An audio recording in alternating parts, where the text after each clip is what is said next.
Okay, so starting off part 2 with Junior Pac-Man.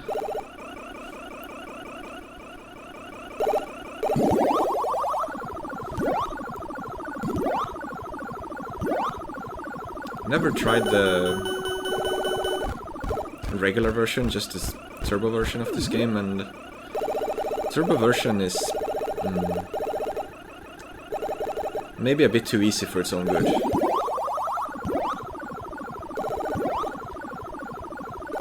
But the game's not bad.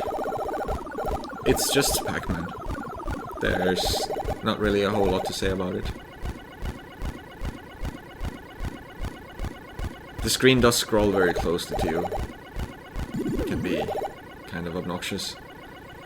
But the ghosts move so slow and you move so fast that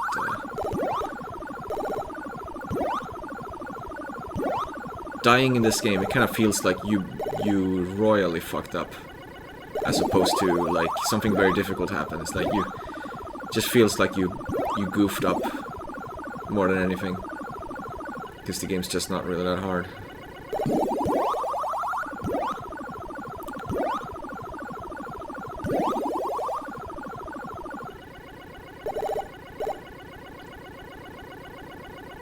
I was a bit surprised that I could get third place in this actually, because it was one of my least played games, and I mean, it's Pac-Man. I expect the community here to be extremely solid at this game, but I don't know. I'm not sure what happened. Every other time there's been a Pac-Man game, the community has been a lot stronger at that game. Like, we played Miss Pac-Man, regular Pac-Man, and Super Pac-Man. I think this one was, for whatever reason, easier to get a good placement in by a long shot.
this point in the game, we're already gonna start to...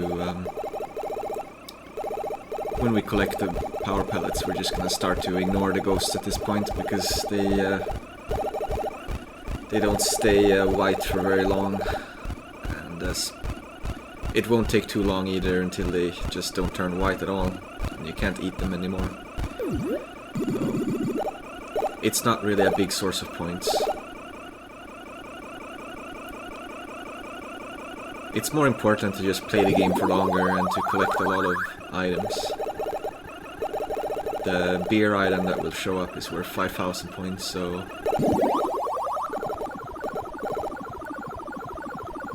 these ghosts are kind of... irrelevant, honestly. Just try not to die, collect beer, and that's it.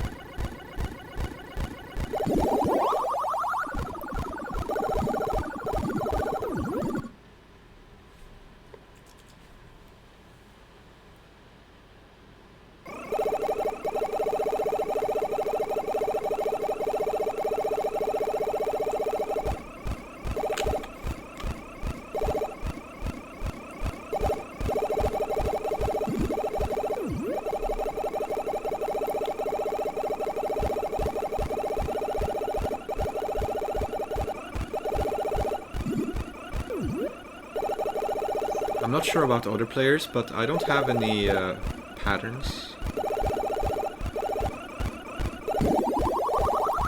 I'm sure it might be helpful to have, but it doesn't seem like there's a true need for it in this game.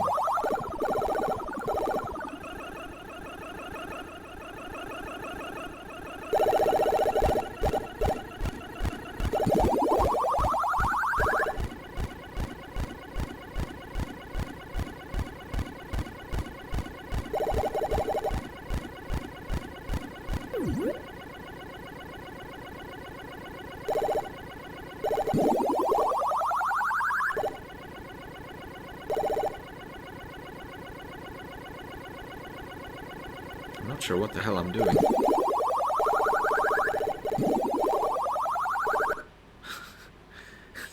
That was a little weird, but...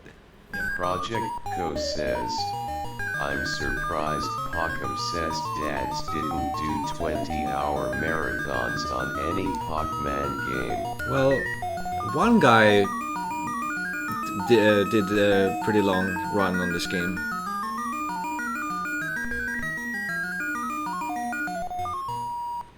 But yeah, I mean, I would have expected more.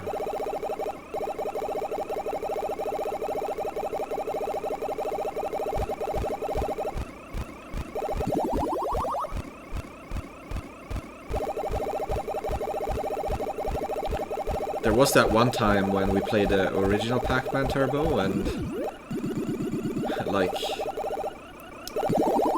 so many people just, you know, learned a foolproof pattern that they just repeated over and over again, including me. I learned one of those as well. And I still didn't get top 10.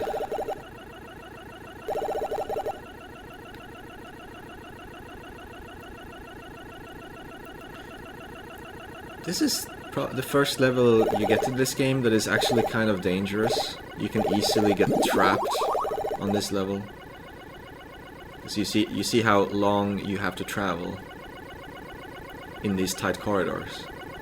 You can easily get trapped, and I almost did get trapped at one point there. But the blue ghost was like, nah, I'll just continue to the left here instead of, you know, intercepting. And now we've come to the first long stage. This one is gonna, you know, come back ever so often, this stage, and every time it does, it's gonna be taking a while, because there is no safe way to finish this level quickly. You need to take your time. I know it's boring. I'm sure you know you will want to speed this up. I, for one, when I played, I was like, I wish I could speed this up, but I knew deep in my heart that I can't. I can't speed it up. I have to just let it take its time, or I'm going to die. So you have no choice, you have to do this level slow. Basically, we go into this room here, and the ghosts need to spin around like that, and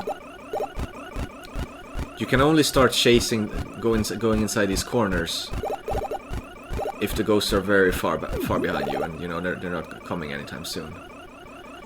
And it's a good idea to get all the other dots before you go in here, but I had so much time that I could do both there. And sometimes the ghosts will come inside like that, and if it's the yellow one, he'll go up. He won't go straight for you, he'll just go up first. But if it's any other color, they go straight for you like that. So as long as it's just one ghost coming, and you have an escape route, you're good, you're fine. But sometimes you're not fine. So that's what sucks. Sometimes you're not fine. And there is just no shortcut for finishing this level faster. Like there, that was obviously dangerous, because not all the ghosts had arrived yet.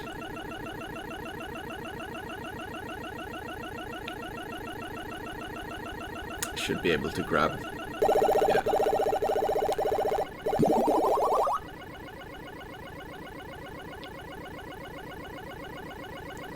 So if there's anything in this game that needs to be learned, it's this. Just this. This is it. You don't need to bother learning anything else. Just make sure you know how to go inside these rooms and stay safe. Treat it like fucking COVID-19 in the early 2020s, when everyone really insisted we need to stay safe. Although Sweden didn't give much of a crap about that, to be honest. But shut yourself in there.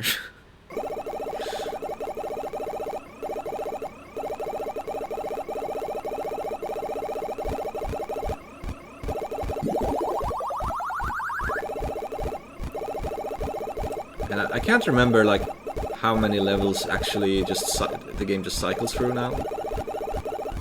It might be like four different levels or something. I guess we'll find out. This should be one of the easier ones, but honestly, I don't think there's really any of them that stand out in difficulty. The previous one we just saw is naturally gonna be the more nerve-wracking one, because it takes so long and there's so much time for something to go wrong. But I don't think it's necessarily harder. So I'm not sure. I think the orange level might be the harder one, maybe. But not by a significant amount. They're all reasonably... Oh, see, I was kind of baiting the red guy. I knew, like, okay, he's gotta be around here somewhere.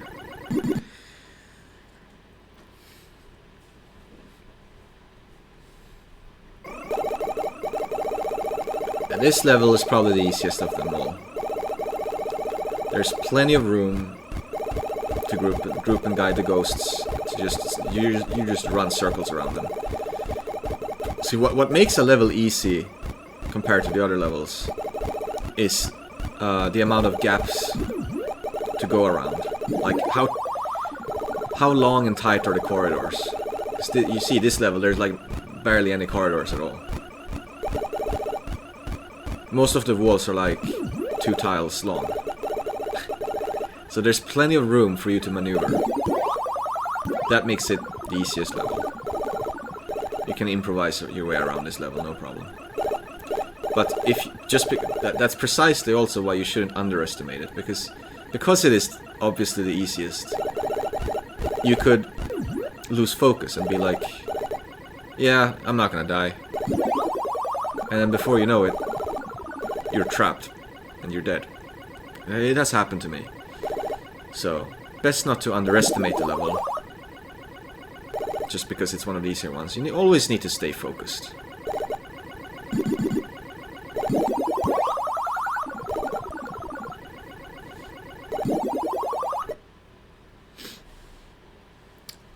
So is that the orange level next? Oh, cutscene. So if I can complain about something in this game, it's these cutscenes. This song gives me a headache. I honestly, I hate it. It just, oh my god. Gives me a fucking headache. I just despise this song. But eventually the cutscenes go away, if you loop the game long enough. They just disappear, never to return. And finally the game becomes a bit more enjoyable.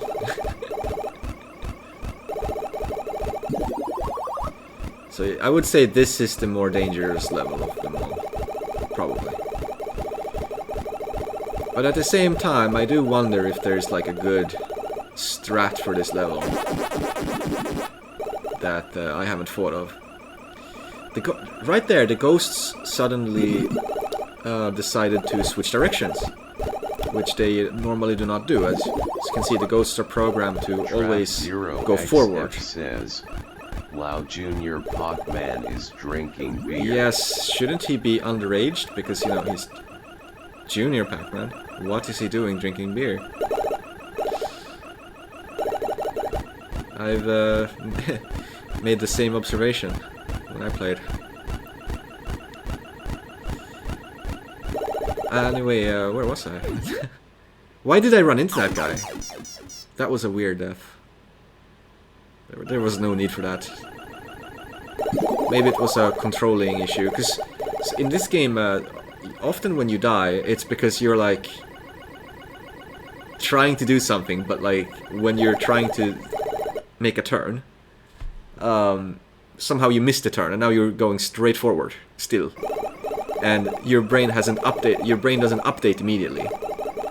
So before you know it, you're making even more mistakes, or something. You're running into an enemy or something. It's like your brain can't update to whatever mistake you make, movement-wise, instantly. It just can't. No one can do that. If they could, there wouldn't be a mistake in the first place. So perhaps that was what happened there. I'm not sure. Now we're back to this long level. So unfortunately, in this game, you're gonna have to get used to spending a lot of time on this level, because it just takes a very long time to clear this level, and looks like I was right about there being 4 levels that repeat. So maybe like 40% of that time is spent on this one. It's a lot. Like 20% each on the other 3, or it might be even worse than that. Maybe it wouldn't surprise me. And if you miss the beer, it could get to one of the power pellets and explode on it. It's not only do you lose the beer, but you also lose the power pellet. Now, this late into the game, we don't really care too much about the power pellets, and soon enough, the power pellets will not even turn the ghosts white anymore. But even when that happens, it still makes the ghosts, like, turn. Or go backwards, basically. Switch from forward to backwards. And sometimes that can also be a good protection mechanism, but it can also be the opposite. Sometimes when you collect power pellets later in the game, you actually accidentally get a ghost to turn around that you were hoping would go forward, but it turned around because like you weren't thinking straight. That can be a problem. That's a real thing that can happen.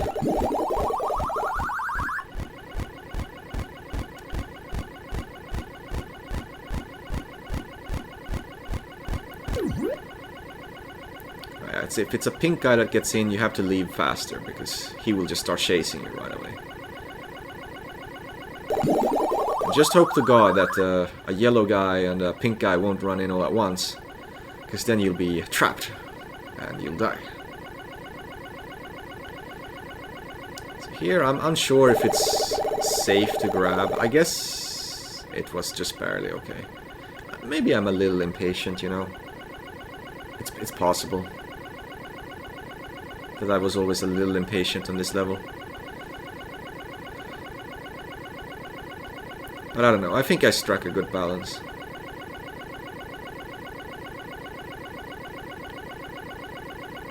Yeah.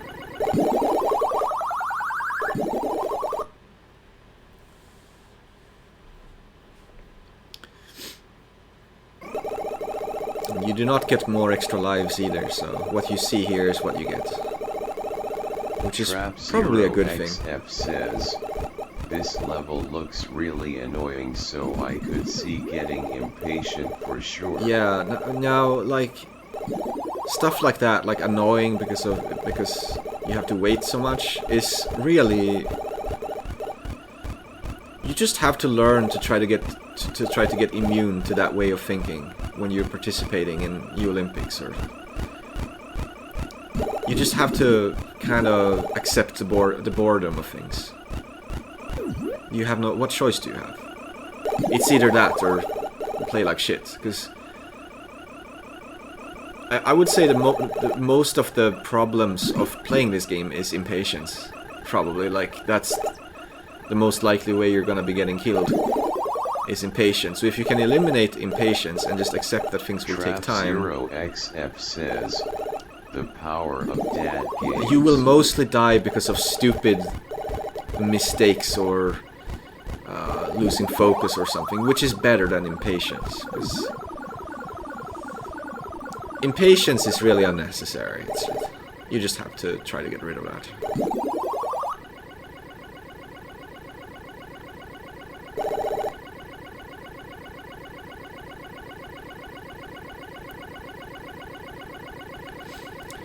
So in Pac-Man games, the ghosts actually have different AI, which is pretty interesting.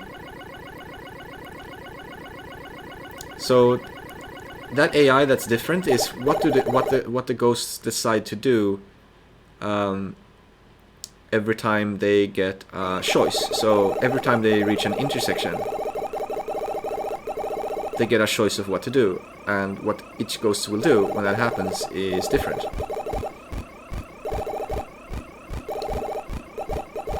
And I kind of forgot which one was pink and which one was blue in terms of behavior. Like, I mixed them up.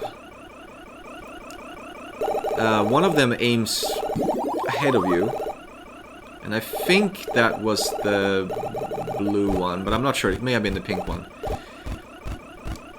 But the other one does something very weird that's kind of hard to describe. He kind of aims for a point in between you and the red guy, more or less.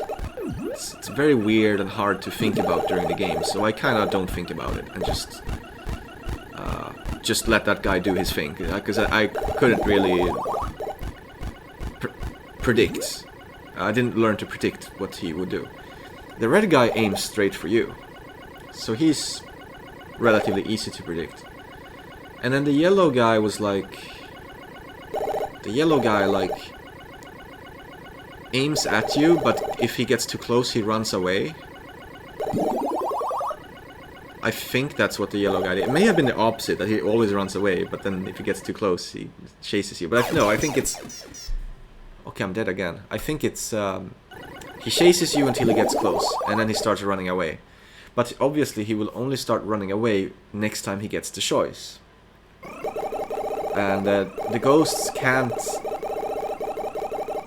When I say run away, they can't, like, go backwards. The ghosts will only go backwards when it's time for them all to start going backwards, which just sometimes happens. And here, as you can see, the ghosts are no longer turning white, so we can no longer consider the power pellets to be lifesavers in the same way, but they will still cause the ghosts to turn around, which can be useful sometimes.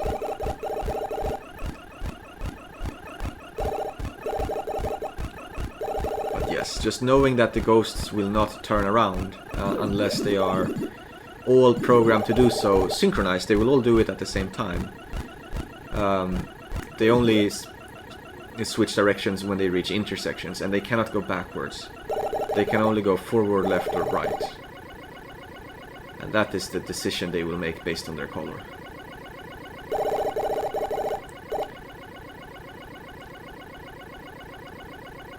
It's a pretty good system, I think, the ghost system. That is one good thing I can say about Pac-Man games, is that the ghosts having different AI is very good for the game. I mean, it makes the game better. Because if the game didn't have that, it would way more boring than it is. I mean, especially original Pac-Man would have like barely any redeeming qualities if all of the ghosts just acted the same, because the game is just too simple. But because the ghosts have different AI, there's at least something there to think about. So that's good. Now we're back to the long and boring level. Trap 0xf says, yeah, the ghost AI system is very cool. Reading into it was really interesting. Yeah, it is cool. I just think it's like... it's a bit wasted on the game, because I don't think Pac-Man's a very fun game. But that's just my opinion. I'm still not gonna talk trash about the ghosts. The ghosts have good AI. They're pretty interesting. Although I do think that the sudden turning around is kind of stupid. Because it really does. I don't know how that works in this exact game. Like, if they are always programmed to do it at predictable times. Because I actually don't... see, that was scary. I actually don't think they are in this game. I think it might be a bit random in this game. In the original Pac-Man, I think it's predictable. Like, they're all programmed to turn around at like an exact time. So you can use that as part of your route. You know when they're gonna turn around. But I'm not sure about this game. Or Miss Pac-Man, for that matter. Back when we played Miss Pac-Man, I didn't even know the Ghost AI. I didn't learn that. I learned that from when we... the next Olympics, when we did the original Pac-Man. Before that, I didn't even know what the Ghost AI was. I was just moving around.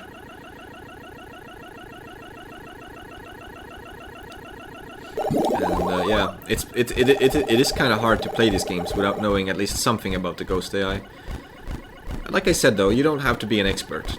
Like, it's okay if you don't understand fully the weirdo that goes between you and the red guy.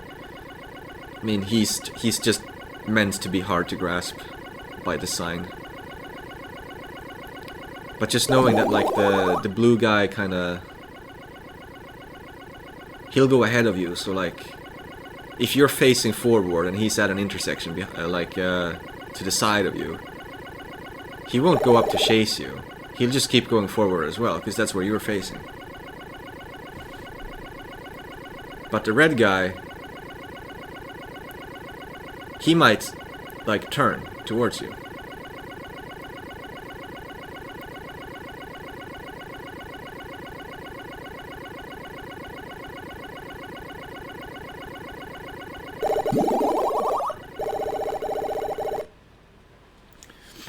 So, my understanding of this game is that if you want this game to be challenging, you need to stay away from the turbo version, because...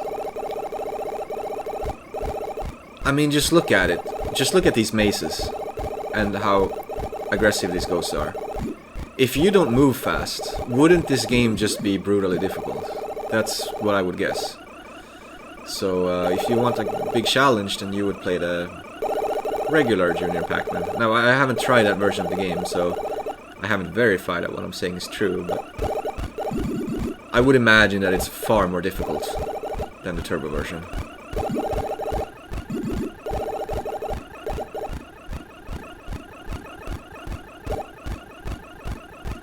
Ooh. Oh my god. I'm actually dead already. Okay, I hope I didn't select the wrong replay, because I'm on my last life already. I don't remember anything about my game, so maybe... I mean, this has to be, I guess, what really happened. I'm gonna do very well on my last life. That's actually ended up happening in the original Pac-Man and the Olympics where that was. I lost all of my lives except my last life. Pretty quick. But then I played like 40 levels or something. 30 to 40 levels on my last life. And then I died. And that was kind of impressive. Kind of impressive. Kind of wish all of my lives had gone that well, because then, you know, I would have a pretty sick score. Maybe close to that kill screen type of score. But that's not what happened.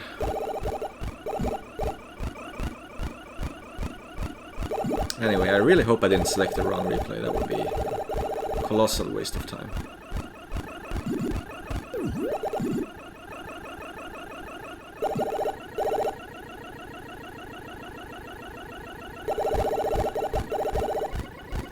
Oh, by the way, the beers, they appear depending on if you've collected, depending on how many dots you've collected.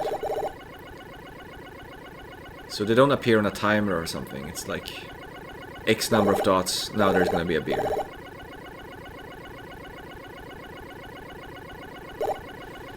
But I'm not sure how that works, if like you're collecting dots when there's already a beer. Do those count? I don't know. I'm not sure.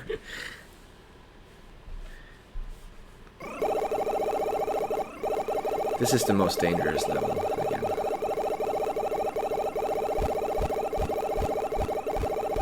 And in my experience playing this level, I've tried to do the exact same opening maneuver multiple times, and when I do it, the ghosts are always in different spots, so what the ghosts do at the start seems to be a bit up to randomness. I would assume so, at least, because I don't see how else they could end up in different spots when I do the exact same thing.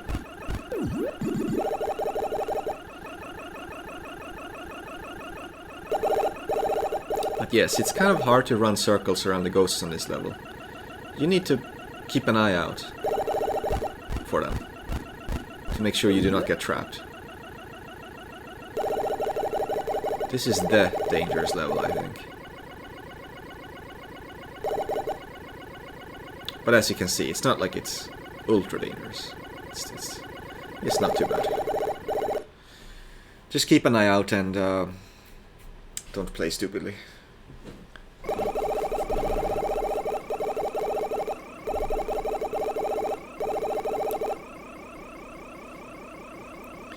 I think it's like 4 beers per level, maybe even 5. 4. I think it's probably 4.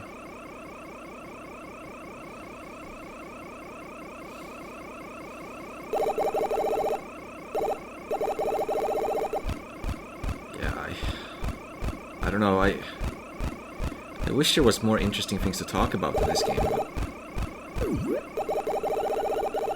there just isn't that much to say. It's Pac-Man.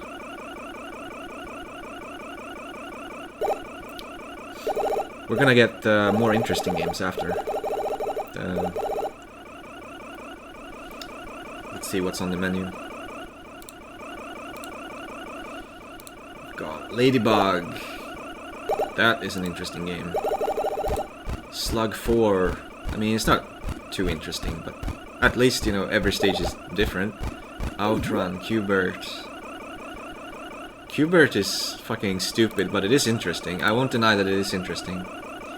Timber we're just gonna like skip mostly, because even if I was to fast forward for the whole replay, it would take forever, because the replay is 5 hours long. And yeah, there's some other interesting stuff here, although I think the more interesting games were probably Trap Zero. Many of them were probably on the previous do you chicken farm in Slug previous 4? group. Although I mean the previous group had like most of the shmups. And a lot of the games I like the most. No, I don't think anyone chicken farms. It takes too long and doesn't give you much. I mean, if you're gonna do that, then why not just do everything at that point? Like knife every guy, spawn and knife every guy in the game. I mean, if you're gonna sit there and farm chickens for 5 minutes, you may as well just do everything. Okay, that was fucking scary. No, all I did in Metal Slug 4 was try to get the white medals on every level.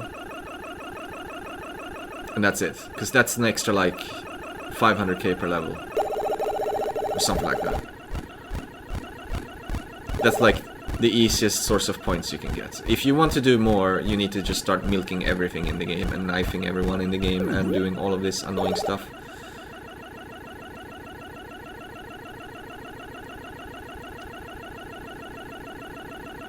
And not just annoying, but like obviously stuff that's just completely unsuitable for a tournament and for especially for a first 1cc, because that was my first 1cc.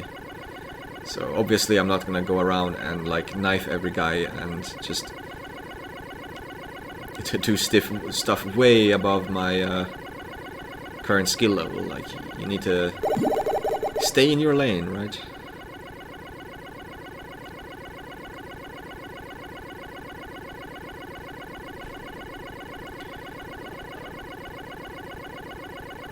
Good decision not to go for those dots. I think that would have gotten me killed.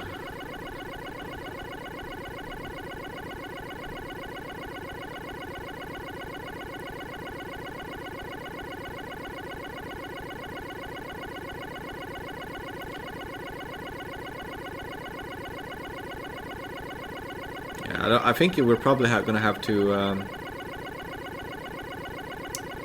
skip them again. There's not enough time. See, this sucks, right? It can't be just me who thinks this sucks, right?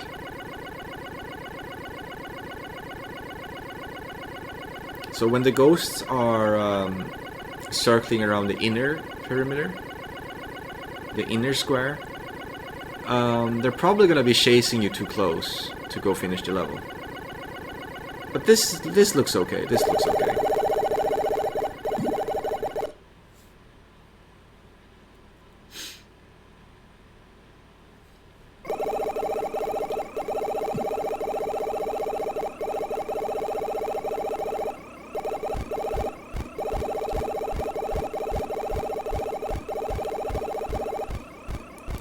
So when I was playing this and Intrepid, my mind was always like comparing the two. I ended up playing Intrepid a lot more, but when I played Intrepid, I would think about like the pros and cons versus Junior Pack. And when I was playing Junior Pack, I would think about the pros and cons versus Intrepid, because I think both games are about equally good. But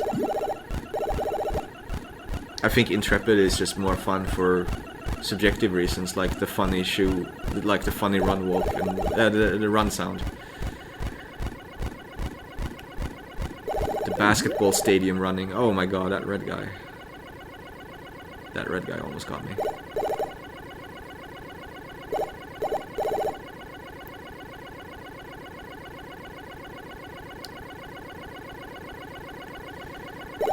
Fun fact, I never watched a replay for this game. I have no idea what other people do. Never watched anything. The only thing I learned from anyone else was Pearl told me about that blue level. Hey, go inside that room and sit there. And that's it. Proud7 says, you didn't watch JB play. No.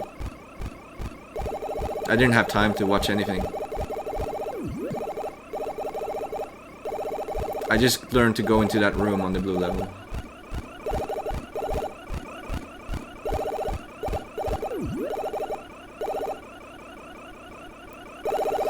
Sometimes there are games where you need to watch what other people do. It's just too much of a help to not to. And sometimes there are games where it's just not necessary, like this one. I think he even said that he didn't have patterns in our team's Discord. I think he said that, but I can't remember for sure. He may have said that for another game. So, I mean, if he did say that for this game, then watching him wouldn't even really have been a good way to spend my time, I don't think. If there's nothing to copy, what am I watching for? You know what I mean? I mean, you can still learn things, you can learn techniques and you can learn things, of course. This really didn't seem like a game where it was necessary. Look at how nicely grouped these ghosts are.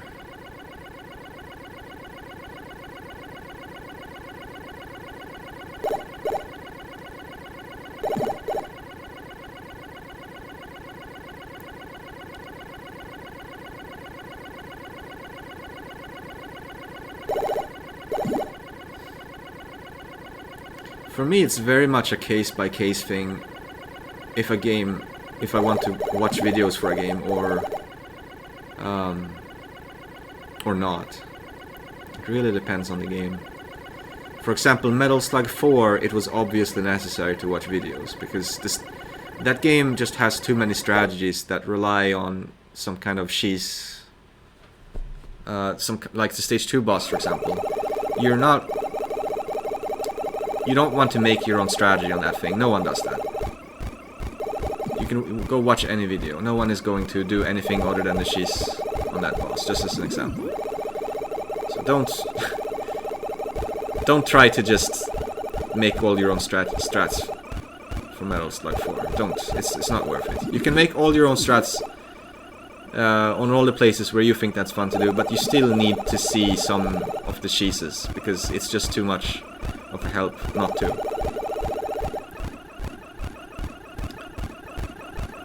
Or Gunbird 2, for example.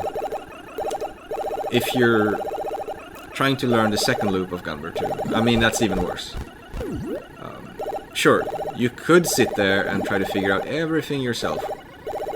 But do you know how much time it would save not to do that and to just look at videos and learn things from them? Will save you a lot of time. A lot of time and a lot of effort. Because not just like learning effort, but also run effort. Because the strats you're coming up with yourself are on average going to be worse. Like maybe you'll be lucky and come up with some strats that are better. For you at least, than what you can see in a video. Or like, obviously you wouldn't just watch one video, you would like check out multiple for all the problem spots. Because people do tend to do different things. And maybe you will find something that you don't see in any video. And that works better for you. But that's like not the norm. That's an exception, not the norm. That's usually not what's gonna happen. Usually you'll just find things that's clearly worse. Oh my god, this is so scary. Holy shit, that was scary. Holy fuck. Horror game. Anyway, yes, you'll probably mostly find stuff that's like worse than what someone else is doing somewhere.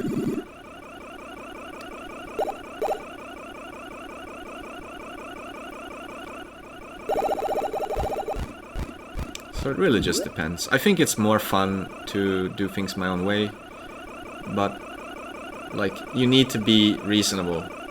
You can't just always do everything your own way. It is not good. It's not a good way to play. Sometimes you need to look at some videos and see what a good strat is, because sometimes the good strats, you're just not gonna think of them on your own. You'll like miss them.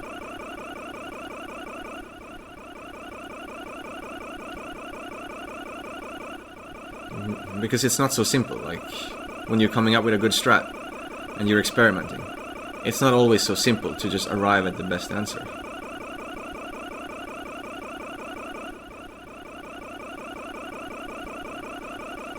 Looks like I could have actually collected some dots there, but I didn't know that because the blue guy was kind of close. He just ended up like fucking around.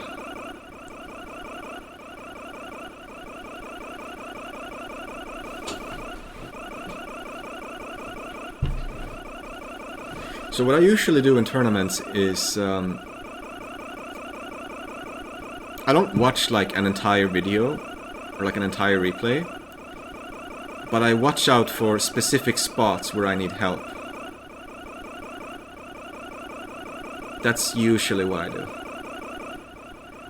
And sometimes, you know, sometimes when you do that, you don't end up getting help. Because what you see isn't good, or it's not good for you. So sometimes it's a waste of time, and I don't like wasting time. I like See, I'd rather just play than watch.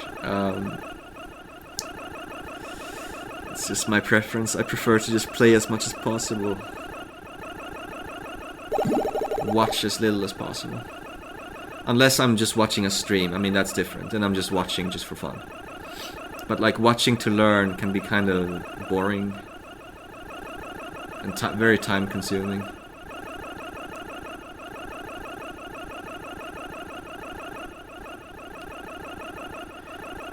I didn't watch anything for Cosmo Gang either. I mean, what was I gonna learn from watching? There's nothing to learn. It's just move and shoot. Like, there's nothing to learn, so why watch? Well, there is something to learn. You can learn the bonus stages. Holy fuck, this is scary. What the shit, that was scary. Yeah, you could learn the bonus stages. And that I could have done by watching videos. That I will concede I could have watched videos to learn the bonus stages, but I was too lazy to do that. And the reason is simple. It's that there's too many bonus stages and you don't get to choose which one you get. So if you're gonna learn them, you better learn all of them. And I was like, nah, I don't want to learn all of them. Too many. Not worth it. We've been stuck on this level for a while. This is actually crazy. Ultra safe gameplay. There we go. Now I can finally finish. Unfortunately, that's just kind of what you want to do on that level. You need to be very conservative. Shut yourself in your room and just not come out. Unless it's to drink some beer. Alone. Without any of your friends. Like the sad little yellow ball that you are.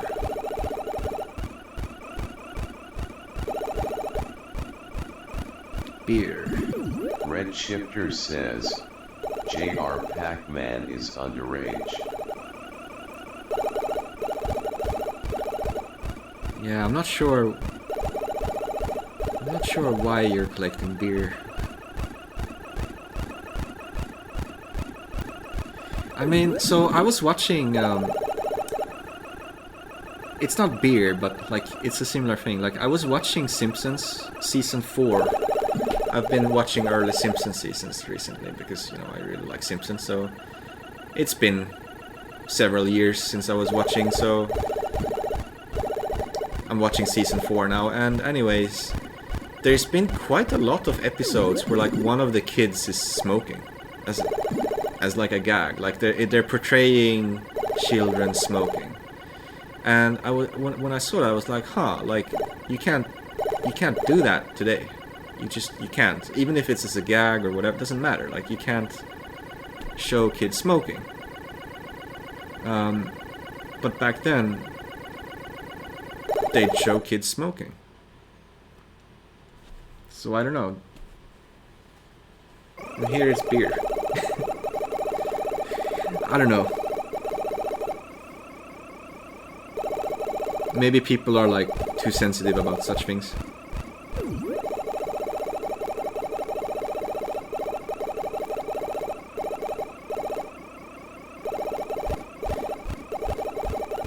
So I mean, when I grew up, I watched Pinocchio. That was like one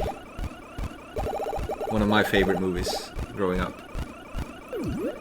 And the scene where he's smoking, and spoilers, they all turn into donkeys. It's like one of the best scenes in kids' films history ever, I think. Some of the best stuff you'll ever see in such movies.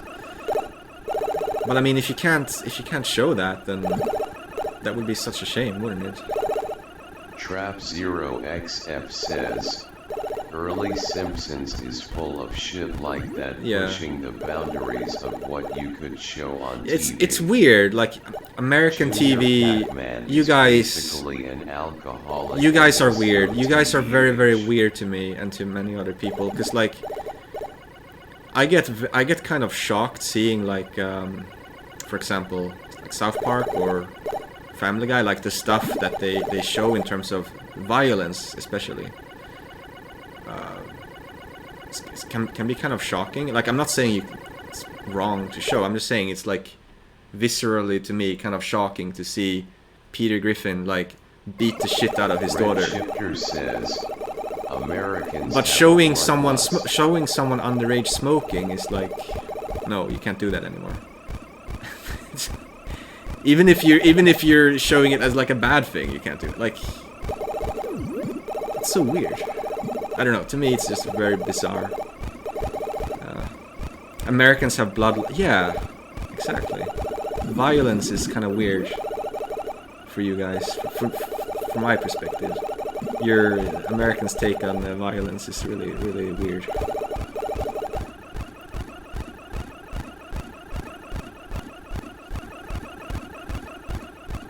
Again, though, it's just media. I'm not saying it correlates to real life in any way.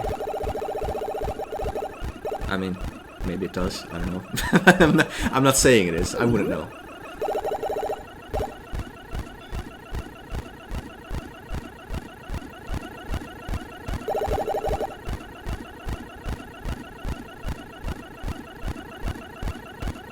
The forbidden beer. We can't collect it.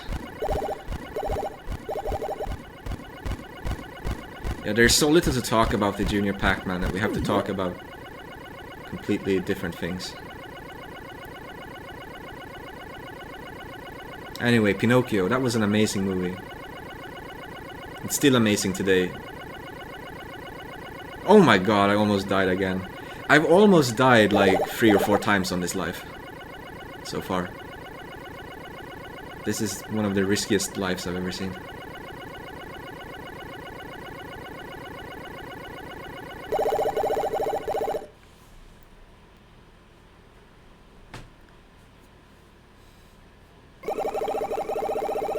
And now the boring level again. I'm not sure how much longer this run is gonna go, because I don't remember my exact score, but I think we're starting to near the end.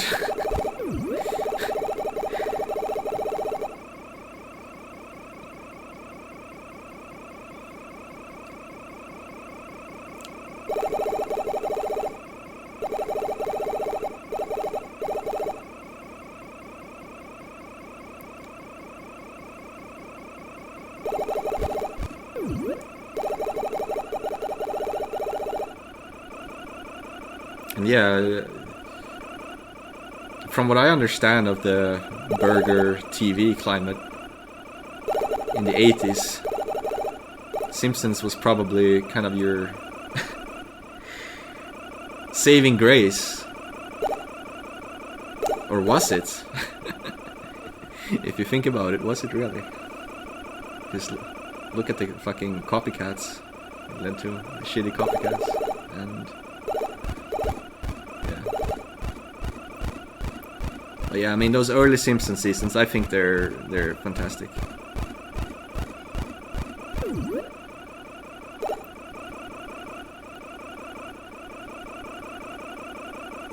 I'll always have a soft spot for those.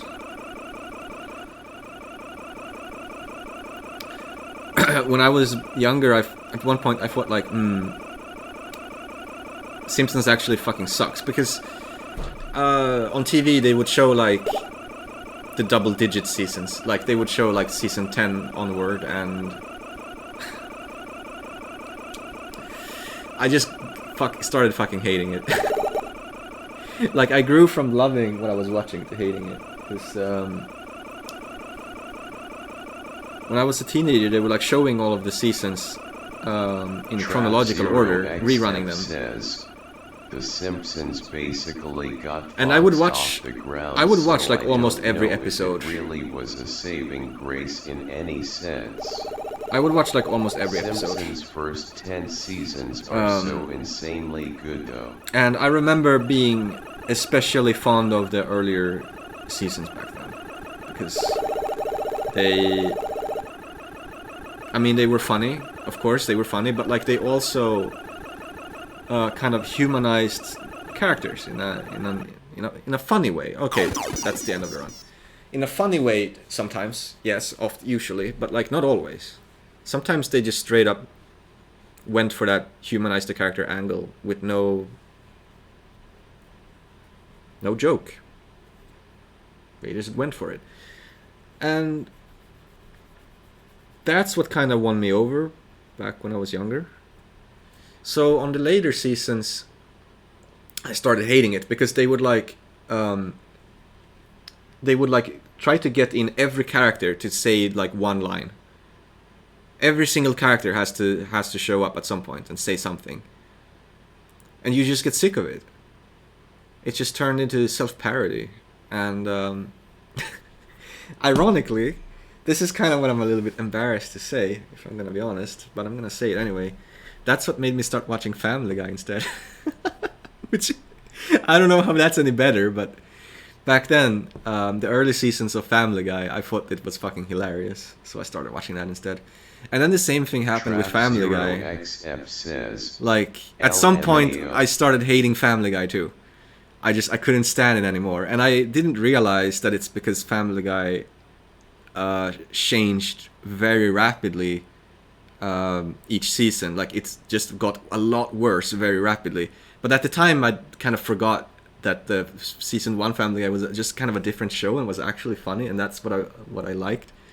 So now in hindsight, I know that, like, okay, like the first 8 seasons of Simpsons good, great. Later seasons bad. First like 2 seasons of Family Guy good. It's not bad. It's pretty entertaining. Later seasons trash. It's like, now I know. But back then I kind of Trap0xf says, Family Guy did start out pretty funny and very quickly became very bad. Yeah, that's what I think. There's some really funny scenes in the like first 2 seasons. I wouldn't underrate it just because the series turned into trash so fast. It did start out being pretty funny, I think. All right, Ladybug. Let's see here, L-Bug.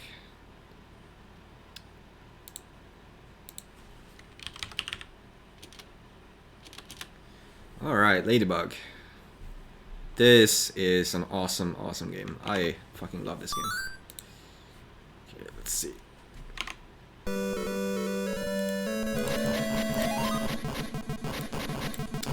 Ladybug. I think I was third in this. 8 out of 10 is my rating for this game.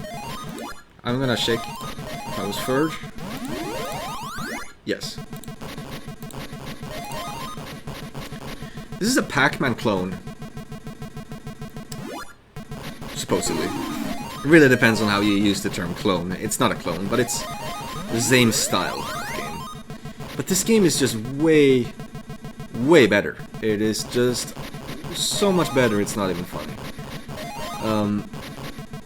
We're still collecting these dots, and now we have like... in a sense we have more control, in a sense we have less control over how we move. It's just a different control system. You can move in between the tiles. You're not really moving on a grid. You don't just launch forward and then choose to switch directions when you're in intersections. No, you just control push button to go forward, push button to go right, push button to go left. It's just not simpler like that. But the downside is that in this game, you can easily get stuck on the walls.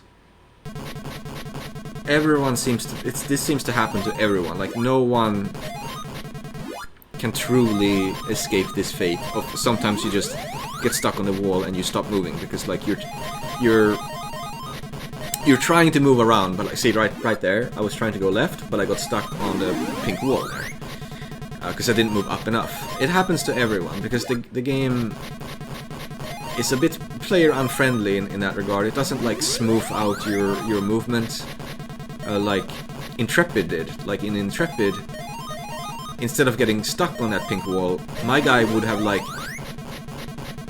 followed the pink wall upwards and then gone right, even if I'm pushing right. I mean, then go left, even if I'm pushing left.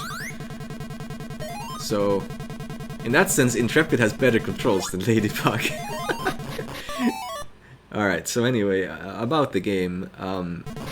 Collect everything to beat the level. That includes the letters and the hearts, but not the skulls. Skulls kill you, but skulls also kill the enemy. The items change colors on a timer. They are blue for the longest and red very briefly. Red gives the most points. Yellow gives in between. Hearts act as multipliers. So collecting hearts first is good for score, but that quickly stops being meta, and I'll explain why later. Blue hearts give you the highest multipliers, so if you can collect blue hearts and red letters, that will give you the most scores. If you look at the letters at the top, it spells special and extra. If you can spell out extra with yellow letters or special with red letters, something good happens. If you spell out extra with yellow letters, you'll get an extra life. But you also beat the level. So you may not want to do that at the beginning of the level. Because you'll get more points if you collect most of the stuff on the level first. And if you spell out special with red letters, you actually get another credit. Which is useless for Yolympics, so that doesn't matter. It's also very hard to spell out special, to be fair. Blue letters are just trash. Now, there's also this item in the middle. When all of the enemies have spawned, they leave behind an item in the middle. And that item gives you plus 500 points for each stage. So this early it doesn't give you a lot, but it also turns you invulnerable for some time. Or, no, let me take that back. It doesn't turn you invulnerable. It's time stops all the enemies. You can still die to them. If an enemy runs into a skull, it dies, and it will eventually respawn. If 4 enemies are on the screen, which is the max, and an enemy dies to a skull, after it respawns, it will leave behind a score item. This is how you can collect multiple score items on the same level.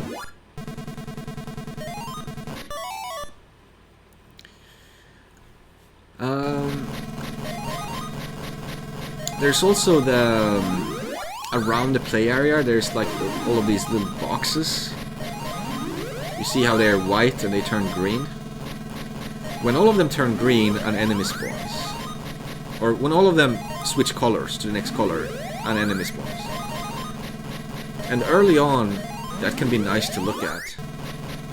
If you're a beginner to the game, that can be nice to look at early on. Because it can tell you when the next enemy is gonna start moving. But after you've beaten a couple of levels, the enemies will start spawning so quickly that there's just not enough time to look at that. And now that I've explained everything, now we can start going to the strategy. The strategy is to use the doors.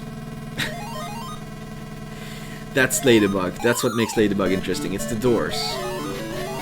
You can do a lot of stuff with these doors. And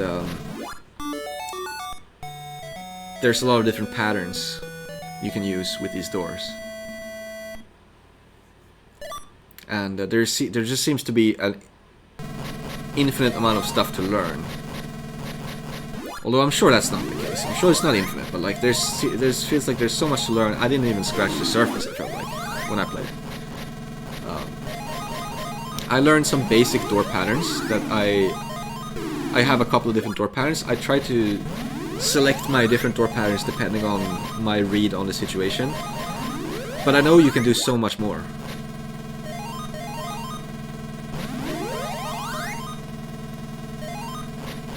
Another thing with the enemies, I don't really understand how the enemies behave. I don't fully understand them, but there are some things I've picked up on. One such thing is that an enemy cannot make a new decision until it has traveled a full tile. It does not just switch directions in between tiles. It never does that. This means that if an enemy moves forward, you can close a door behind it before it has fully traveled to the next tile. And it cannot go backwards. It cannot. So basically what will happen is you close a door inside of an enemy, but the enemy does not go back through the apparent gap you leave behind from doing so. Because the enemy can't. It has to travel to the next tile before it makes its next decision, and by the time it has done this, the door behind them is closed. The opposite can also happen. You can close a door in front of an enemy, and it can go through the door, because the enemy has already decided to travel to the next tile while you're closing the door on that tile. It will look as if the enemy is going through the door. So you gotta watch out. You can both use this to your advantage, but you also have to watch out for this. Now that we are getting to the levels where the enemies start spawning really fast and there's just not that much time to score points. At this point, it is both safer and better for score to try to speedrun collecting everything. And how can it be better for score, you might ask? Shouldn't it be better to still go for the red items and the blue hearts and everything in order? In theory, if you were tassing, you would do that, I guess, but the problem is that you can't really keep the enemies from running into the skulls. And later in the game, the skulls are the biggest source of points, because each skull can, in theory, correspond to one score item. At this point, the score items are worth 4,000. They will just keep increasing in value from here.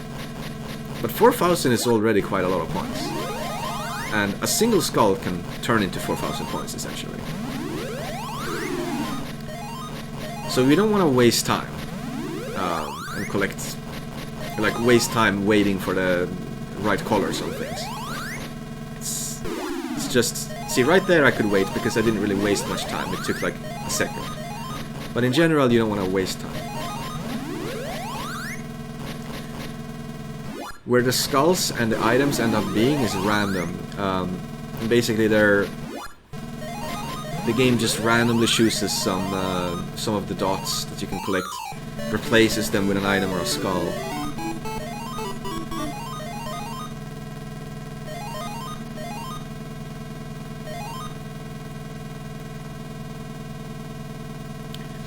But I think the places where skulls can appear is finite. It's not every single tile can be a skull, I don't think.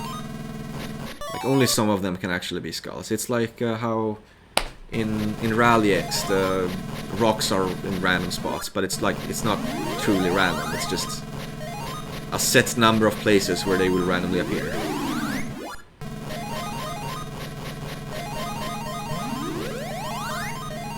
You can see how when I'm like leaving an area in the game, I'm trying to leave the doors in certain positions because I find those positions to be favorable.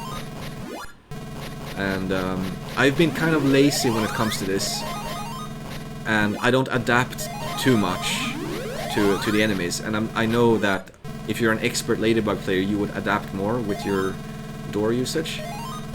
But I just don't have the foresight and knowledge of the game to make full use of the doors. Okay, this is a very dangerous situation I put myself in.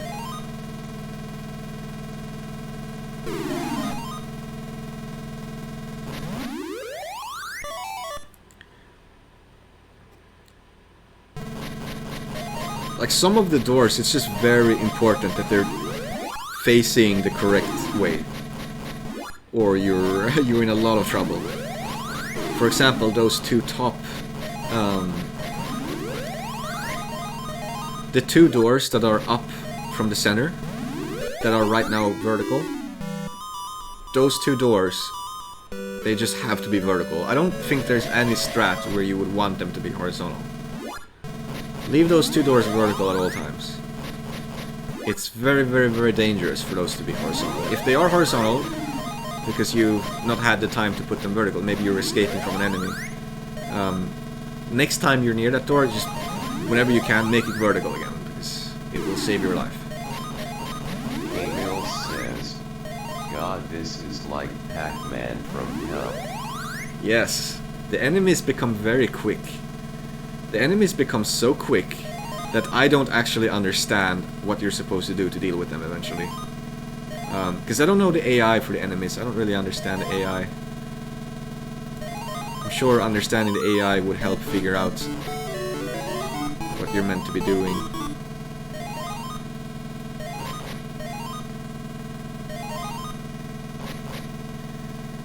Some of the skulls are nice to turn into score items, like that one. It's crazy to think Pac-Man had groundbreaking enemies. You can just like hide in that little room with the skull, and you're just safe.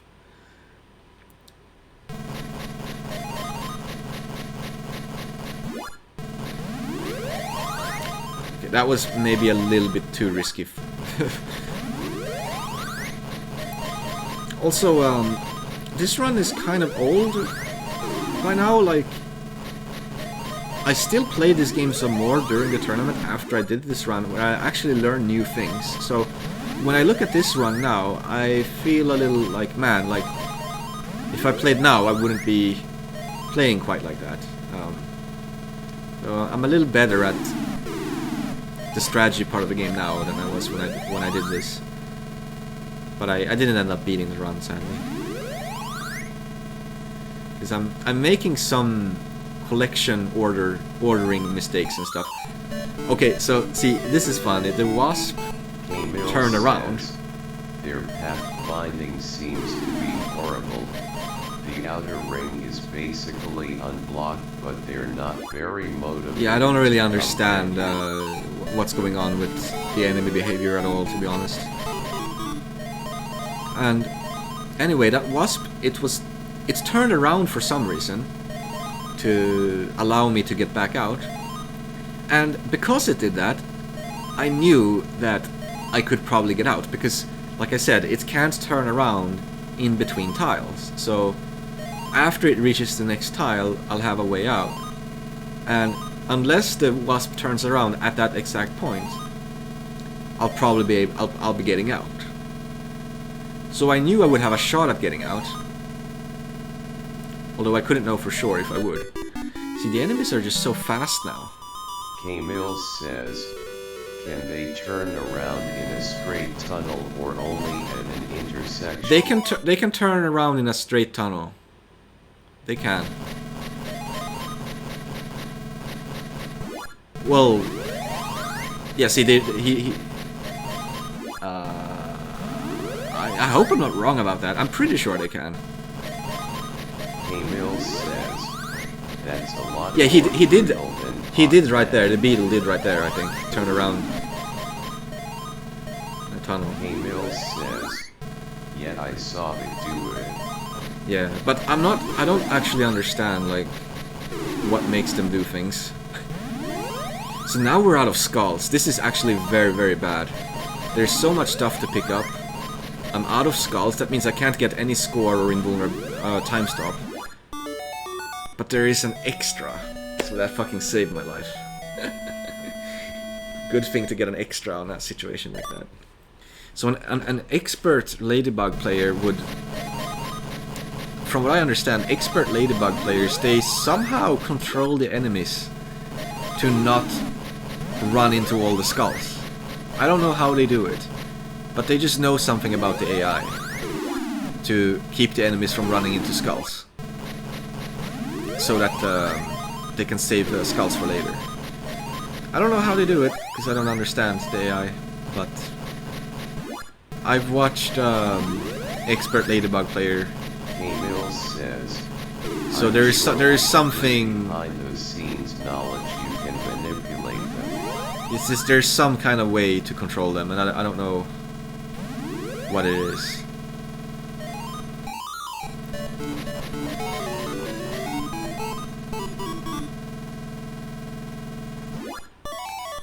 I collected a red E there because I didn't believe I could get another extra life, so I was like, I'll go for red now for points. Otherwise, I don't see why I would collect that red one. So that has to have been my mentality.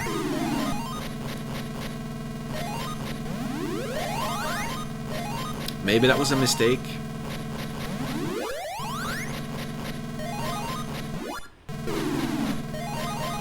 Because we got an R here. I mean, we could have had an E and an R now. That's 40% to an extra life. Actually, no, it's not 40%. Let's not be illogical.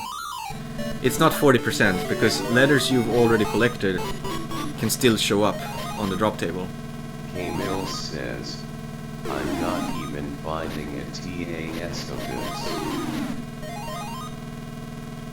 Yeah, I don't think this would be a good TAS game unless it's like quickest possible counterstop, maybe. Since it's endless. Okay, this is dangerous. I think I collected the wrong stuff. No, I didn't collect the wrong stuff because one of those dots was covered by an enemy. Oh man, that was pretty scary.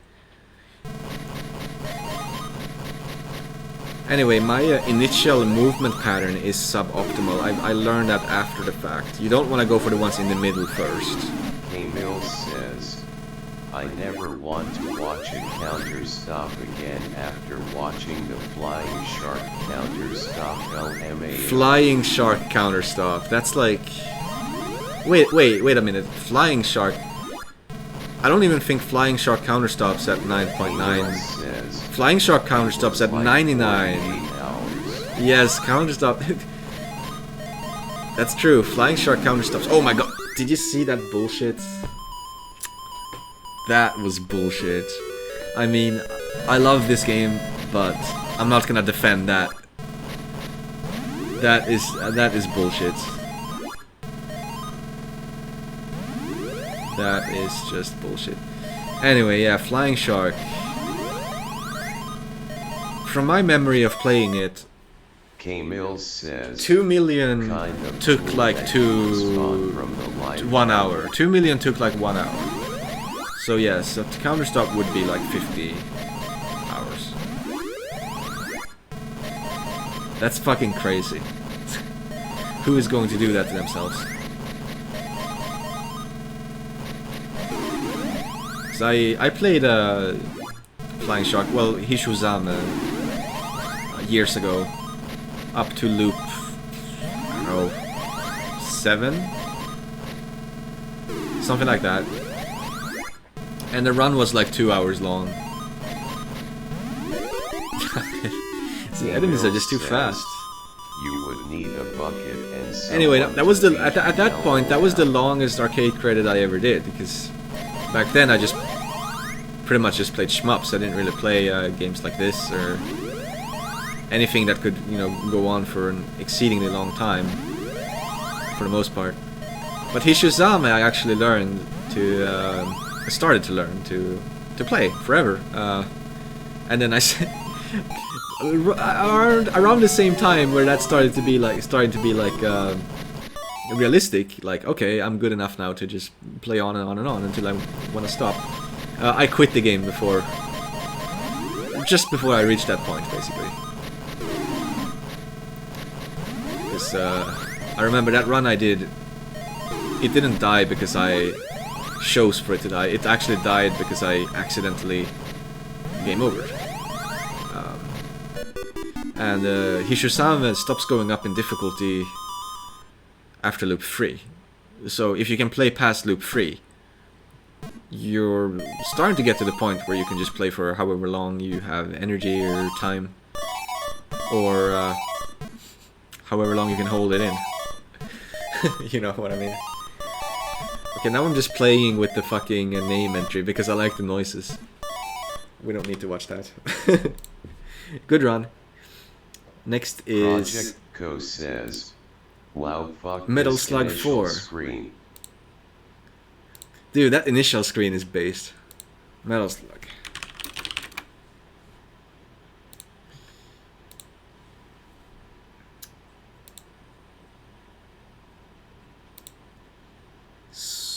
Looks like my replay is just called Slug.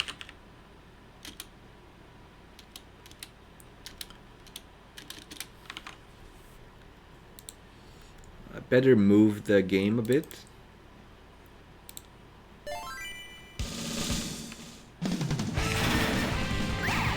Okay. Mission 1, start. Alright, so this is still my only Metal Slug clear. Pretty bad choice for a first slug clear, but you know, this was the one I've got into a tournament, and I never really played these games much. So, it is what it is. Already we've gotten a score thing going on. We've got the 4 white medals there in the top left from an item you pick up if you like chain the enemies together. Like you defeat enough guys before the timer is over. You can get those 4 white medals, which is the max. If you clear the level with those 4 white medals, you get a bonus. If you die, you lose the medal, so you have to not die. That's gonna be the main objective I do for scores, to try to get one of those on every level. I don't do any other scoring other than that. That's the main thing. I always wondered how slowdown works with replays. Do people always everyone to slow down? I'm not sure how to rate this game. It's either a 5 or a 6. Just because I can't decide, let's just put it like that. It's an okay game. It's not too good, but it's like, it's okay. It's honestly better than I initially thought. I always wondered how slowdown works with replays. Do people always emulate the slowdown? Yes, if it's game slowdown, yes. Like if it's something from your computer, then no.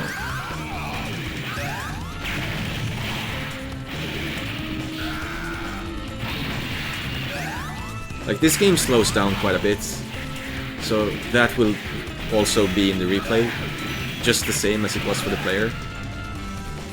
But if something's lagging because of your computer, that does not carry over. Oh, I was playing Metal Slug X on Fightcade. I also did one run through it alone, and obviously Metal Slug X is a way better game than this. But if we're talking strictly about the difficulty, it's a little weird. I think this game is actually far more difficult early on. Earlier levels are far more difficult in this game, so this game can give you the illusion that it's gonna be hard. But this game does not have too much of a difficulty curve. Like sure, stage 6 is the hardest level, but like by and large, the difficulty curve is small in this game. Meanwhile, in Metal Slug X, the final boss is like the big motherfucker in that game, and there's nothing else here that comes close to that level of bullshit or difficult, whatever you want to call it. And any other difficulty spikes that appear in Metal Slug X is like the start of the final level, a mid-boss on the final level. There's like nothing on the first 5 levels that's particularly hard. So this game felt a little daunting at first, because like there's so many potential run killers, like randomly scattered around the levels. Like one time on this boss, an enemy just spawned behind me and instantly killed me, which I didn't even know was possible, because that had never happened before. Like he didn't even stop to kill me, he just instantly knifed me or hit me with his gun or whatever. Immediately. So weird things can happen. Here's the next Metallish scoring technique.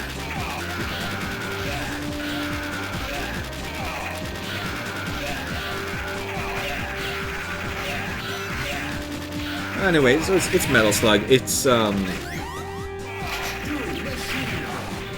I think that one thing in this series, but maybe it's especially true for this game,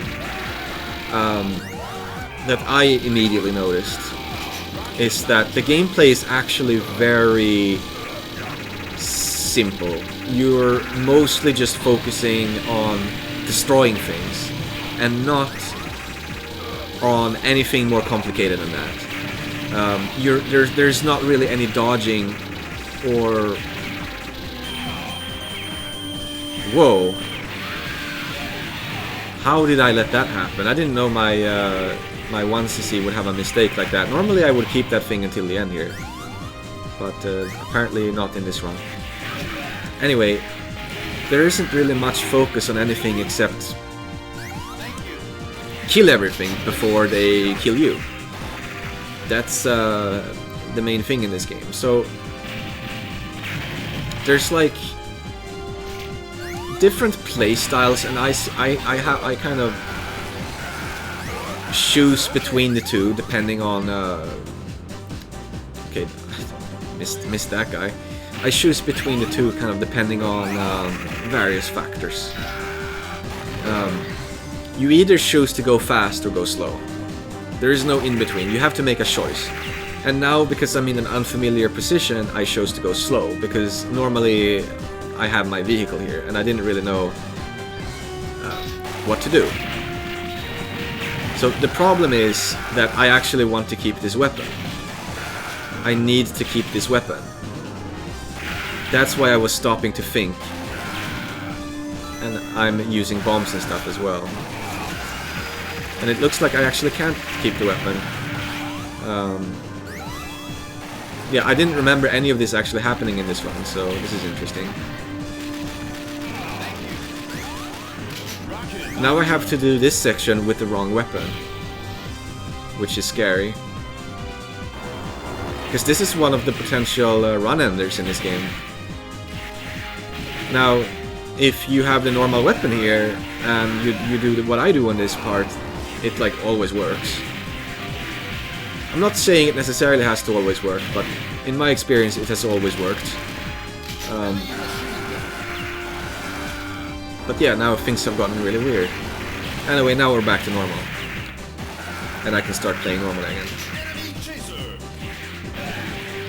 So whenever things are familiar, you obviously want to do everything as fast as you can without like adding too much risk from it. So usually when I play this game,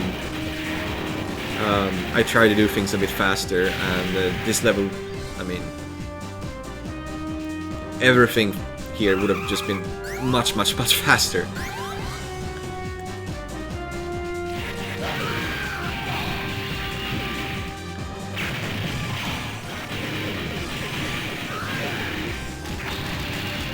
This part of the game, though, I recommend doing it slow. This part of stage 2. I recommend doing this slow. It's just gonna be very annoying to speedrun through this part. Unless you have very good exact strats, of course, it might be acceptable. But I almost always did this part like really slow because I didn't find it reliable.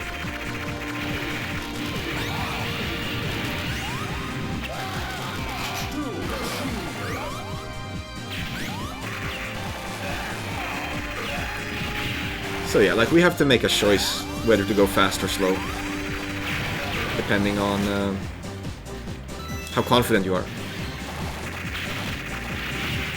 Because if you are confident, there is no reason not to go fast, because you're saving time, which means you can put in more runs and play more Yolympics. Going slow is obviously a bad strat for Yolympics, because we need to get as many results as we can. It's also a bad choice for like fun. It's more fun to go faster, so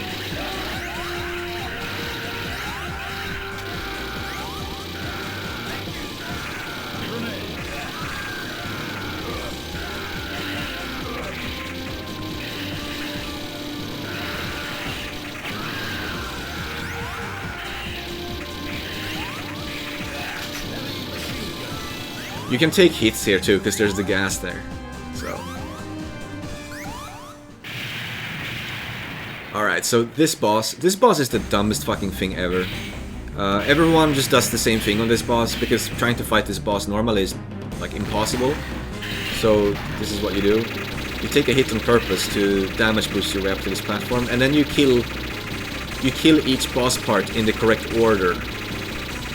And it takes a very long time, and it's very boring. But this is the only viable way to fight. I've never seen someone do a different thing on this boss. When I first got to this boss, I think I just quit out of the game because it was impossible. So you have to do this. You have to just cheese the boss.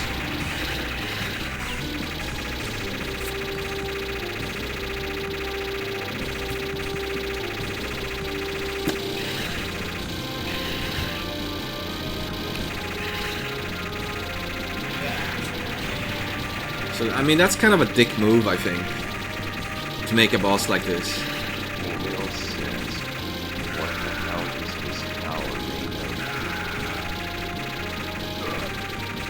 of? Yeah, I don't know. I don't understand what they were thinking when they designed this thing. This is just a trash boss. You either do this or you fucking die over and over. There is no in between.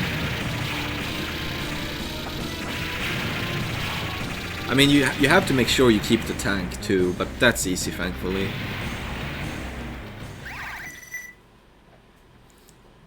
Mission complete.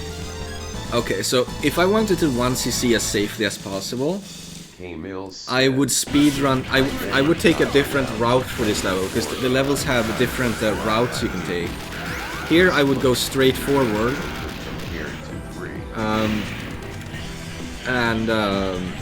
Just speedrun to the boss, and I wouldn't bother with getting any score, but I instead learned to take the scoring route, which is far more difficult.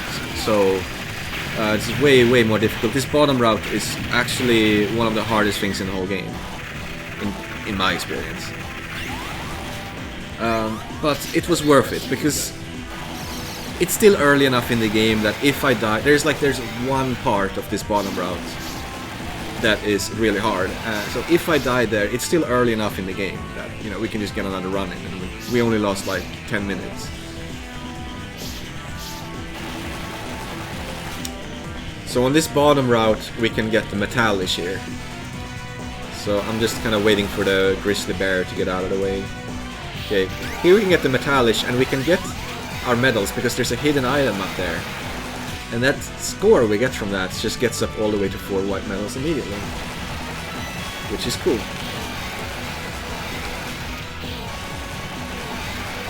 This looks kind of mediocre compared to 3. Yeah, I haven't really been playing 3 yet. But I did hear 3 is the hardest.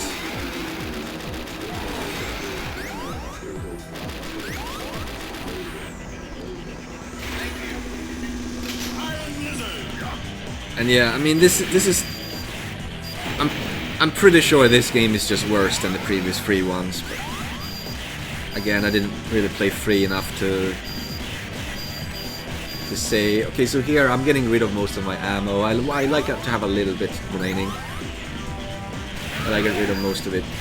So this climb is actually kind of hard, and I will point out the part that stands out in difficulty. This climb is also kind of awful. It's slow. You have to be careful. It's slow, and it's just kind of badly designed. So we have to get inside this contraption, and we have to make absolutely sure that we do not get hit when we're inside this.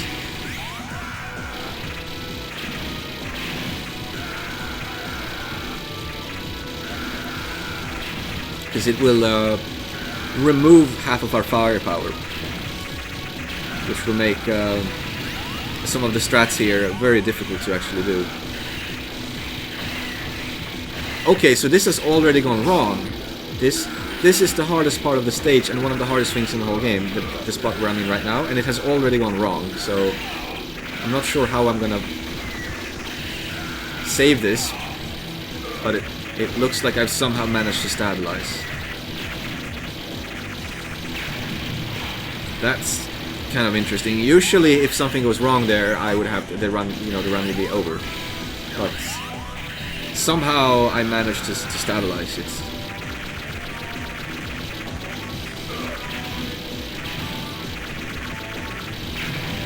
The rest of the climb is not very hard, it's just that one part.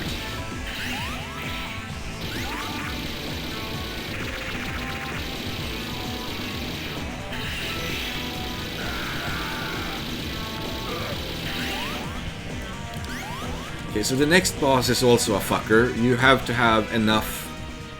I mean, he's less of a fucker than the previous one, to be fair, but like he's still a fucker. You need to have enough damage to kill him fast, unless you want to learn to dodge a very, very, very annoying pattern that I never learned how to dodge. So, what's gonna happen here is scripted, because I'll always have the same number of arms and bombs getting here, so I will always kill this boss right on time before I have to do anything. See, right there. Turns out that two-handed weapon is a lot stronger than the heavy machine gun. It does way more damage. Because if you have 200 arms on the heavy machine gun, the boss isn't anywhere near dead yet.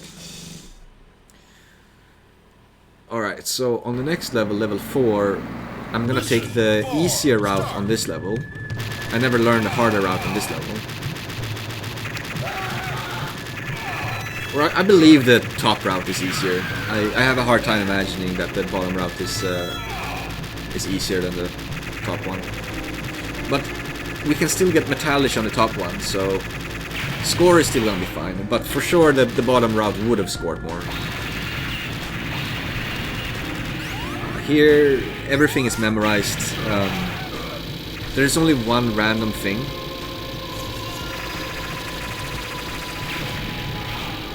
Here I'm not scrolling the screen anymore, because if we scroll the screen even like 2 pixels more, we start spawning a bunch of enemies. And those enemies are random. And we don't want to really deal with those random enemies while there's those 2 copters on the screen. That is no good at all. So that's why I came up with that strat.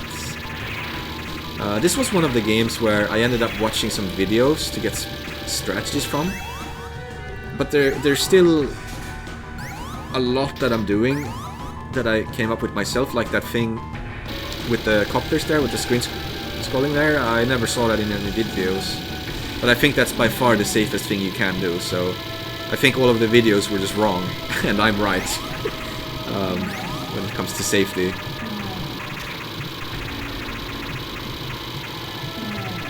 It also doesn't take very long, because after you kill you can kill the copter, you can focus on taking out the copters immediately, and then you can just keep moving forward, so it's pretty good for speed as well. Here the slowdown kind of eats up your shooting, so you have to kind of memorize how to tap your buttons to actually do anything here.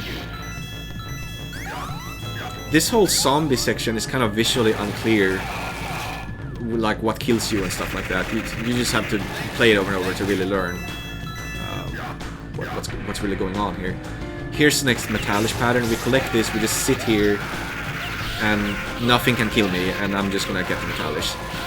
The top route here, once you learn a route through it, this level is actually super easy. It's easier than 3 by far, and easier by 2 as well, I would say.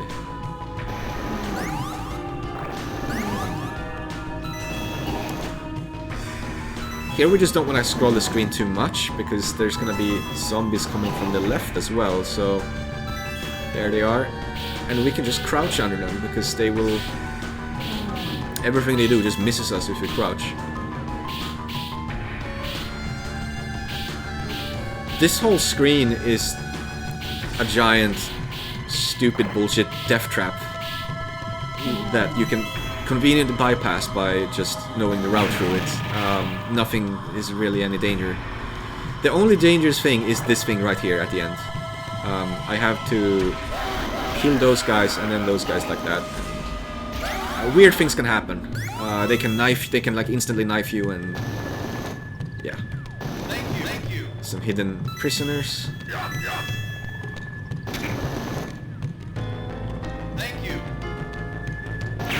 So the boss here is pretty easy, but if you...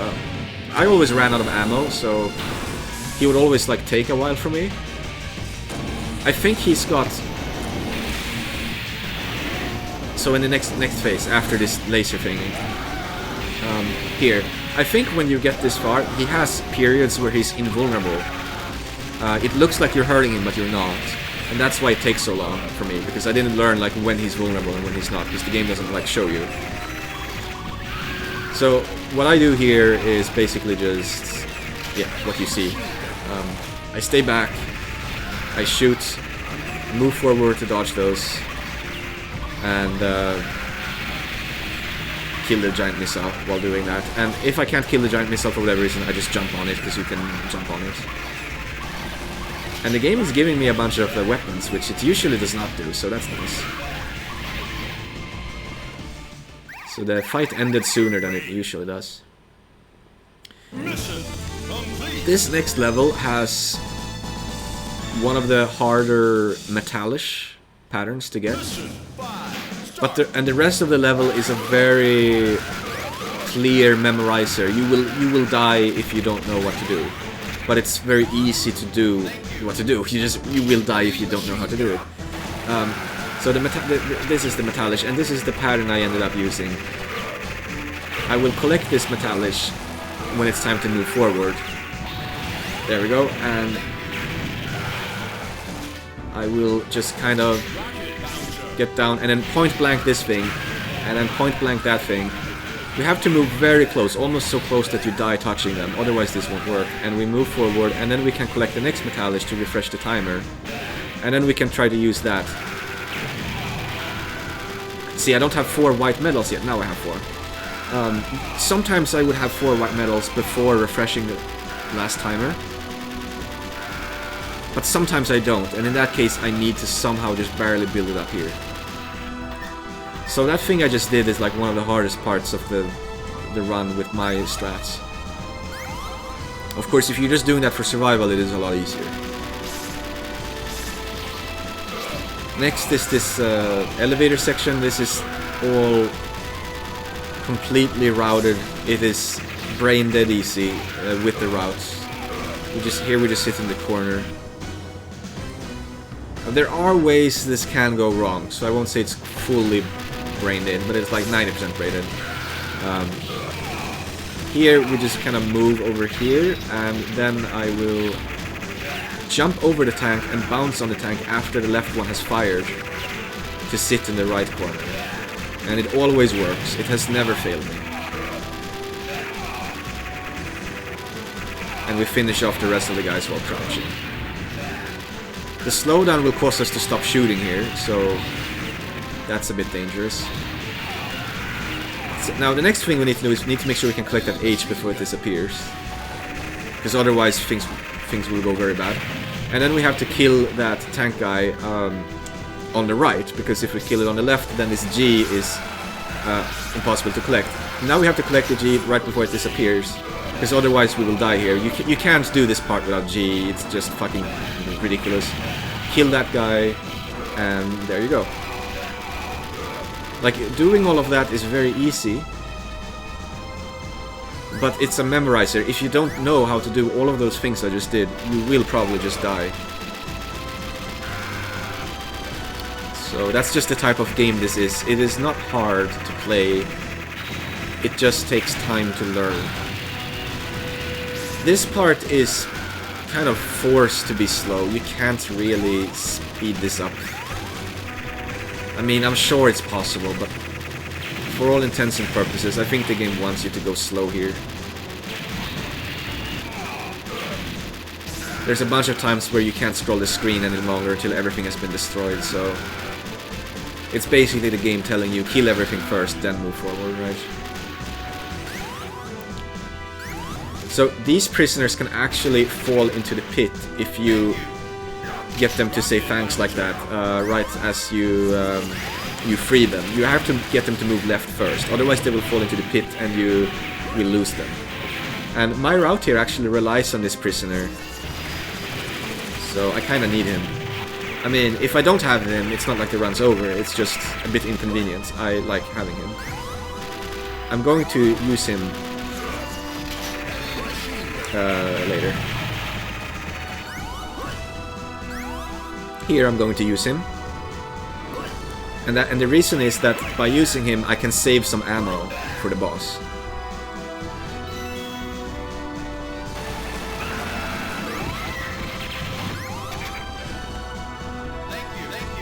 Now I have a shitload of ammo for the boss. I don't usually have this much. This is perfect.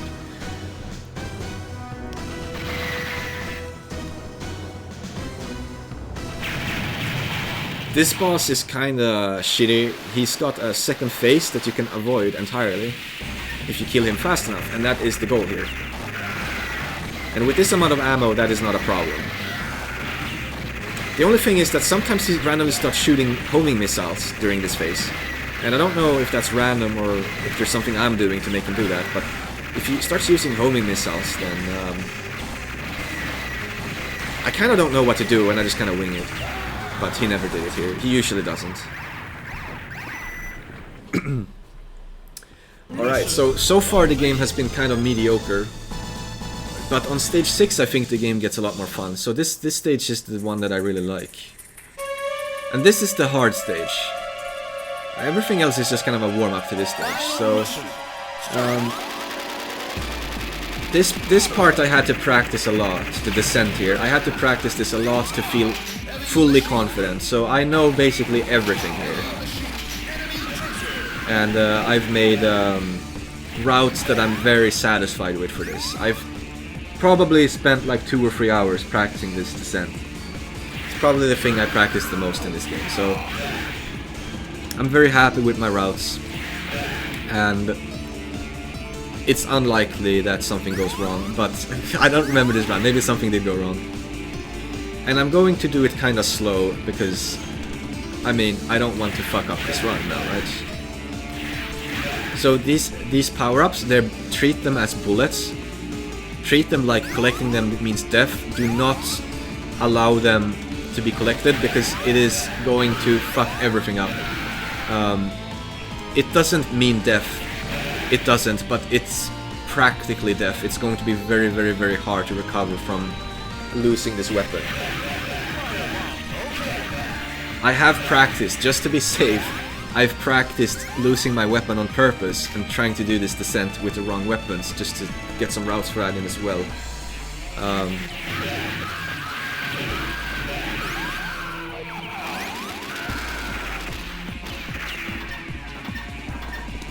The rest of the stage is a little bit less nerve-wracking than the descent, but there are some screens. There is one screen in particular that stands out, so I will mention that one when we get to it. The rest of the screens are not very hard. There's just one more screen that's gonna come that is actually pretty scary, and I'm sure I could have made it less scary, but I think I was being a little cocky. Like, I wanted to do it in a way that felt cool, so I didn't want to learn a safer route, so I stuck with my this feels cool and I like doing this type of strat. This screen is super easy, and basically we just speedrun this screen. It's, I can't die on this screen, it has never happened. Okay. What is the next screen? Okay, so this is a screen that is so easy that you don't even need strats. You can just you can just kind of go. You don't need to worry about running out of ammo or anything really. Just go and kill things. I mean, you don't want to like speedrun this screen if you don't have a good strat for that. But like, if you just take it slow, it's easy. Is what I mean. There's gonna be a camera here.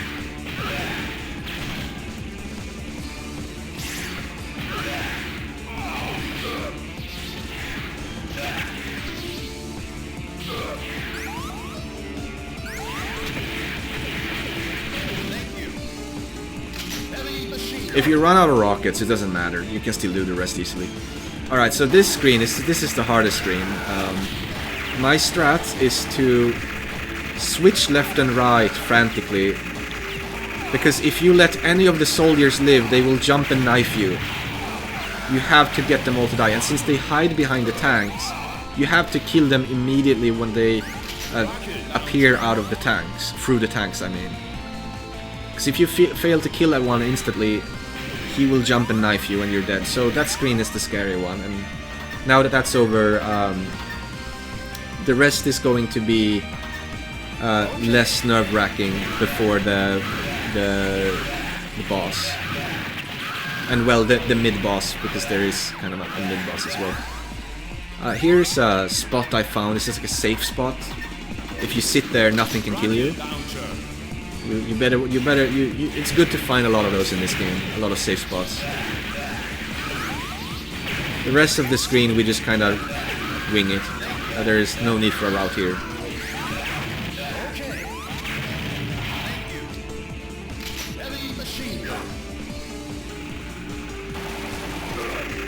Okay, so this next screen, I actually learned a strat that may have been better than this, but this is the strat I practiced more, and the reason this strat might be worse is that we have to use a little bit more of the laser. But I thought it was safer, so like easier to do, safer to do, so I went with it.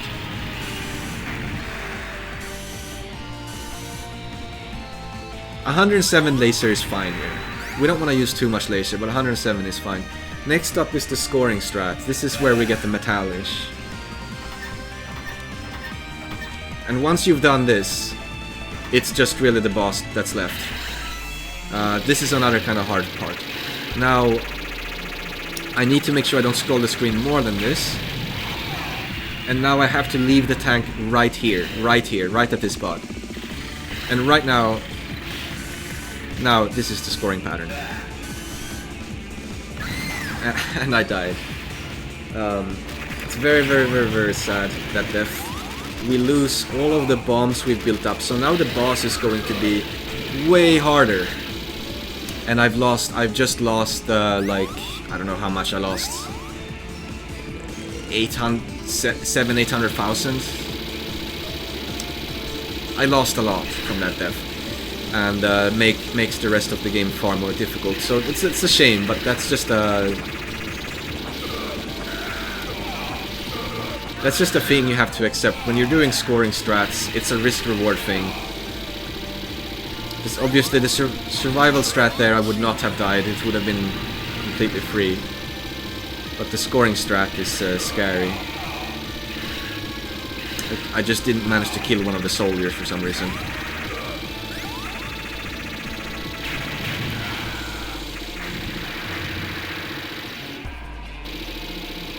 Now, I really need to make sure I do not lose this tank, because then things are much more grim. So I'm understandably playing a bit more careful, because I don't want to lose the tank. But it looks like I'm actually really fucking it up.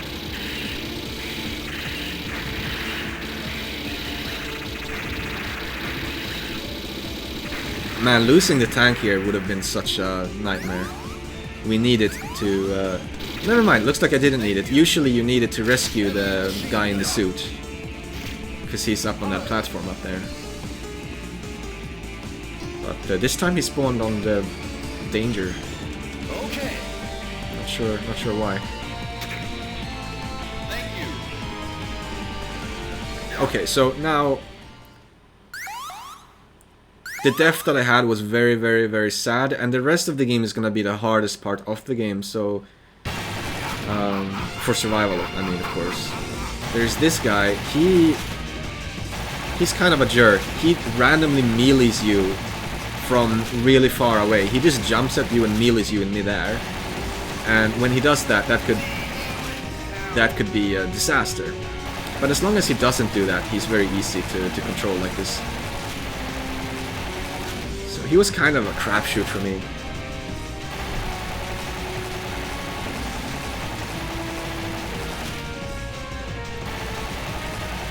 There we go.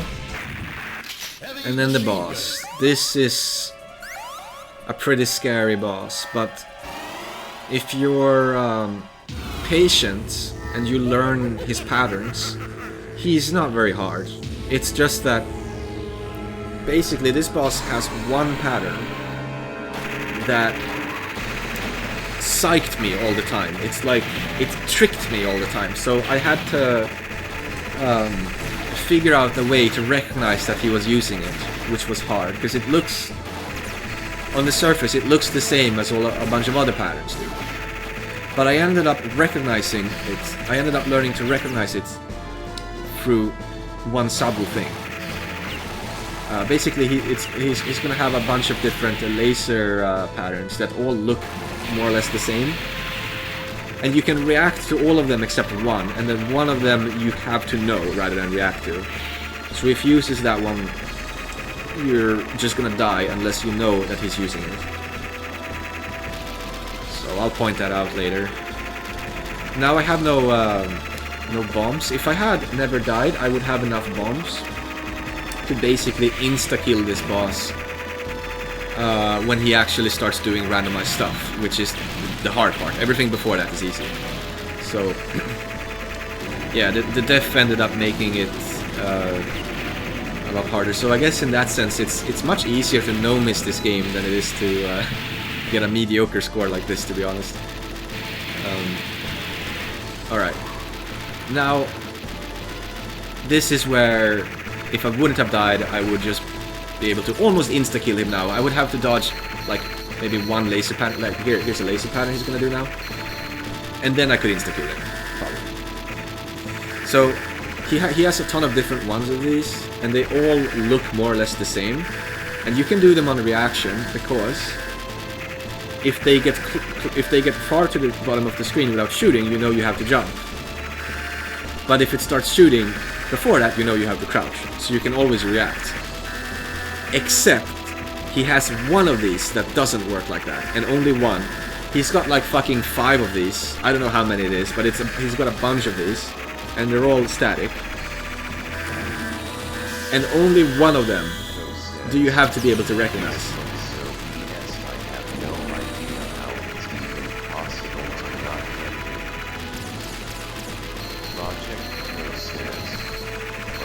So what I ended up doing to recognize it is that I would look at the positions of the laser turrets, and then I would just learn to recognize the positions of like the first 5 or something laser turrets, because the first 3 laser turrets, there's 2 different patterns that look exactly the same, so I had to learn to recognize like the first 5 or something.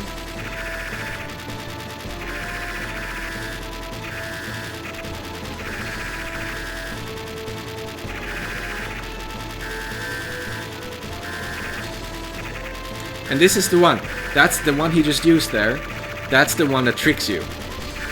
If you don't know how to, if you don't know it's coming, you don't know what to do, it will trick you and you will die to it. So it's a good thing I learned that one, because otherwise I would have died again here.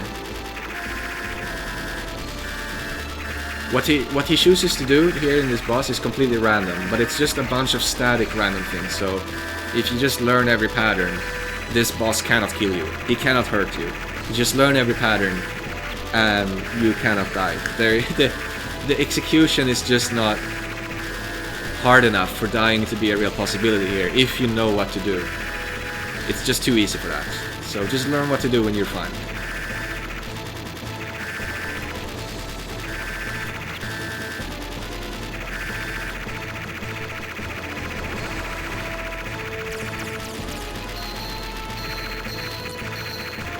Now that he's low on health, he will use a giant laser in the middle.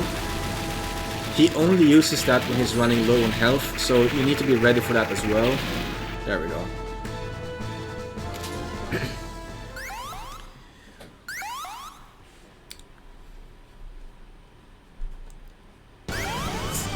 Nothing but regret over failing that score tactic.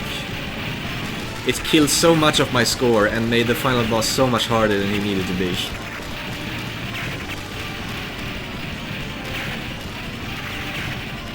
Plus, my first 1cc would have been a no-miss if I didn't go for score, so there's that too. Style points. Here we're not gonna go for like the best ending. I think if you just continue you get the best ending, but you can see you can save some more prisoners there to get a bit more score instead.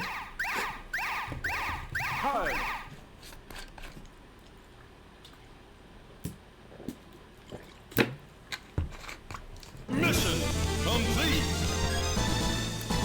Unfortunately, I don't think this game is like fun enough to want to fix this mistake and do it all over again. I just feel like, nah.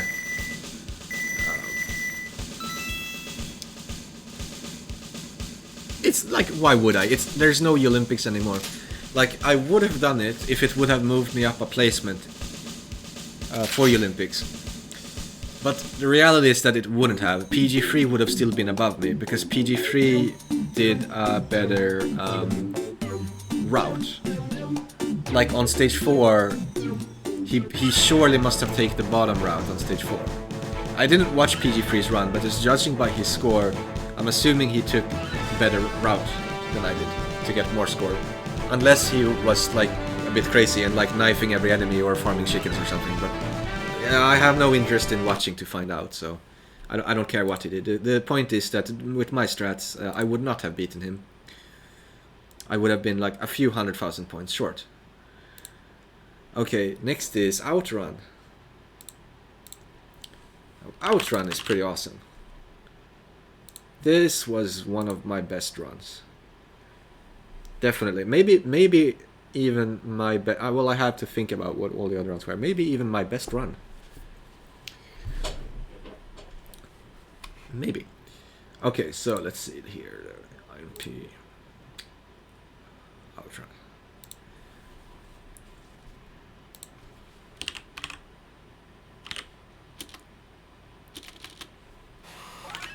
This is a really fun game. Okay, this game is too quiet. There we go. Very fun game. I think a lot of the charm behind this game is just the presentation. And something about it just kept me happy to grind it. Like nothing about it ever made me like frustrated or angry or any negative emotions at all. Like I had a very like zen-like feeling playing this game, and I like that feeling of I just enjoy grinding this, just leave me alone and let me grind the game. Like, you know, that kind of feeling where you don't care. You just stop caring about anything. You don't care about what happens in the game. You're just playing. So this was one of those games. Okay, so Outrun. I got second. I'm giving this an 8 out of 10. It's a classic. You can take different routes, but I only really learned the one I'm gonna take here. So, in this game, your main enemy is these cars. The courses are actually very simple. The problem is the cars. And you need to just get confident with these cars, but sometimes the game will just be like, hey, you're on this turn, here's a car in the way, and you will just be forced to slow down to avoid that car. And there is just no escaping this fate. It's just a thing that you can't do anything about. Or at least I don't think you can. I mean, I know that the cars can be controlled, but in my experience, that's not true, because as soon as you go off-road, the cars get like randomized again. Like you can control, like you can get the same cars every time, but like as soon as you go off-road, even for a split second, the cars just get randomized, and the earliest time you have to go off-road is on stage 3, so from this point onward you can't control the cars anymore, to my knowledge. I don't know if it is possible. So here we have to go off-road, and you have to just hope that there's no car in the way, and see, there's a car in the way. There is a bit of randomness. So because that car was in the way, I had to slow down more than I wanted to. Anyway, we're gonna be using the off-road very minimally. It's mainly just that one turn early on stage 3 where you drive into the off-road. Other than that, I just touched the off-road on purpose a few times to smooth out some of the turns, because doing the turns completely optimally without off-road, while possible, is insanely hard for some of them, where you could just smooth it out by touching the off-road very briefly to slow you down very slightly to make the turn much easier. So there are a few spots where I do that. So now we enter stage 4. This stage is probably the biggest problem stage. Stage 3 is also a bit of a problem stage, because there are a lot of turns where the cars will frequently be in the way, but I think stage 4 is a little worse than 3.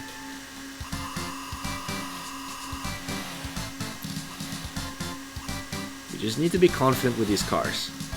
So this was a very lucky run, I have to say that. Usually there are more cars in the way than what I got on this run. And I mean, that makes sense. If this wasn't a bit lucky, it probably wouldn't have been my PB, because when I say the cars are in the way, like, I mean they just are in your way. You can't like drive around them without losing a lot of time. There's just no way to do it. So if they're in your way, you're just basically losing score, and there's nothing you can do about it. So now that we're past stage 4, that's a very nice stage 4 in terms of car placements. It was a very good one. When it comes to stage 5. The stage 5 is also not a stage to be taken lightly. But I do think 3 and 4 are worse. Stage 5 does have a few points where the cars can be a little bit in your way. Other than that, it's really just you have to do a little kind of a trick. I mean, in speedruns they would like call it a trick. It's this thing. That thing right there. I personally don't really have any issue with that. But I don't know, I think it looks harder than it is. So for me, I'm never like scared when I go to do that. It's almost always works. Okay, and then here I had to slow down because there was a car in the way. But there we go, it's a very clean run. I mean, we lost some time. But for the most part, I could just drive at full speed the whole time. My goal was 50 million and looks like I got 51. So 50 million would be 1 second slower. So that was my goal. So actually getting 1 second faster without ever hitting 50 million was kind of amazing. I didn't expect to skip 50 million and go straight to 51. And my PB before this was 49, and you know, before 49 I had a bunch of 48s, before 48 I had a couple of 47s and so on. So then skipping from 49 to 51 was a bit of a surprise. It's a really nice run. Very short though, not really enough time to talk about the game itself. But it is what it is. Next is Qbert.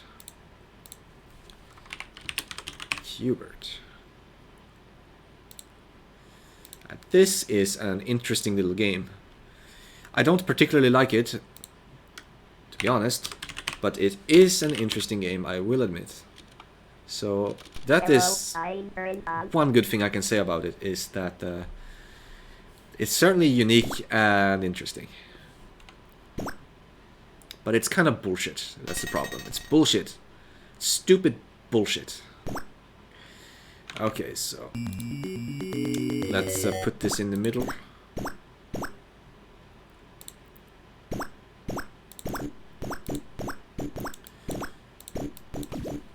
Qbert. I'm gonna check my rank because I don't remember what it was. 5th.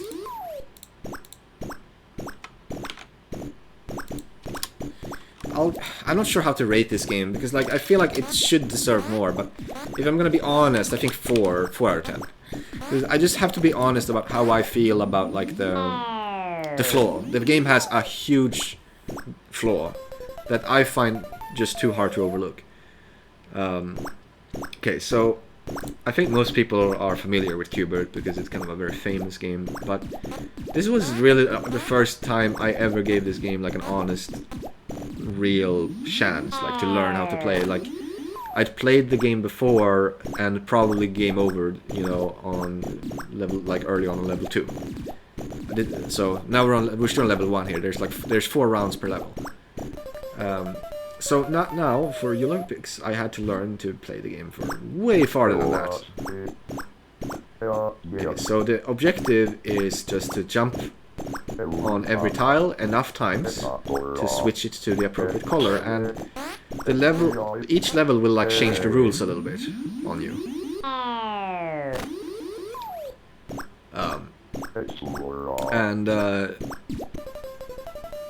See, here there's some enemies that spawn, like the fucking demonic guys. They spawn out of the corners and weird places, and then they jump really weirdly. These red balls, they always jump down, but which path they take, you have to react to. You cannot just know it. Meanwhile, the snake, he is predictable. He follows you in a predictable way, but he doesn't always jump down. He can jump up to trap you and stuff. So now we get to level 2, we have to jump twice on each tile to beat the level. So that's the new rule for that. And this level is significantly harder than level 1. Proud7 says, Coily. Coily, yeah, I mean, if I was a true dad gamer, I would like call them by their names. But I'm just gonna say Snake. Because I didn't grow up with Q*berts, so I don't know the names. To me, it just makes sense to say Snake. Okay, so here I've gonna collect the first green guy, because I've memorized when he appears. The green guys, there's 2 different types of green guys, one with sunglasses and one without. They will jump down the board, either left or right, you don't know which way they will take, just like that green wall does. And when they do, they switch the colors, so they can ruin all the hard work you put in.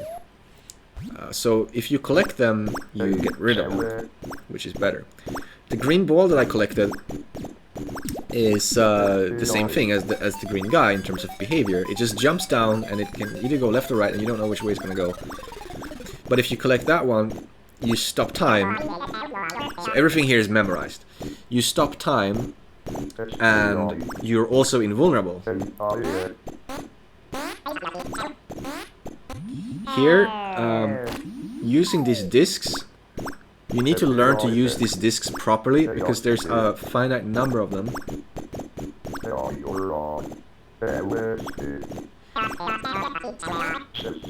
And if you use one in a bad way and you don't kill the snake with it, for example, you could be in big trouble because you need them to kill the snakes with them. It's just kind of an important thing to do.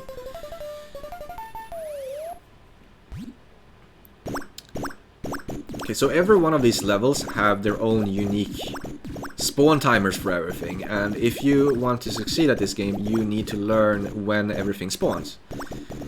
Which is a little bit annoying, but that's the game, you have to do it. You need to learn when the green balls spawn, because you might rely on them to actually beat the level.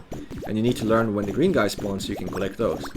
Because what's going to happen is, if you don't beat a level on time, the game will relentlessly keep spawning green guys on you forever. And you will never be able to beat the level. And you will get stuck. You will just get stuck. You will lose the rest of your lives. You can no longer beat the level. I mean, technically it is possible to beat the level, but like realistically, you can get in those situations where it's just not going to happen. So here, this is one of the hardest levels in the game. Some people even think this is the hardest level in the entire game, including all the later loops, 2-4. My strat is to lure the snake around there and then kill him with the disc, because you don't get a lot of discs on this level. And now I should be able to beat the level without dying after I have done all of this, because there's going to be a green ball if I remember correctly.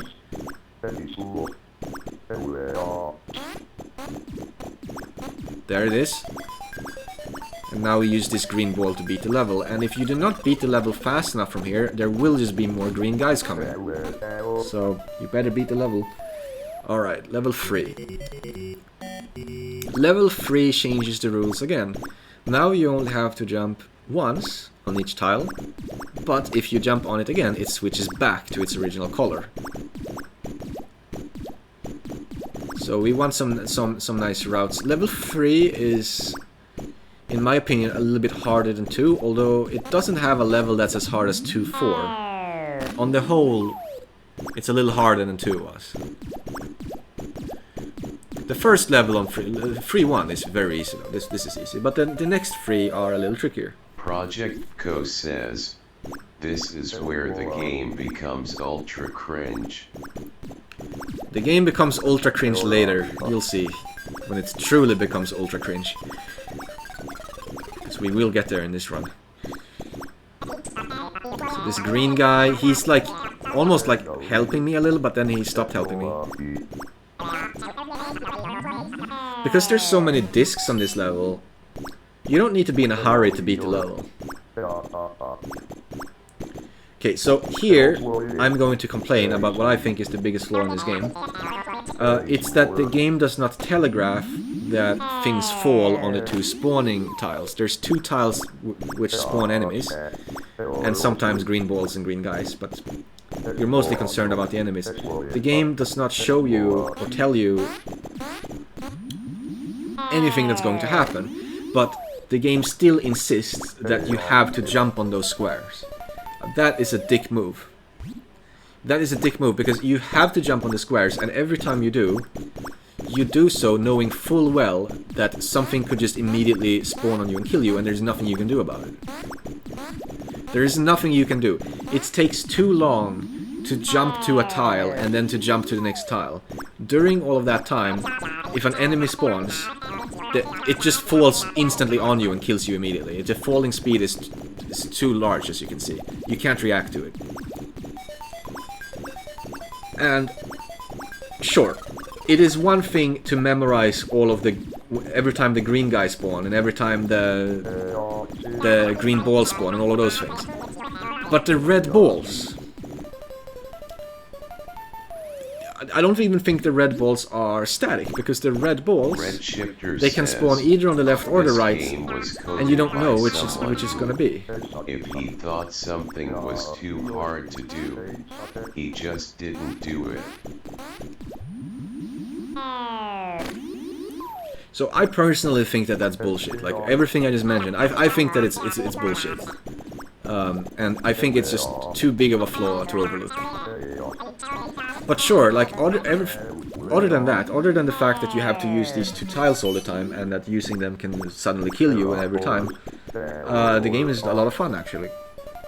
So if the game actually telegraphed that enemies will spawn, like a Tetris piece.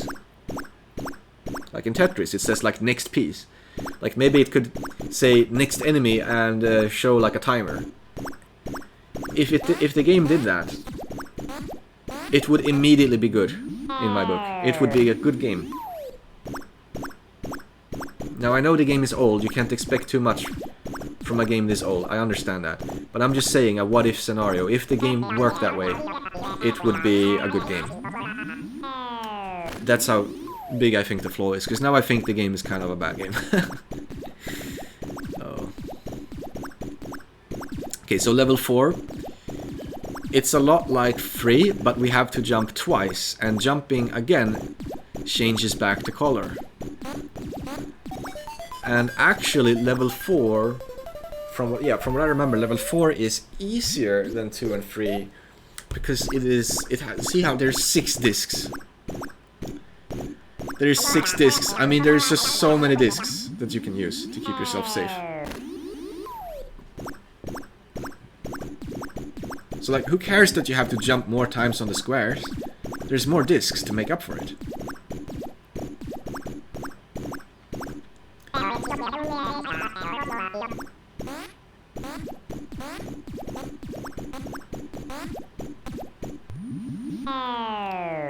So from what I remember, I didn't really memorize level 4 rounds very much at all.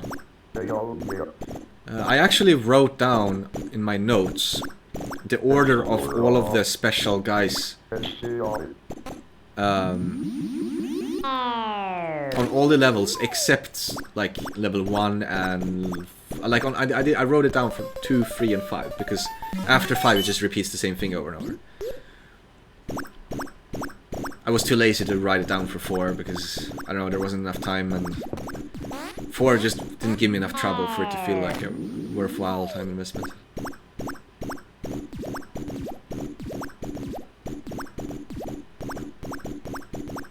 Now we start to jump faster too, which is pretty fun.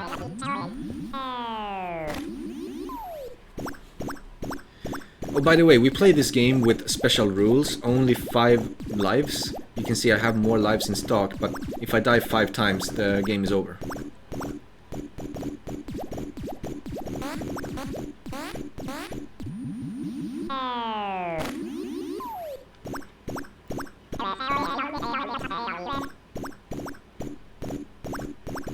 See, right there, that red ball could have killed me, but it fell on the right side instead of on the left side. If it had fallen on the left side, I would have died, so I won a 50-50 there. It's bullshit, but that's Qbert. If you're an expert Qbert player, your patterns will probably just be so good that this is no longer an issue. You know when all of the red balls are gonna spawn. But like, who the fuck wants to learn when all the red balls are gonna spawn? I mean, this is just way too annoying. It was already like a bit annoying to learn when all the green balls and green guys would spawn. I mean, it was so annoying that I didn't really even learn all of them. I learned on this level.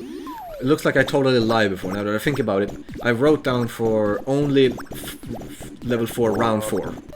Not rounds 1, 2, and 3. Just level 4, round 4. I wrote down the enemy order. Okay, level 5. Now the game starts to get... we're getting to the end game. I wouldn't say necessarily that the game gets serious here, because just look at how many discs there are. But the game is going to get serious in how... if you fail to beat the level in time, it will be impossible to beat. That is a thing that is going to come into play on level 5.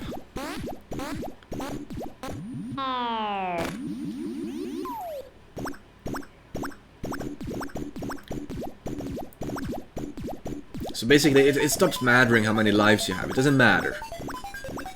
You could just lose all of them, no matter how many you have. Now, 5-1 is quite an easy one, so...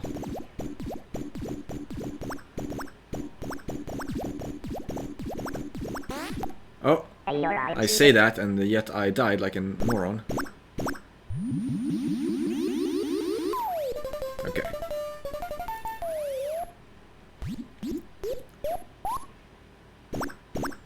That was the first death, by the way, so this was a pretty good qubit run. I remember I did this run right at the end of the tournament. I think in like the last hour or so. Yes, it was the last hour. I remember that I was even a bit worried that if the run is too good, I'll have to cut it short so I can submit it in time. But it didn't end up being anywhere near good enough for that. I had like 20 minutes left when I finished the run.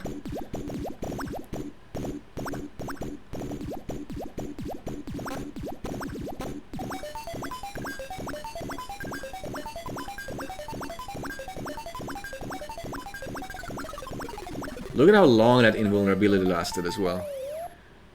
Invulnerability has different time. It doesn't last always the same. It has different time depending on the level and the round. So on level 5-2 the game's like, let's show some mercy on the player and have a long invul. That was some schizo jumping. It looks like I couldn't figure out how I wanted to jump.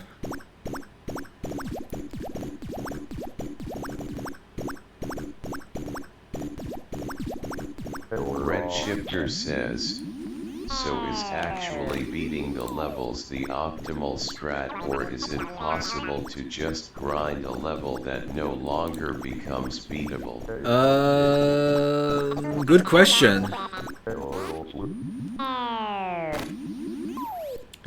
So, you could grind a level that no longer becomes beatable, because you get points for each jump. But the difficulty will be too hard, so I don't think that's something anyone sane would do. But I mean, you would, like, obviously you would be forced to try. Like, if you're still alive, and why wouldn't you fight? You know, why wouldn't you fight? And while you're fighting, you're still gaining points, because each jump gives you points, so... It's not a completely insignificant number of points you get from just jumping around, but... At the same time, it's too small to be optimal way to play, I think. Because it's too hard, like...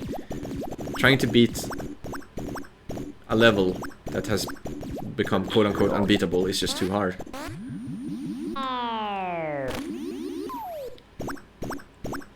Anyway, now we've got to the infinite repeating level. I don't know if every level is gonna be the same with like discs and stuff like that, but they're going to be the same in terms of when the green guy spawns, when the green ball spawns, and yeah, everything that I've learned. So right now, I know when the green guys spawn, I know when the green ball spawns, and I'm just gonna try to beat the level in time. And a level can be unsolvable now. It can be unsolvable, and people don't.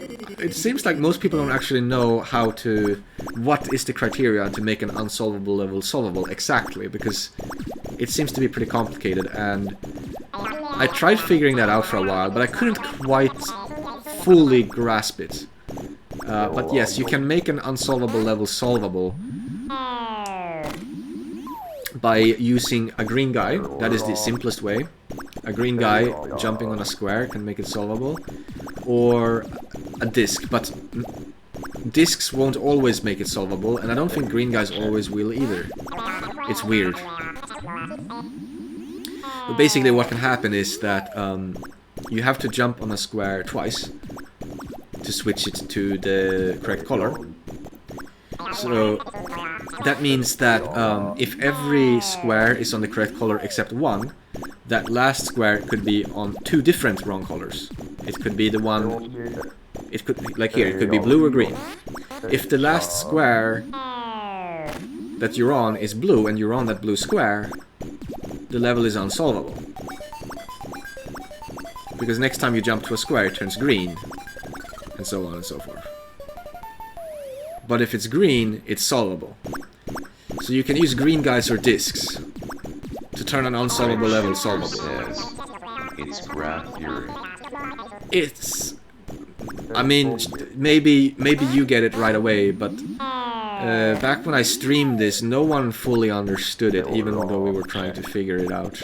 So it might be more complex than you think, maybe. I think that what we ended up... The conclusion we ended up getting to is that for a disc to solve the level, it has to be at the correct height, otherwise it won't solve the level. And now I don't really remember what the correct height is anymore, but... Well, there's an even and odd number of squares from the top, so it would be either even or odd would work.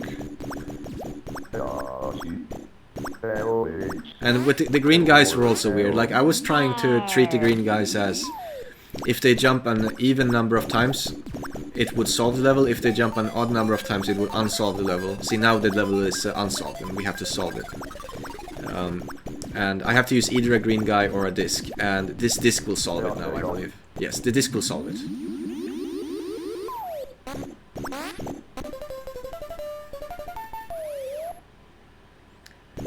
And I think the reason I think a disc on a different height may have not solved it is that a different number of hops to the discs would have either left or not left an extra square on the wrong color, which would have remained, then the level would have remained unsolved. At least I think that's how it works. I'm not 100% sure. I think that this is one of those things where it's just a lot more fun to try to figure out if it's a puzzle game, you know. I mean, a puzzle game where you have time to think. In this game, you can't sit there and have time to think, because then the green guys will overrun you and you'll die. So specifically for Qbert, I was like, nah, I'm not gonna sit here and figure this out.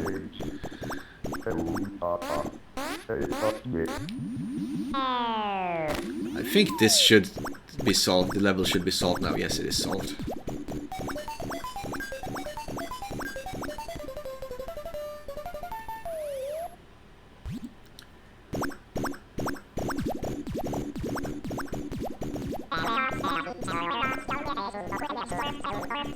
And as you can see, it's always the same thing. The first green guy comes out,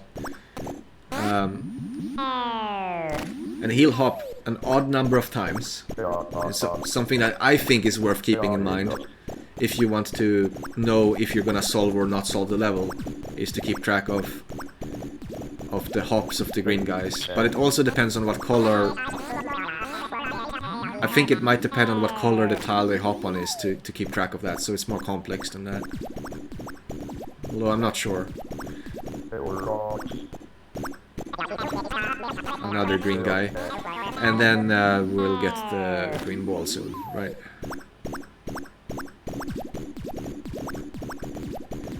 Also, the reason that red ball didn't kill me, it has to hit the red balls and the snake and pink balls. They have to hit the square that you're on.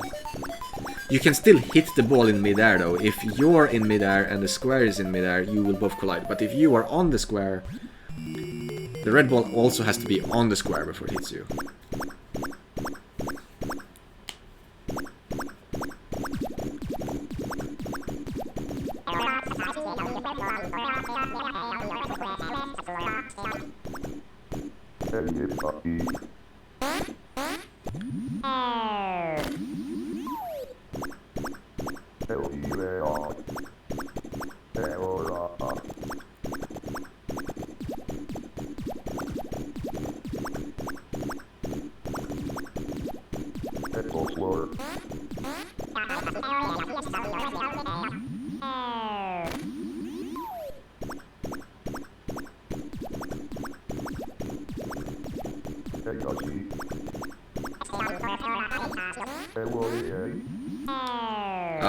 I'm not sure if this solves the level. Oh, pink guy. Okay, using that disc might solve it.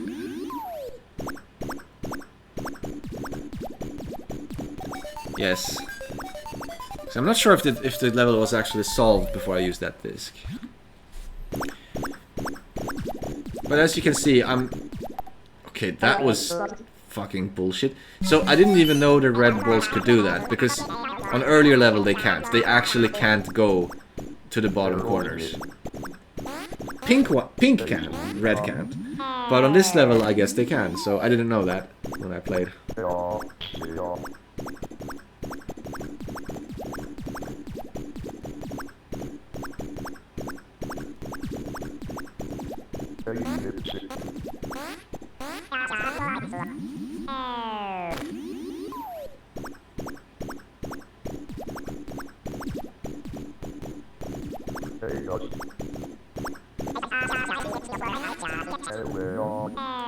These green guys are kind of wrecking me right now.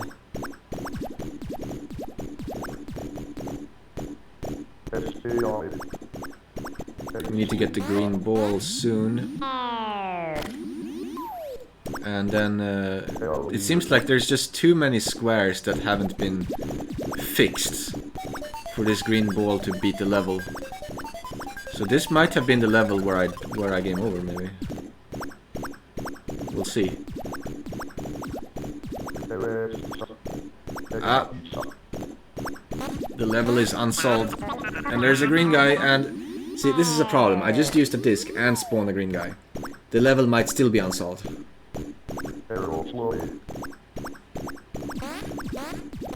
Yes, I believe this is where everything ended. Now I'm just gonna be stuck in an eternal limbo.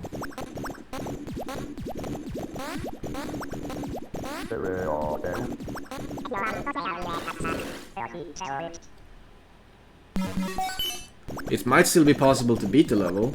Every time a green guy spawns, if it's not possible, they could potentially make it possible. But you see, the game will just keep spawning them so relentlessly that you're always catching up on trying to complete the level.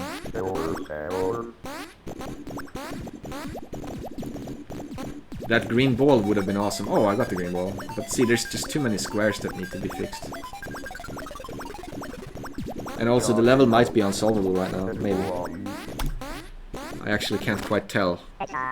3 white squares. I think it is unsolvable right now.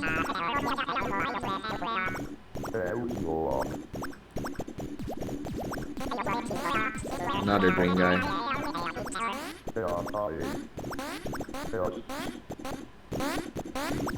Project Co says, been playing this shit longer than any human being ever should have to, and it's only worth 5th wood phase. Yeah, so that was my 5th death, so now the game is over. Because we're not allowed to die more than 5 times. So there we go, that's Qbert. Like I said, it's an interesting game, but it has massive Redshifter flaws. says, they must have been grinding on a level. No, they just kept going. The game just keeps going, so they just keep going. Redshifter says, do the spawns actually get faster? I don't know. I heard something about level 9 changing something. So maybe... Maybe. Next is... Timber. And this... So... This run is 5 hours long, so we're not gonna show the run. I'm just gonna like fast forward to the max difficulty. Timber. And on max difficulty, I'll just let it play for a while to show off all the different levels, and then we'll just end it. This seems like a fair treatment for Timber, because obviously I can't show 5 hours, and also I can't speed through the whole thing either, because that will also take forever. Because it's fucking 5 hours, so even speeding through a name will take a long time. So, I think it's fair to just show the very beginning of the game.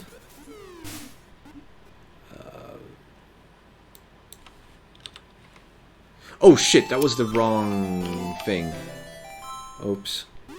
I meant to switch this thing. Ah, cancel. Transform. There we go. Okay.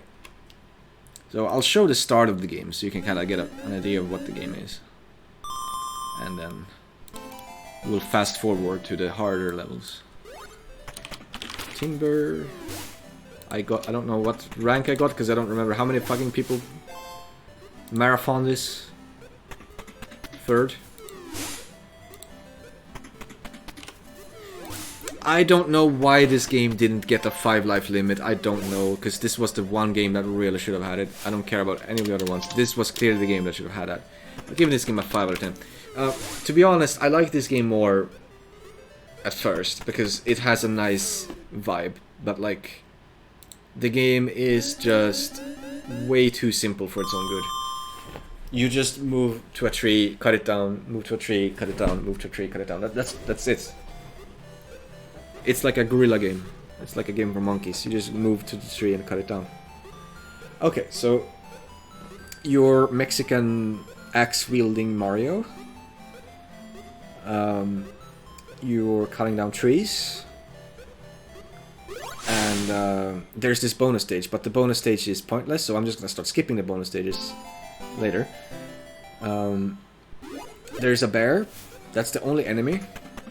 He shows up, throws a beehive, and leaves. And on later levels, he will show up constantly. So, like, when he leaves, he immediately shows up again. There's also, like, the pink bird that sometimes shows up. I tend to just ignore those on later levels, because there's not enough time to chase after them. When you cut the tree, you either have to hit the tree 5 times, and in that case the tree will fall towards you. Or you hit the tree 4 times and then ram the tree by moving into it. In that case, the tree falls the opposite direction. So it's faster to cut the tree 4 times, but I'm not always going to be doing that, because there is a score bonus if all of the trees fall on the same direction. So I'm usually going to be going for that score bonus, where I'm trying to cut all the trees in the same direction. It wastes a little bit of time. Other than that, you can hit the beehive for points, but you have to be above the beehive when you try to hit it, because like the tip of the axe has to hit it. You can't just hit it in front of you. You will die if you do. So meanwhile, the beehive collision size is enormous. Like, if the beehive touches your shoe, you get hit. If the beehive touches your hat, you get hit. Like, you do not let that beehive be anywhere near you. The bear does not have a hitbox, so you can move over the bear. And the only other thing, you can't move diagonally. You can't hit and move at the same time, but you sort of can, because if you hit and then start moving immediately after, you can hit and move at the same time. But like, you can't hold right and hit your axe, then nothing will happen. But you can hit your axe and then immediately after press right, and then you can actually move right while hitting. So that's one way to get around it. When you hit the tree, you teleport, you warp to the position of that tree. That's why hitting trees can be dangerous, because if there's a beehive coming, you don't want to warp into the beehive. That's actually a thing that's very easy to do, because when you press the axe, the hit axe button, it actually takes quite a long time for the axe to hit its intended target. So like, you could like press axe hit when you're near a tree and then go up, and then while you're going up you'll be hitting the tree, and then you'll warp back down to the tree. These sprites are hilarious. Yes, the sprites are great. I like the boss. The boss is awesome. Anyway, it's easy to accidentally warp into a tree to get hit by a beehive. So in order to try to avoid that from happening, you need to be extra careful when the beehives are coming, that you don't warp into them. That's like the main danger while you're playing this game, is to warp into beehives, so best to be careful. Anything else?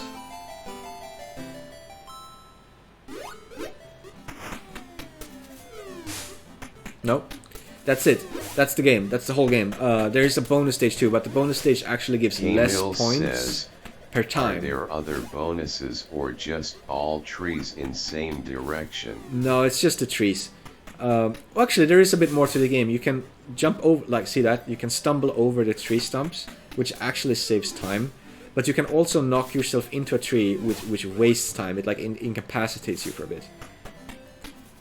So be careful not to do that. If you like move vertically into a tree. Mills says, so wait, you can cut them on either side, but they always go left? No, if you cut the tree from the left side, and you hit the tree 5 times, it will fall to the left, so it falls towards you. But if you cut the tree 4 times and then you ram the tree will fall away from you, so then you can get the tree to fall the other direction. Oh, I see. So here I'm trying to get all the trees to fall left, right? So if I'm to the right of the tree, I have to ram the tree at the end instead of cutting it 5 times.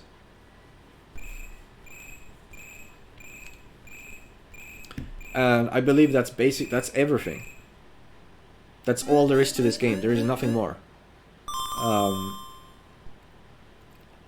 Now it's just gonna come down to memorizing the patterns, because there's gonna be Mills says 5 different this patterns. is like advanced whack-a-mole. So let's fast forward now to when the game gets to max difficulty and it just starts repeating itself. There's gonna be 5 different patterns, and I memorized all of the patterns and just played the game for as long as I felt like playing it. And I eventually got very tired and I ended the credit.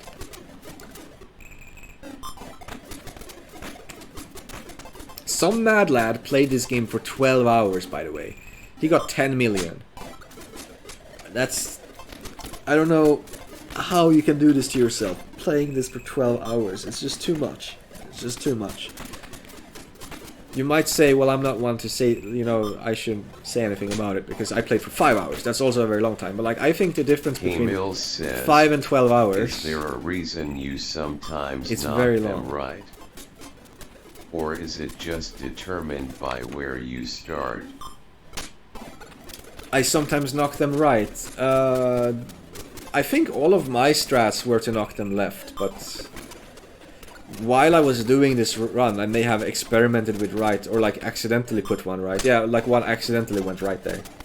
There's also this pattern where I usually do not go for bonus, because this pattern, you're so low on time. Anyway, I think we're getting to the repeating levels now. So let's see.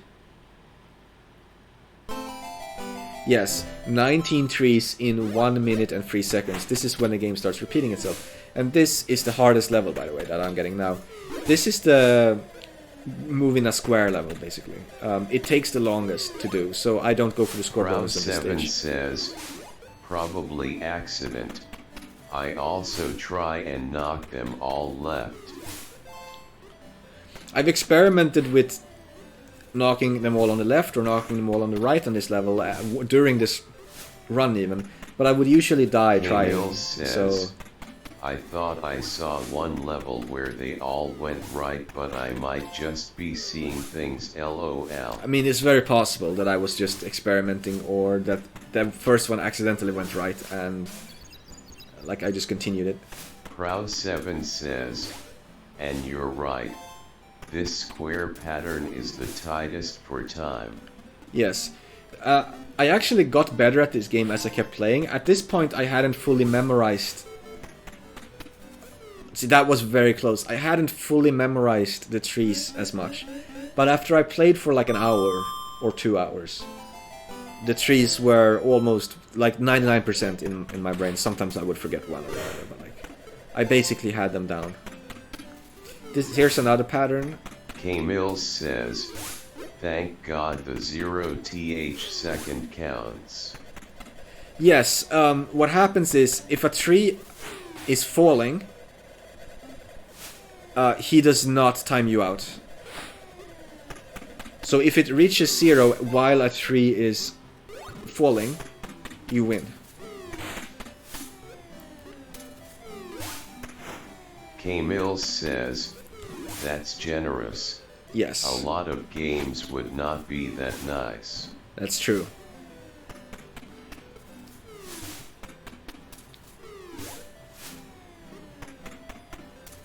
So I'm not gonna show like too much of this. I think we should just like watch every individual level. There's 5 of them.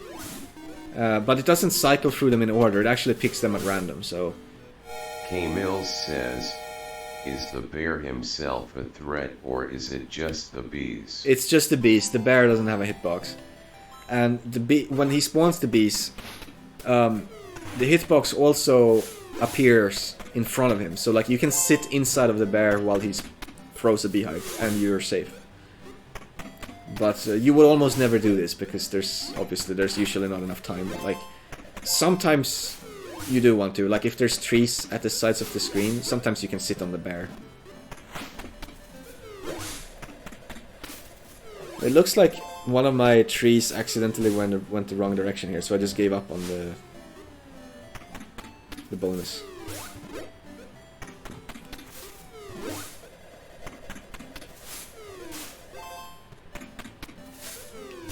Like I said, like when I did this run, I was kind of learning as I went, because I had practiced a bit, but my practice time is nowhere near as much as this run's length. So this run served as most of the practice that I got to do.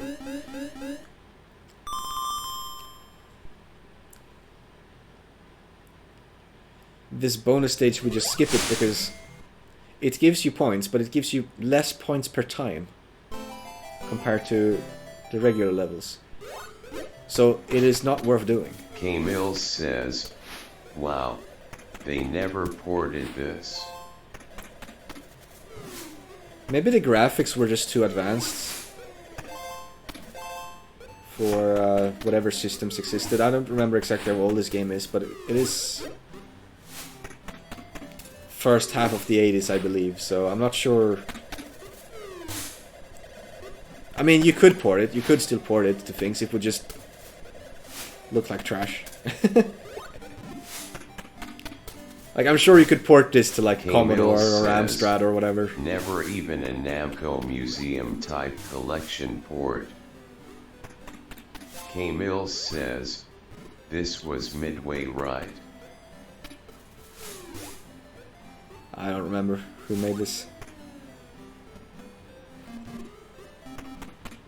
Like, if I look at it, I just think Nintendo, because like this guy is clearly like Mario with an axe. That's what I see when I look at him. I just see Mario with an axe. Alright. Oh, I think we can end this after this run. So this is a different pattern. He's suspiciously Mario-esque.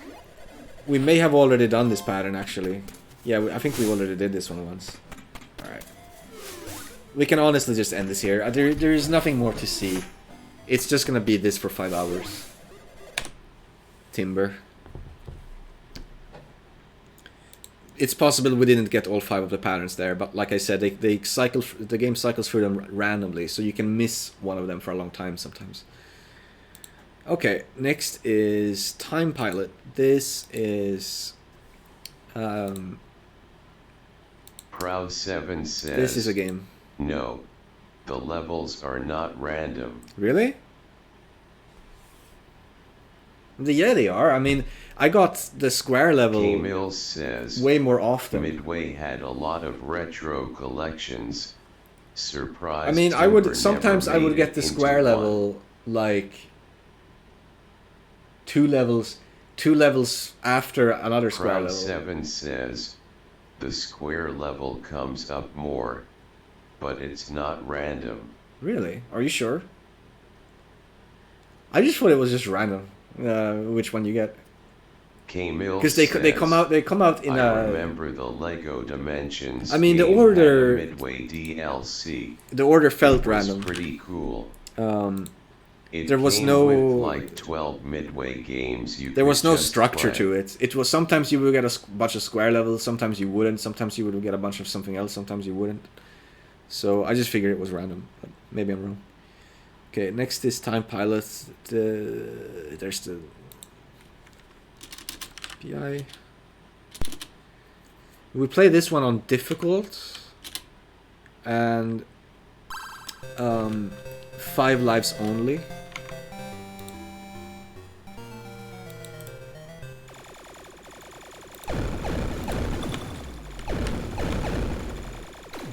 Okay, so Time Pilot, level 1 is kind of hard, but level 2 is easier, so the strat is gonna be to get to level 2 and then to try to milk that level dry. So I don't think this game is that bad, to be honest. I don't think it is that bad, but I'm gonna give it a 4 out of 10. It's like, it could be worse. I just think that it's very bad for tournaments. But it's like, it's just slightly bad normally, if that makes sense. Okay, so this is kind of a free roaming game, but the controls are a little weird. The rotating controls, they're a little weird, and I still haven't fully gotten used to them. So a way to try to minimize the weirdness is to try to fly mostly around, like in the same direction. Like, don't go down, just go up. Up, up, up, up, up. If that makes sense. Okay, so now we're on level 2. Here's the strat. You get the parachute guys for points. And if you can, you could try to shoot the giant planes. Because the giant planes do not... They give you a nice number of points, and they do not contribute to your kill meter. Okay, I'm killing way too many small planes right now. Anyway, the kill meter is, you see it at the bottom, it's the blue planes there. It's something like 10 enemies equals 1 blue plane or something like that. Maybe it's like 8 enemies equals 1 blue plane, I'm not sure, but it's like X number of enemies equals 1 blue plane. And if you run out of blue planes, the boss will spawn soon. So in order to get this stage to go on for as long as possible, you need to avoid killing regular enemies as much as you can. But like these regular enemies, sometimes they're in your way. What a bizarre way to measure the kills. Yeah, for sure. So now we're getting 5,000 points per parachute guy. It goes up like a chain. So 1,000, 2,000, 3,000. If I miss one, I'm usually not going to try to go back for him, because it's too risky. But it depends. Sometimes I will. It depends on the situation.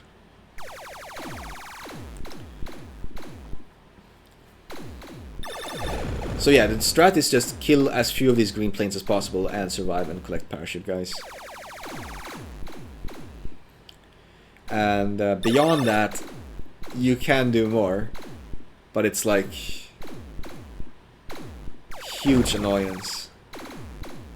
I mean, there are stages after 2 that you can try to finish, but the game just gets so brutally difficult that everyone just did this. Just stay on level 2 forever. Or for as long as they can. Camille says, for some reason I'm slightly reminded of Bosconian. I wish I was playing Bosconian instead. That was a way more fun game than this. Camille says, a line. A line.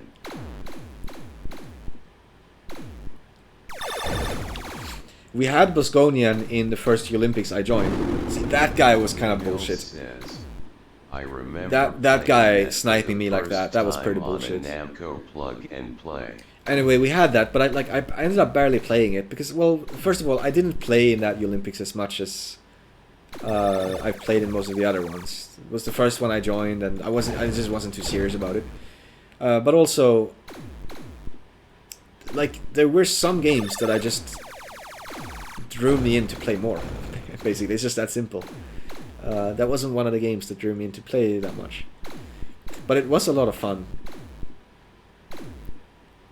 Oh yes, I remember now. Part of the reason was that you had to mash in that game, I think, and I just didn't want to mash. I just didn't feel like mashing, so I didn't end up playing it very much. Dude, what the fuck? The sick moves. A lot of people trash it. I do know. Those were some sick moves. Open field shooters require a lot more focus and feel intense. I don't know why I did something that risky. Yeah, there is a lot of mashing.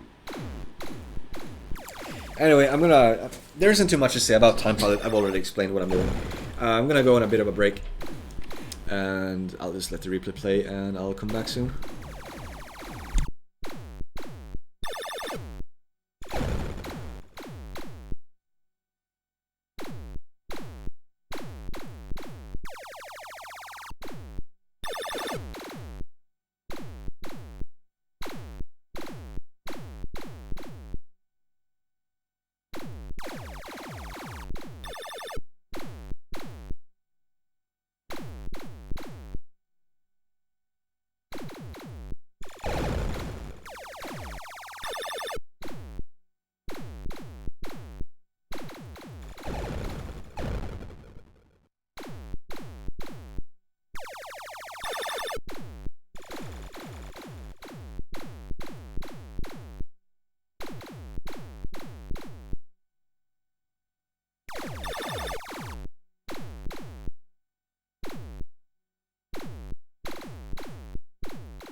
Prow7 says, Turbo Outrun is next. Blood Trail.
Alright, so I can't shoot anything because I'll spawn the boss. I feel like I wasted my number of kills available a bit in this run early on. Now I have to pay the price. Because sometimes you need to shoot like the green planes, or they might shoot you first. Because sometimes the ones that spawn can like shoot you like immediately, and they will like shoot to the side of you, so you run into the shot station. Like what that guy did. Now it was the bigger plane that killed me, but one of the green planes was also shooting at me. Anyway, here the run is over because we're only allowed 5 deaths. But that's Time Pilot. There's probably the dumbest tournament game we had this time. But I wouldn't say it's a terrible game. It should just boot up and play. It's not terrible. But like, I just know people voted for this knowing full well that it wouldn't be any good for a tournament. That run was 13 minutes long, just looking like it felt like twice as long. Alright. Next is Turbo Outrun, yes. That I thought there would be another game in between, but we have another Outrun game. And personally, I saw a lot of hate for this game, but I actually liked it. And it's frustrating. It's kind of stupid, but I did like it. Proud7 says, overall I enjoyed it. Yeah, I like it. I reached the goal I set for myself at the end, which was kind of lucky for me, because I just barely reached it. But the run is gonna be very like rough. From what I remember, it was very rough. It's just kind of a hard game, to be honest. Hello, real old dude. Yeah. So this is kind of like Outrun, but there are some differences. Let's just do this first. First of all, there's no routes. It's just 16 stages. I'll give this 7. That seems fair. Honestly, though, it's close to an 8 for me. Close. But I don't think it's quite as good as Outrun. So, but I do think it has some advantages over Outrun, though. So, first of all, each group of stages consists of 4 levels, essentially, and the levels are usually like 30 to 40 seconds long.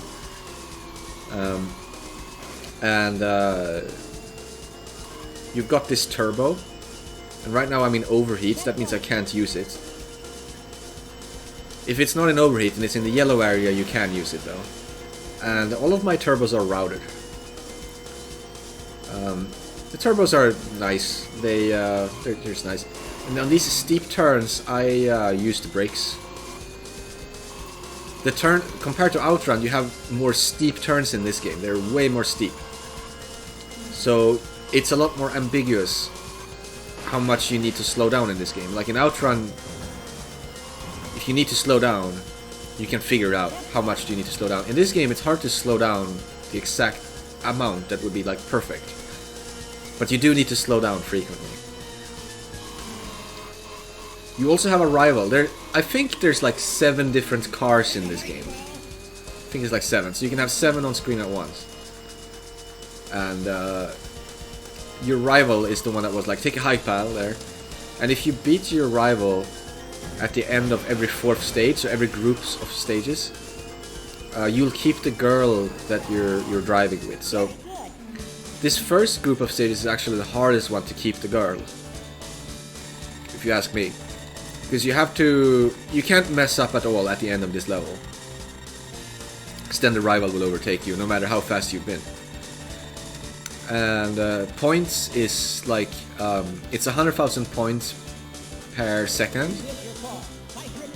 on level 1, and then 200 points per second on level 2, and so on and so forth. So if you're gonna save time, it's best to save that time on level 4, or when I say level 4, I mean like group 4, like area, the last group of levels. And now that I beat that first group of levels, I could upgrade one Proud7 says, one feature of my car. Totally agree. Hardest to go fast and get the love bonus. So there's one thing that makes this game a lot harder than Outrun, or like one thing about this game that's harder than Outrun. I mean, the first thing that comes to that's obvious, that you can see is obvious, is like the courses are a little bit more complex. It is harder to perfect the courses for sure. But the thing that stands out when you're actually playing is that the cars in this game, the enemy cars, are very different. In the original Outrun, if you touch the cars, it could be a lot more catastrophic to touch enemy cars in the original Outrun compared to this game. Sometimes in this game, you could like drive into a car and you're barely losing any time, which is different from the first Outrun. But I would argue that the cars in this game are much more fiendish than the original Outrun, and that is because, first of all, the courses are more complex, so that makes it harder to avoid the cars, of course. But the main thing is that these cars, these enemy cars here, they drive into you from behind. That is insane. So the police car there, he drove into me from behind and caused me to lose a shitload of time. But it's not just the police cars. All the cars drive into you from behind. And it's just that most of the other ones will like not do that if you're driving at full speed. They will never do that. But if you slow down at all, because sometimes you just have to, or the police drives into you, or something happens. If you slow down at all, a car will come crashing into you from behind and slow you down even more. And then another car will come into you, crashing you from behind and slow you down even more. And then all of a sudden, all 7 cars will have crashed into you. And also, sometimes when the cars drive into you from behind, they crash you into the walls. And then you do a complete crash and you lose like 10 seconds. And what sucks even more about this is that even if you crash into the wall and you do a complete crash, when you're recovering, you probably can't even use your turbo. And you would love to use your turbo so that you can accelerate faster. But usually when you crash, you have to stop yourself from pressing turbo. You can't press turbo. Because you will just crash again, or because you're using a turbo you need later, or something. Okay, so anyway, we're done with the first 8 levels now, and the next 8 levels will be a bit harder. So I think that this stage 9, it's a little rough if you don't have a good plan, but the worst thing about this level really is just the frame rate gets very bad, and there's one part near the end of the level where you need to slow down a bit, and you get punished for it by the enemy cars could all drive into you from behind here. So if you can avoid getting all the enemies into you from behind here comes the police car. I avoided it. I avoided trouble. Sometimes you lose so much time there because the cars all crash into you from behind. So this next level, level 10, this is the first hard level in this game, I would argue, and it's mainly because at the end there is a very tricky snake turn. It's just left, right, while you're going up and down too, so it's kind of hard to tell what's going on, and it's tricky, and it's tricky, and there's often like a truck here that blocks you, but it went very well here. The next 2 levels are a little easier.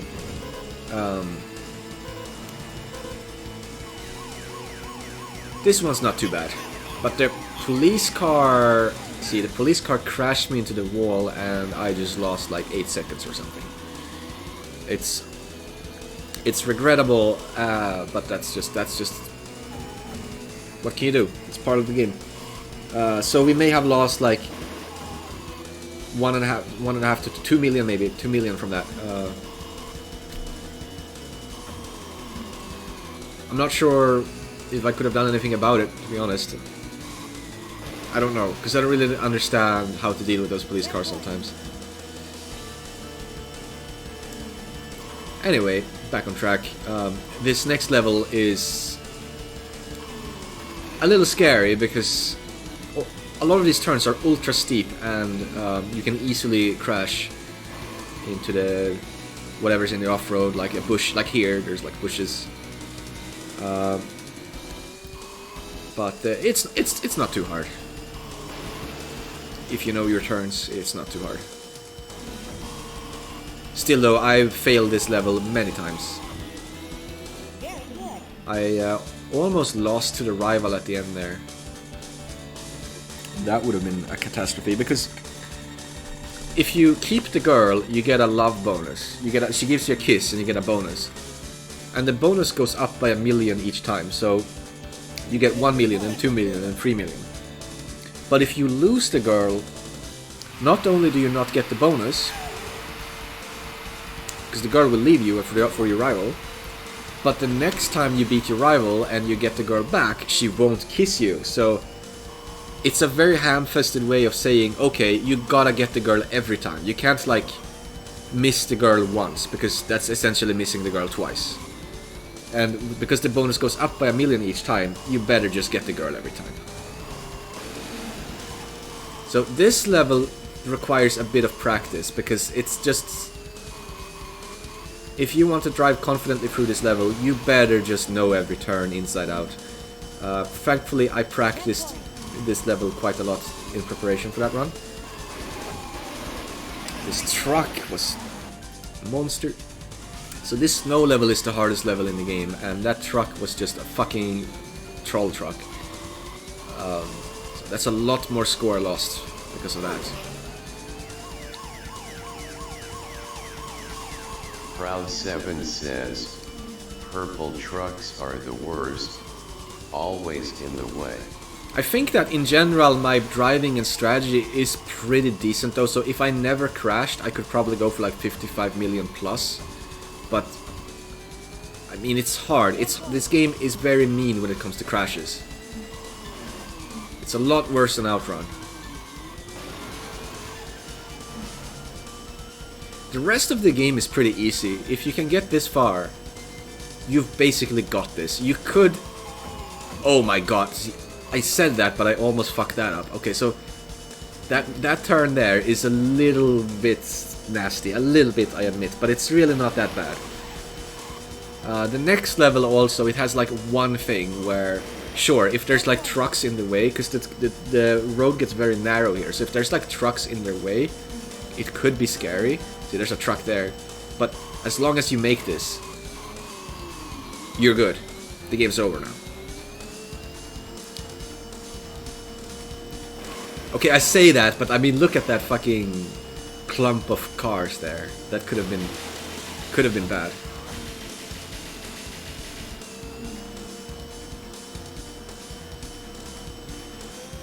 Alright. This is a fun game. I think compared to Outrun, what I like about this game better than Outrun is that the driving is a bit more complex. The courses are more complex, so it's like it's harder, there's more strategy involved and more stuff to learn. The driving's just harder.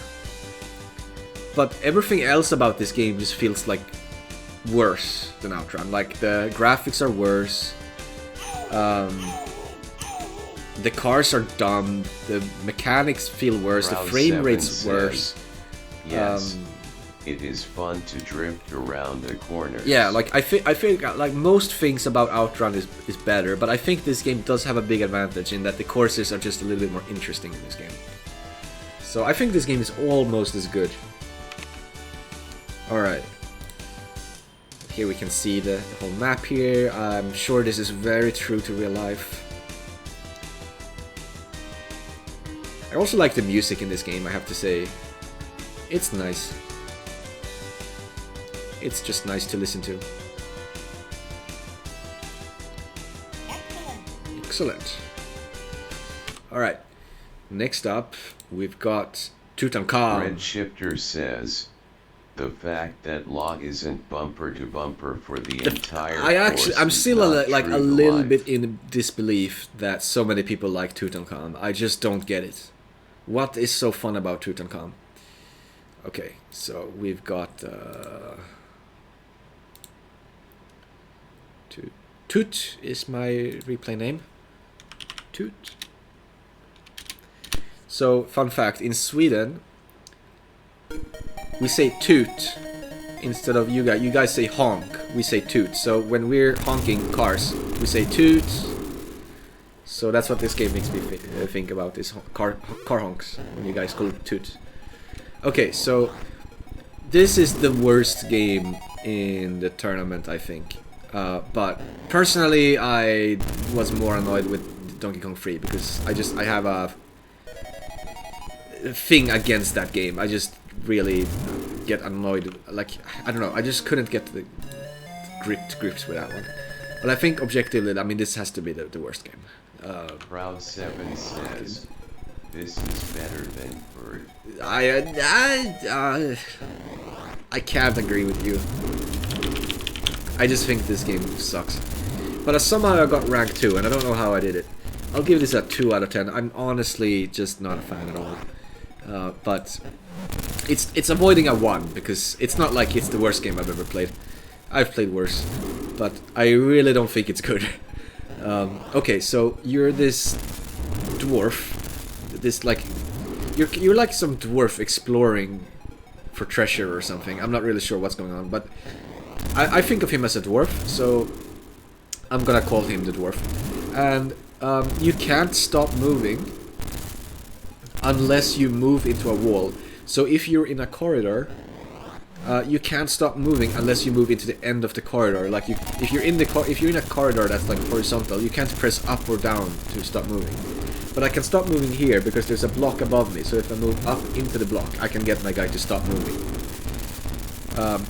You have a massive laser, but you can only shoot the laser left or right. And yeah, you can't stop moving, and it just feels really awful to move around in the game. You also can't... I think you can't stop... I think you can't switch movements in between tiles either. I think you have to reach the next tile before you can go back, but I could be wrong about that. I don't fully remember. Anyway, because you can't shoot up or down, that poses a problem. And there is a technique you can use to get around this problem, which I rarely use, but I have used it, and I sometimes use it, and it is a very good technique to keep in mind. If you shoot if you're in a corridor, so it can't be 2 tiles wide, it can only be 1 tile corridor, and you shoot right into the wall, it has to be right, it can't be left. And you do that while moving up or down, then that sliver of laser will actually stay behind you a bit. So if an enemy is chasing you and he's very close behind you, and you shoot right into the wall while moving, say, up or down, it can actually kill the enemy. So you can shoot vertically in those specific situations by being very close to an enemy. But that's the only way you can do it. So for the most part, you simply cannot shoot vertically no matter what, and you have to play around it. This game has something called swarms. So these enemies... See, right there I killed that guy vertically by using that technique I talked about. These enemies will spawn in swarms, where the game just constantly swarms. Right now it's a swarm. The game is just constantly spawning enemies. And it will do that for a while. And it does this every 16 ticks on the timer. So it probably did that on time like 128 or something. Something like that. So that means that the next one will be on 112. So you need to keep that in mind and know when the swarms are coming, because you always want the swarms to come at the right times. Like here, I want the next swarm to come while I'm hiding here, or by the ring. And I don't want to spawn the swarm at a bad time. Okay, the swarm's over, so now we're gonna keep that in mind before I trigger the next swarm. So you want to learn all these spots that you can sit in by stopping your guy, and like I said, you need a specific criteria to actually be able to stop moving. Sit in those spots to get rid of the swarms, and then progress the game again. And earlier on the level I also used a smart bomb, which just kills everything on the screen. You only get 1 per life, and you don't get any more lives anymore in this game. It's just, you just get 1 extra life. So I have 3 guys right now, and that's all I'm ever gonna have. So when you can shoot more lasers when you're close to the walls. So finding a spot where you're close to the walls makes it easier to deal with swarms, because you can shoot lasers more often, so that you're safer from the enemies. You can also shoot, you can't shoot left and right laser simultaneously, but you can do it almost simultaneously, if that makes sense. So like if you shoot left, or if you shoot right and then left, you can shoot like right and then left very soon after, if the right laser is like hitting a wall pretty early. Here, I learned the strat where I'm gonna spawn the next swarm over here. This makes going back a lot easier, because I have to keep collecting keys to be able to unlock all the doors. So there's a lot of backtracking in this game. Okay, now it's probably been a swarm, right? So now I'm gonna be able to travel back more easily because of that swarm.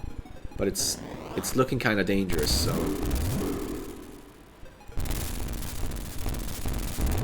Okay, it looks like I'm probably gonna wait out the next swarm here. Or, never mind. I'm gonna dodge the swarm. And the next swarm is probably coming any second now, so... Can I get in position in time? Yes, it looks like I can. Here's the next swarm. You don't want to run out of time. Do not let that happen. Okay, and now I should be able to finish the level without spawning any more swarms. Since we're playing for score, it's a score tournament, I need to collect all of the score items as well, because they're worth a lot.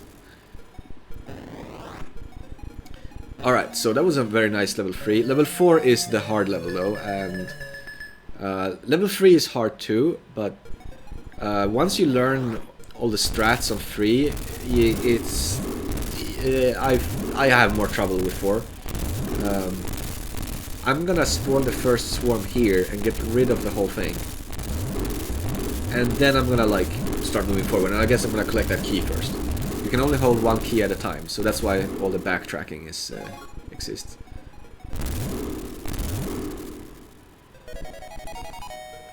I think the main reason why I don't like this game is because it feels very passive to me. You move into safe spots and you just sit there until the swarm is over, and then you go to the next safe spot and you sit in that spot until the next swarm is over, and so on and so forth. So that's what makes the game kind of boring to me. Dying here is very, very bad, by the way. Because now I have a swarm in an unwanted spot. Yeah, it was a good idea to just use that smart bomb. Project Co says, rank 2 wood face. Yeah, somehow I managed to outdo all the CAG gamers, except for the one and only Barra. Who, he seems to really like this game. I'm not sure why. This is another good spot to sit in to get rid of a swarm. And I would like to get that ring, but that's a very risky ring to go for. All the caggers who pretend to like this game, I guess. No, I don't think they're pretending. I don't think people are pretending. That, like, we're past the point of pretending. This isn't like... I don't know, this doesn't feel like that kind of community where people pretend to like things. But for sure, I expected better performances for this leaderboard than what we got. Round 7 says, there's a thread on DKF about this. I guess I'll try to get the ring next time. Anyway, we want to try to not get a swarm here. And to try to get as far as we can before triggering the next swarm. And, like, to me, this part of the game, this part of the stage was like the hardest part of the stage, where this next swarm I don't really know how to deal with. See, there's a swarm here, and this is just a very awkward place for a swarm.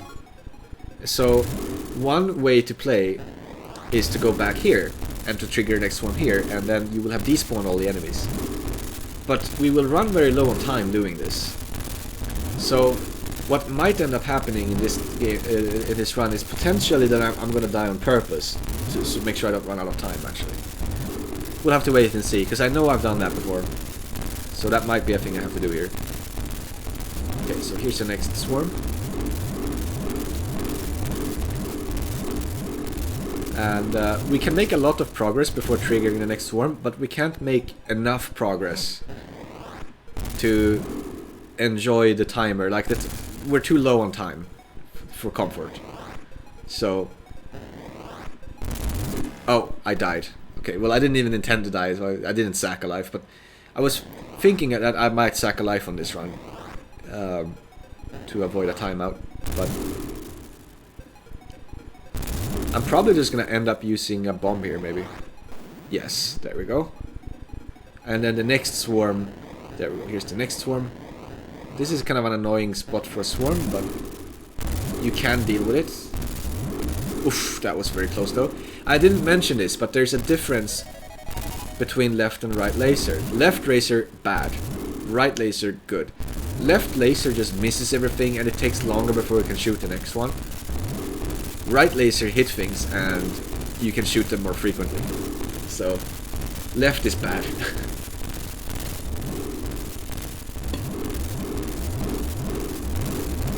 Pretty stupid, I know. But that's the way they coded it. So I guess you could call this a 1cc. Because the game has now looped. But it really depends on your definitions of 1cc. I didn't count this. Because, I don't know, there was no ending. There was no ending when I did this. When I did that loop. It just continues. So it doesn't really feel like a 1cc. And truth be told, I'm not very good at this stage. As you can probably see, because I'm in a situation that looks very, very bad.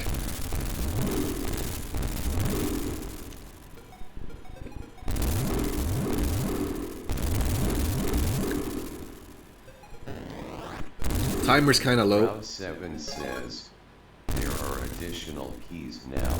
Yes, So every some level in the loop levels are more difficult. requires one more key. So the 2 key levels require 3 keys now. I'm gonna spawn a swarm here so that I can safely make it to the end now without any swarms getting in my way. And I would like to get that ring, and I hope I can get it because score items are important. There we go. Alright, so level 2 in loop 2.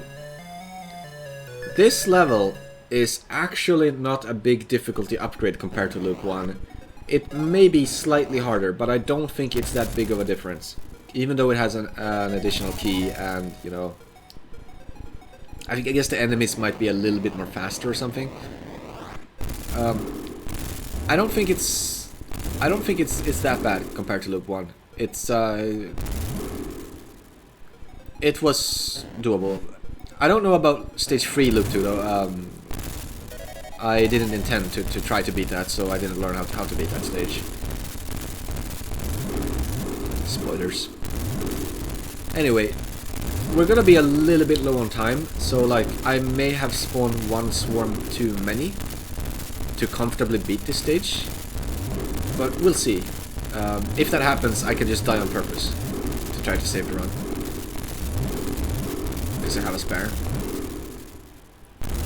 Okay, so this climb here, this vertical climb here is dangerous, just saying. It is dangerous.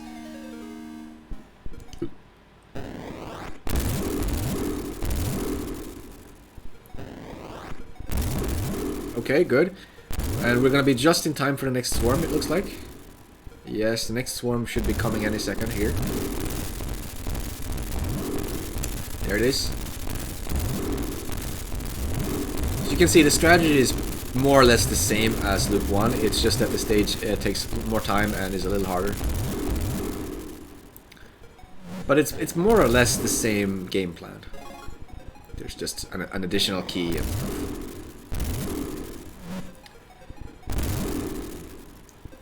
The enemies do seem to be faster. Now we're gonna wait for the swarm in the same spot again. This is the magical spot on level 2.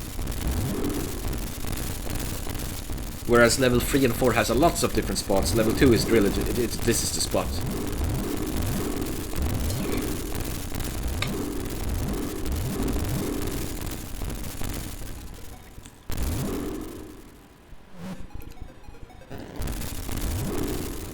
Okay, the enemies are trolling a little bit.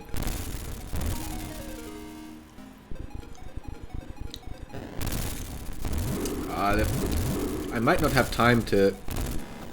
Okay, I'm deaf. So I felt like I might not have time to get back before the next swarm. But a death was probably a good thing for my timer anyways.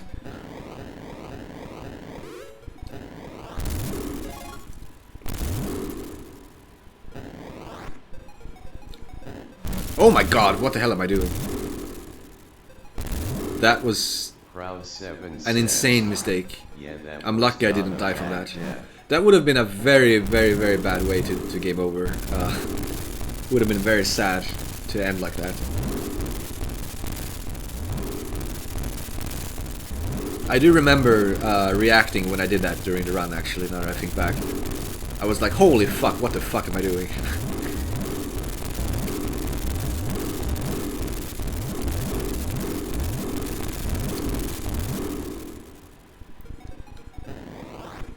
Oh my god, Peanut is trolling. I don't know what this is supposed to be, but to me it looks like a flying peanut, so... This part of the game is a little weird. Enemies spawn here, and I don't fully understand how to deal with these ones. So... But that's good. So, level 3, loop 2. This level is tricky. There's 3 keys, but as you can see, 160 on the timer. It's a lot of time. But it's still 3 keys. But see, the thing about this level is one of the keys is actually kind of later in the level, so you don't have to backtrack all the way to the start of the level again.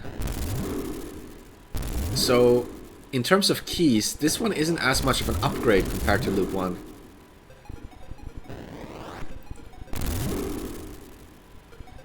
Oh, going for this ring now is risky because there's a swarm coming. I'm not sure that was a good idea.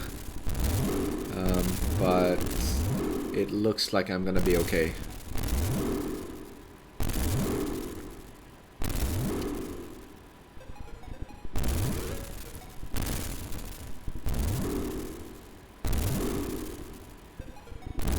Notice how I don't like using the right laser when when an enemy is approaching me one tile away. So if I'm sitting in that corner above me, or if I'm sitting in the corner two tiles above, like 2 ways above, like at the top, and an enemy comes up from there, I wouldn't want to shoot left from there. If an enemy is right next to me and I have to shoot left, it might miss the enemy. But right is a lot more reliable.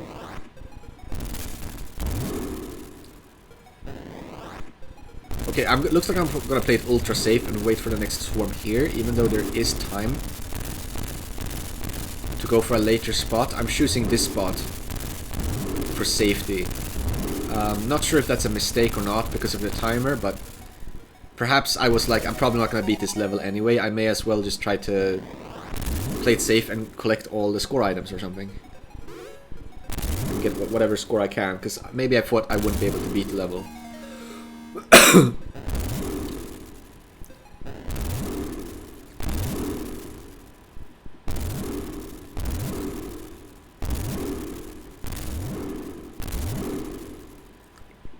Next swarm in this spot. This is kind of a risky spot. I'm not a big fan of this spot, but it's necessary. It's necessary to use this spot. That was scary. Okay, and there's the next key, and it looks like I'm gonna skip that one because that one isn't gonna help my score, so may as well backtrack to the first one because there's also a score item there. So it makes logical sense to backtrack, I think. Oh, I'm gonna wait for the swarm here. That seems like a mistake. Yes, this is I believe this is a mistake, and the swarm has appeared. It just feels like a mistake to me, but I don't know. There is still hope to beat this level. I think 70 on the timer. There should still be hope, but the hard part is this: to get this key and this ring. The swarm is not coming now, but it's gonna be pretty soon. Okay, there's the swarm. Can I survive this? With a left laser, it is very risky to sit in here because we can't shoot very often. Yes, there you go. Very, very risky spot. You don't ever want to be in there. But the swarm was coming and I had to protect myself. So that's Tutankhamun. Only 2 games to go. And one of them is going to be kind of long and another is going to be kind of short. So the kind of long one is the next one. It's Valkyrie no Densetsu. And I was pretty impressed by the competition on this game actually. I was kind of surprised so many people did like the score strats on this game. Okay, so it's Valk. There we go. This game is in Japanese, so I'm a bit surprised it got in because you don't have to know Japanese, but like it's not like obvious. Things aren't like obvious, and the text you can't use the text to help you if you don't know Japanese. There's also questions you have to answer in Japanese at some points. But there's also like this secret. There's like items you don't know what they do, and there's even like secret guys that give you spells and stuff. So thankfully, we had one guy in the tournament that wrote out like not a guide, but he wrote out Project Co says Pearl Game an explanation for all of the items and an explanation for how to get the spells and like an explanation for the he gave out the answers for the quiz in the quiz which is in Japanese, so you can have all the answers for that so that you no one is left behind there. When is the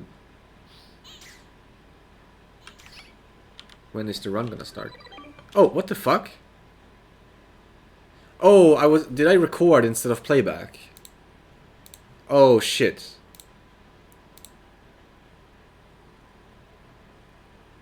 Oh yeah, I did. I just overwrote my run. Okay, I have to re-download my run.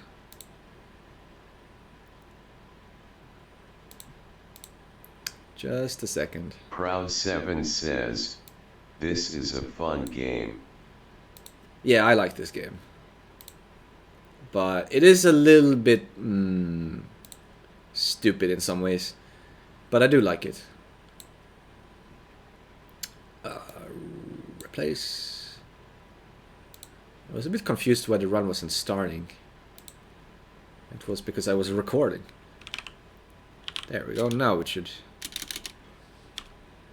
Proud7 says, I haven't won CCD it yet, but I might learn the last few levels and try for a 1 cubic centimeter. Yeah. This game isn't too hard to 1cc, but it is a bit like trial and error. Like you need to fail in some stupid ways to learn from your mistakes, because there's a lot of ways the game can go wrong that isn't immediately obvious. Like with the items, for example, if you have 5 items in your inventory, you can pick something up. But if you have 6 items, then oh boy, nothing you pick up will do anything. It doesn't matter what you pick up. You can pick up something that doesn't even take inventory space. It doesn't actually do anything if you have 6 items in your inventory. Like if you want to heal with the plant, for example, plant doesn't do anything with 6 items in your inventory. Even though it doesn't even take inventory space. Because I guess the game's like, well, you need inventory space to grab it and then immediately use it, so it's just dumb. This is an example. There's many ways this game is dumb. Anyway, we're gonna... My gameplay style was to just speed through the game, but I think I may have changed that for this run. Just for this run, like kill some extra stuff here and there. But before the last run I submitted, I always just speedrun the game to try to have as many hearts for stage 7 as possible, and like finish the game with lots of hearts for the bonus and stuff. But you can get more points by killing extra enemies. It's just not really very worthwhile, so I wouldn't recommend doing that. But I may have done a little bit of that in this run just because, I don't know, I was trying something different, I think. We'll see though, we'll see, I don't really remember. So, it's a shooting platforming hybrid. which is kind of fun. The platforming does take a bit of a backseat to the shooting, though.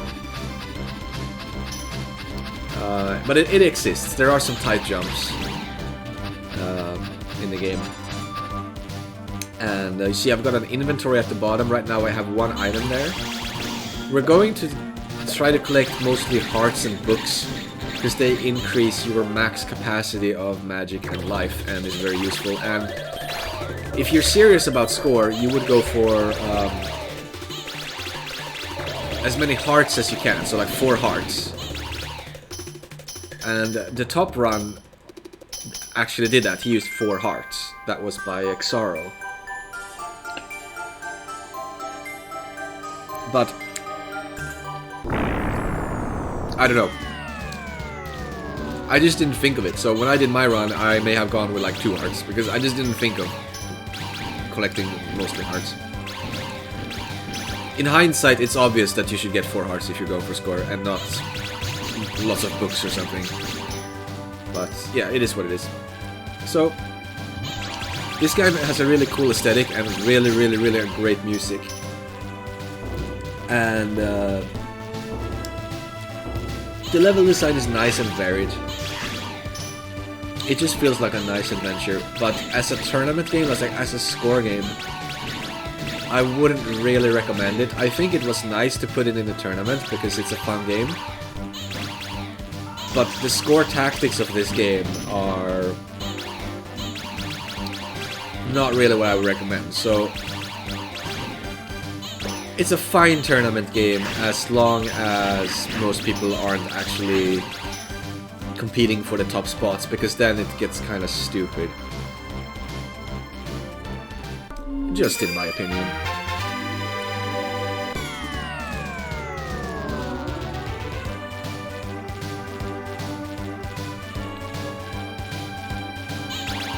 It's a fun speedrun game though.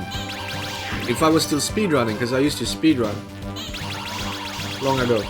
If I was still speedrunning, I would probably pick up this game right now, right this instant. When you're jumping, you move faster. So if you're speedrunning, you will like jump as you will do high jumps, because that gives you the longest jump time. So that would be best for speed. You'll just jump all the time. This chest can spawn up to 3 times and get you a random amount of coins every time, which is fun. Anyway, so we've got some magic. I've learned 2 spells.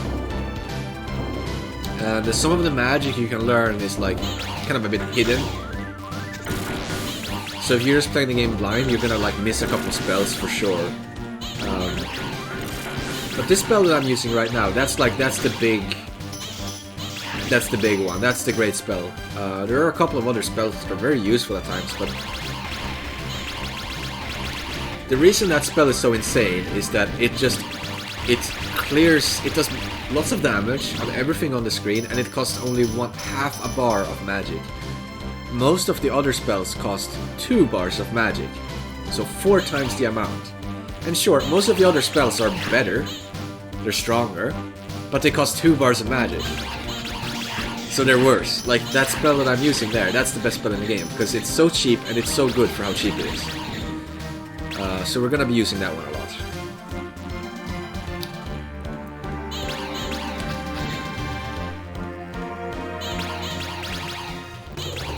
The timer is kind of short for how long the levels are in this game, especially on level 4. So it's easy to get timed out. If you get timed out, you lose a full heart. You don't die, you just lose a heart. When this boss spawns, he spawns a book, and the book will run away. It will like bounce towards the edge of the floating island you're on, and it will disappear and you can't pick it up. So you gotta sit on the boss as he dies if you intend to pick up that book, so that the book doesn't run away, which is kind of bullshit.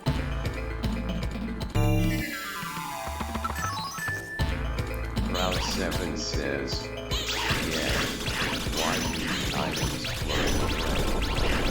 you get a lot of coins in this game, and you don't really need all of the coins you get. So sometimes you get like extra coins you can use for like luxury items. Like I bought a luxury item here because it's only 500 coins, and it gives me some extra coverage for a while. Because these items, these like weapon items you get, they're on a, they have like ammo. The ammo is invisible, but it's there, so they run out after a while. Oh, it looks like I'm gonna spawn some extra enemies. I never did this before. I think this was the only run I ever played where I like spawn extra enemies. I always speed run through the game normally. I wouldn't recommend what I'm doing here. I wouldn't recommend it. It's not worth it. It's only something you should start doing if your PB is very, very high, because you're gonna get a lot more score by just repeating stage 7 over and over. So yeah, we'll get to that when I get there. Like killing as many enemies as you can per level is worth it if your PB is very high, because you can get like doing it on the first 6 levels, for example.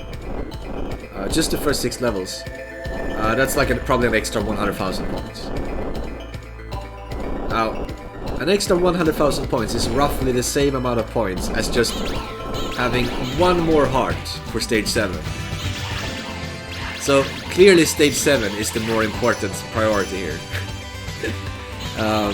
But sure, if you have a run where like you've done tons of runs through stage 7, then sure, at that point you may as well leech the first 6 levels too.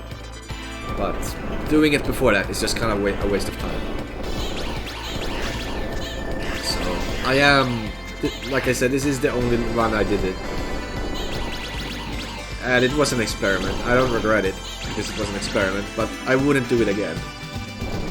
And I'm probably not even gonna do it that much. It looks like I'm just doing it in a couple of spots.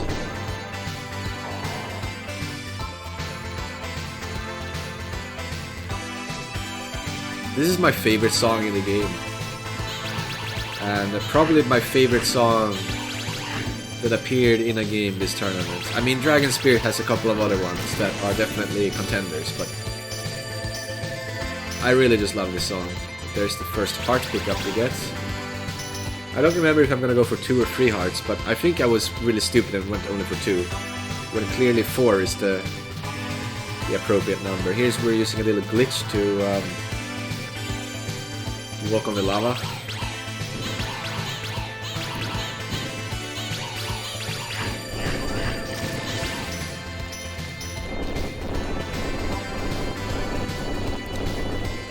I'm gonna go for some bonus points down here from the hands. This was the only time I did it, I think.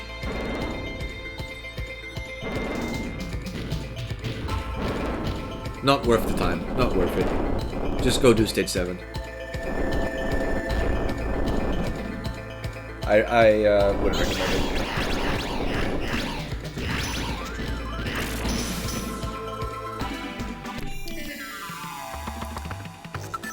Book. So, 2 books is really not a good idea. It's a total waste of score, and in hindsight, a very bad strategy on my part. You should have no books and 4 hearts. There is no reason for these books. They will not particularly help you on the final level.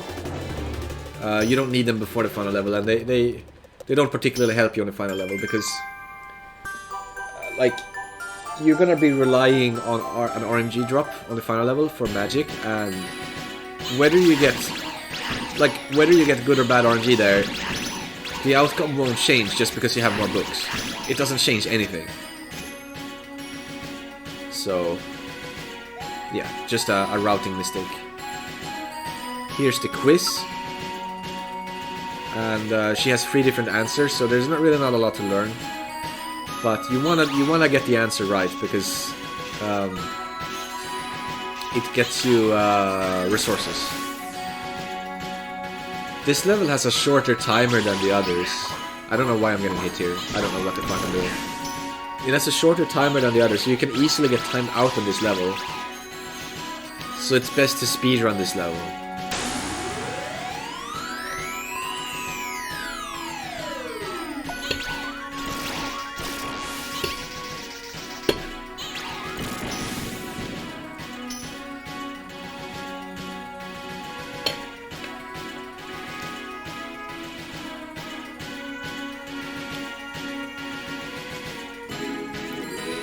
I'm making some insane mistakes on this level that should not be happening. I didn't talk about this, but this game loves iframes, so when you're selecting magic, you're invulnerable. Even if you're selecting the blank spell, while you're selecting it, you're invulnerable.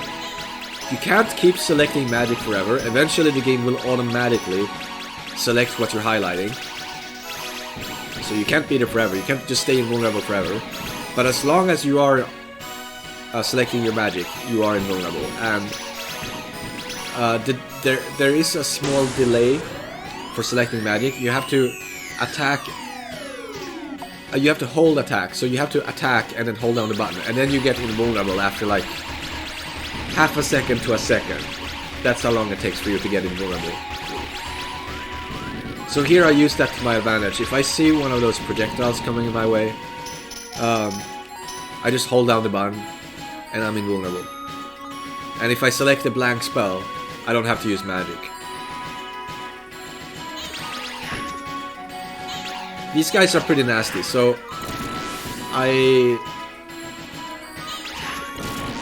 yeah, these guys are just kind of nasty. The bombs have enormous hitboxes, so it's good to like you can use that spell, the insane spell, but you can also like jump away from the bombs to escape them because you're so fast when you jump, but you're so slow when you walk.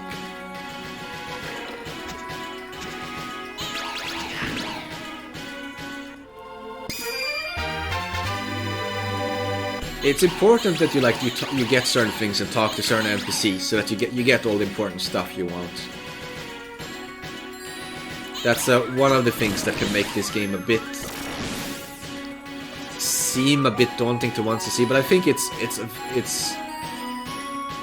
a language barrier thing. It's because you can't read what they say, right? That can be a source of confusion. Like if you just watch someone's run and you see what they do and you just do the same thing, I wouldn't say it's very hard to learn. It's really just that it's in Japanese that makes it confusing. Just 2 spells here and this screen is everything's dead. There we go.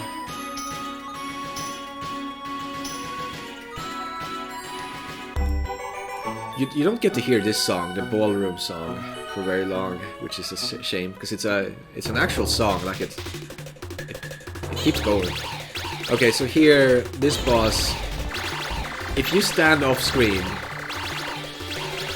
and you have to be quite a bit off screen too. None of his attacks can hurt you, so sometimes you need to move down to be able to hurt him. But if you just go back up, he will miss you again, so you can just go back up.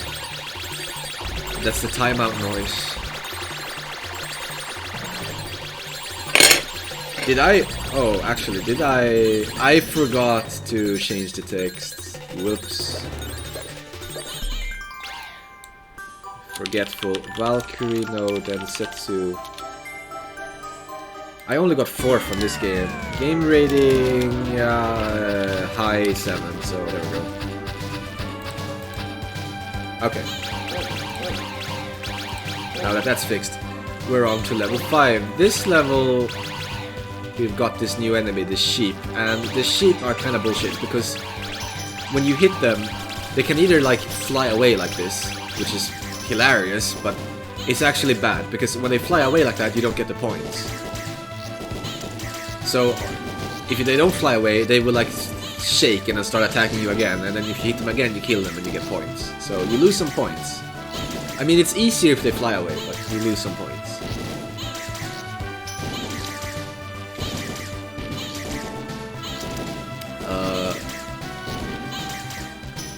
There is an item you can buy here, and I believe I'm gonna get it because I have space in my inventory. So that's...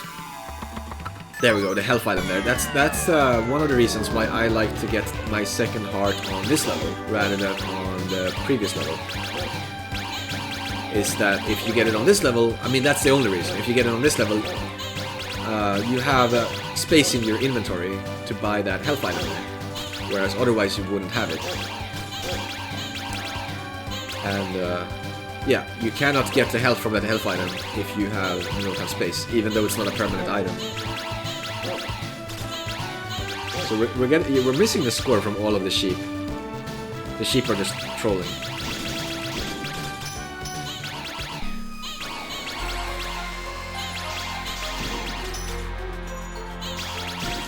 This part's a bit annoying because it's hard to shoot diagonal, but sometimes if you fail to shoot diagonal, that sucks. Sometimes if you fail to shoot diagonal, you'll get hit, so it's a bit annoying.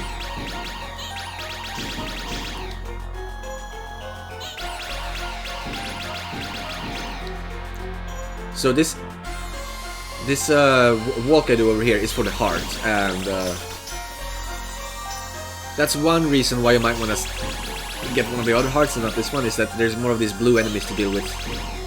And these blue enemies are scary. Okay, so coming up is a part where I try to get some points, because the enemies here are worth a lot of points, so I'm gonna use big to go for points. Now it's a little bit unsafe, because you can still get hurt while you're big, but jumping in big hurts everything on screen, so I used the big to get some extra points there.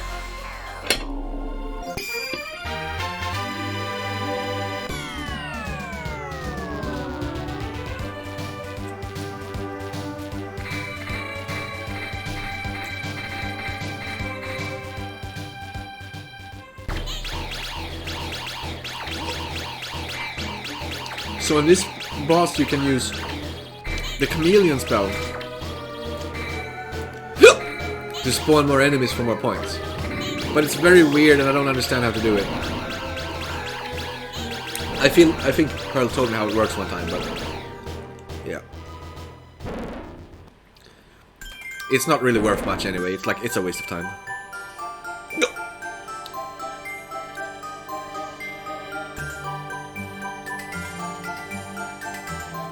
And because we use big carries over into the next stage, which is helpful.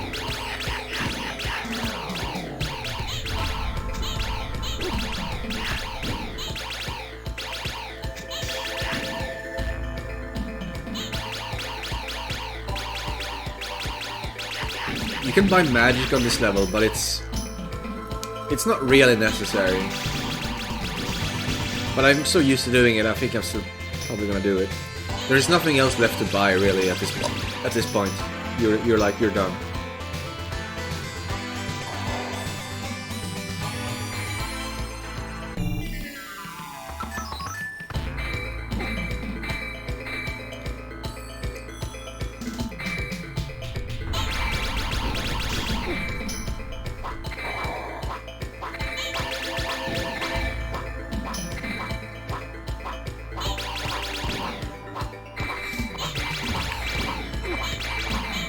I don't know why that is there. That is not normally there. So I'm very confused.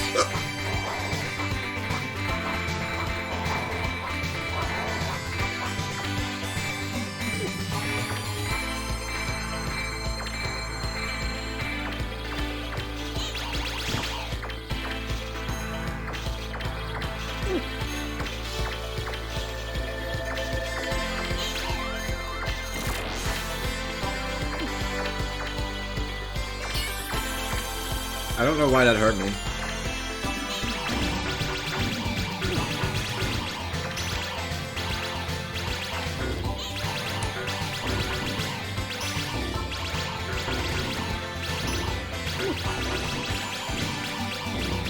Logs are a very bad source of points. They give like nothing.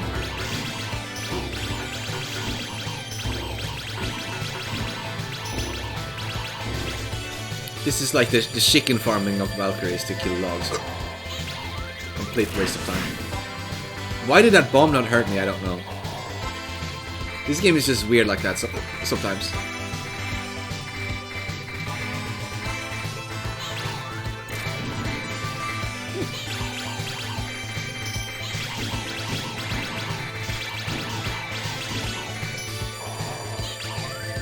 Okay, we're gonna be relying on iframes. Oh, why is that hitting me? Everything's going... What the fuck is happening? Everything is going really, really strangely here. I've never seen that room be so dangerous before. This boss is dumb because he's extremely easy, but sometimes these things don't die to your spell for some reason. See, that guy... See, that took no damage. Who knows why that happened. So, I'm losing a lot of hearts here, and it's just... It's just not supposed to happen. You're not supposed to be losing all your hearts here. It's really stupid, and it makes me cringe to watch.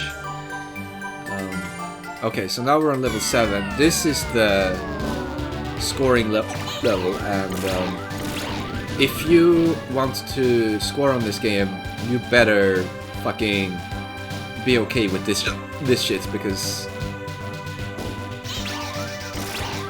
what we're gonna do here is we're gonna be repeating this level for as long as possible, and that means you can do it for a very long time. Now, thankfully, I only have 4.5 hearts, so I can't do it as long as it could be done, because I think the max number of hearts you can have is like 8. You'll only see 6, but you can have, I think, 2 more. They're just not visible. And every timeout depletes your heart by 1, so you can withstand 7 timeouts in that case. Although it might be 7 hearts, in which case it will be 6 timeouts. Now in my case I can only withstand 4 timeouts. So what we're gonna do is, every other time we enter this level, we're gonna go talk to the old lady. She teaches us a fly spell and gives us 4 magic bars. And every other time we're gonna enter the stage and just kill everything and exit the stage right away. And each time we have to use the spell 4 times, so that's 2 bars of magic. Why can you repeat the level? Well, that's just for some reason Namco thought it was a fun idea to let you repeat the level. I don't know why. When you talk to that Mammoth, he gives you 3 choices. Either you say something like I give up or something, and he's like, no, try again, or something like that, and then you have to do the level again. And that's actually the way you play for score. The other 2 options are to fight a battle, a challenge against enemies, and there's also a choice to solve a puzzle. And the puzzle and the battle will let you beat the level. You can just choose whichever one you like. So I'm just gonna keep choosing to repeat the level now.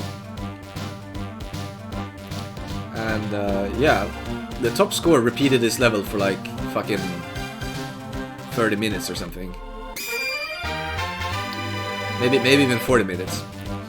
Because he had a shitload of hearts. I can't repeat the level for that long. The timeout takes 6 minutes to get, if I recall. So right now, I could do 5 full timers if I play perfectly, which is half an hour. Not like this. Yep. That is the reality. And also, this screen is not easy to do optimally. It's actually insanely hard if you do it. If you want to do this absolutely perfectly, you have to take an insane route that is basically task shit. So, of course, no one is doing that, but it's possible. It's part of the game. The way I play this stage is super duper careful. So my score per timer is pretty low because I play so carefully. But I play carefully because I don't want to drown and make mistakes and all that stuff. Because obviously drowning is very, very, very, very, very bad. That's potentially, drowning once can potentially kill 100,000 points. Or even slightly more. Round 7 says, the pro, he had a different strategy from everyone else. I know Pearl and Xoro, they were mostly banking on this level to give them points, which is the best strat. I think the pro actually made a mistake, but you know, it was his choice. Where Xoro figured out that doing it with 4 hearts is better, so he went with 4 hearts. I don't think Pearl did that. So Xoro ended up getting the best score. The pro, when I watched him, he leeched every stage, and he didn't do that much of this. He decided not to do that much of this.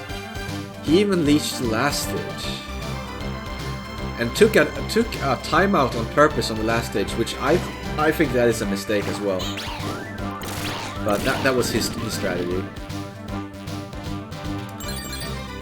Okay, here comes the first timeout.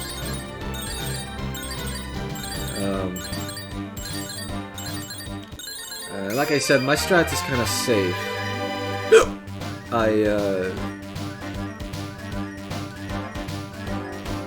I don't really care to try to do this very, very quickly, because I would probably just drown, and I didn't actually learn a quick route anyways. I just learned a very safe strat.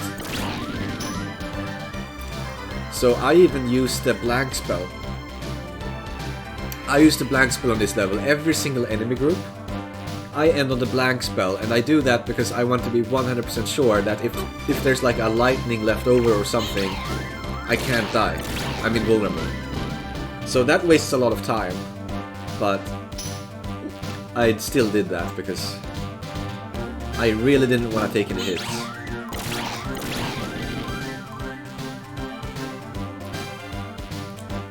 Now we could speed up for this because it's just gonna be the same for the rest of it, but I'll do that in a little bit.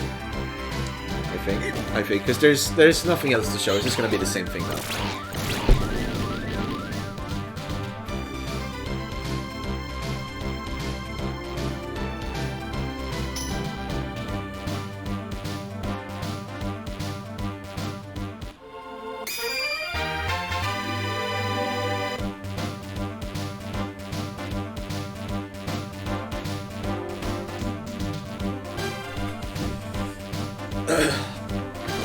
By the way, really annoying time to get hiccups when I'm like talking.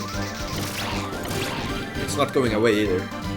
Really annoying, but what can you do? Sometimes life is annoying. So let's speed it up.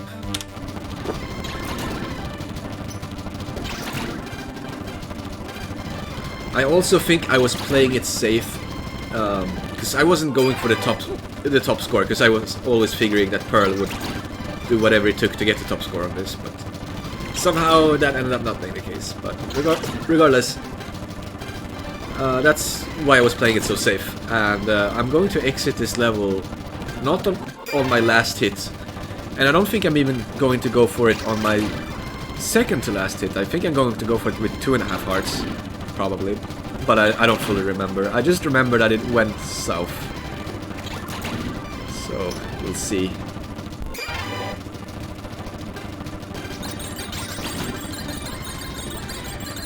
Yeah, my score per timer is very low because I'm playing so safe.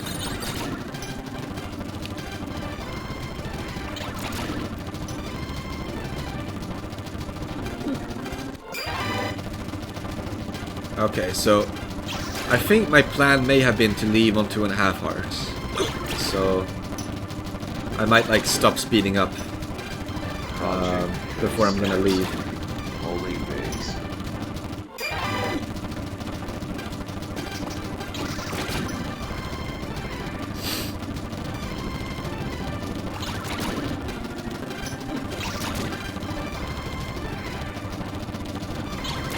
Let's see. Am I gonna go for 2.5?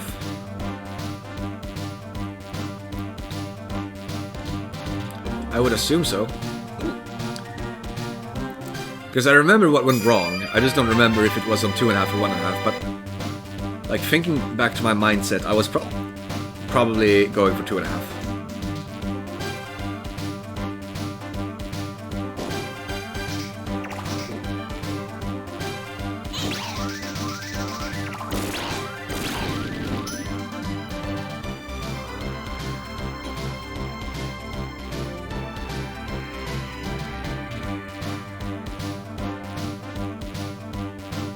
Oh, yes, I needed to go finish the level there, I think. The fact that I didn't is gonna fuck me hard. I was like, oh, my magic isn't full. Wait, no, never mind, I'm continuing. Oh. Okay, never mind what I just said. I thought I would go talk to the old lady and then finish the level now, but that does not appear to be the case.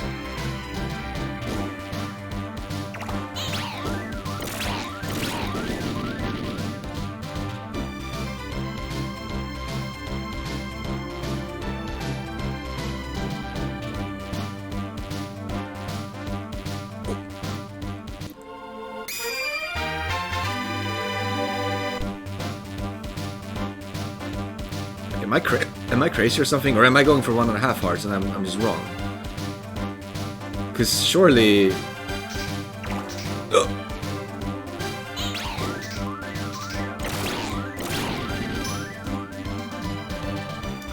Like, I'm gonna have to talk to the old lady again. Or I have to finish the level right now. What the fuck am I doing?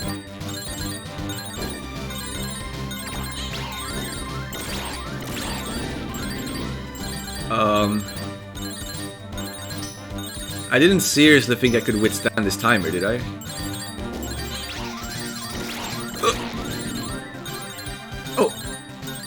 Oh, I might just be wrong about everything I just said. I might be going for 1.5 hearts. Because otherwise this makes no sense. Okay.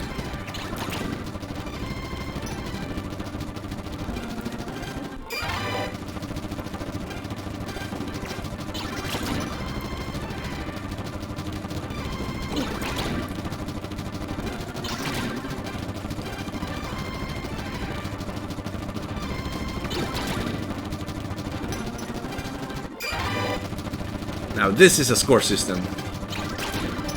Level 7 forever. Oh. And I didn't even start this stage with like a lot of hearts. I had like 4.5 at the start. You can have like 8. You can just play this stage for fucking ever.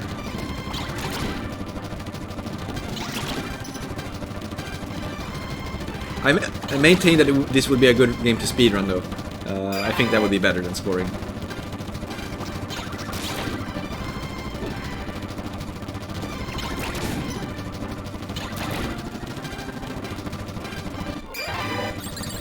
Oh, see, the timeout is coming here, and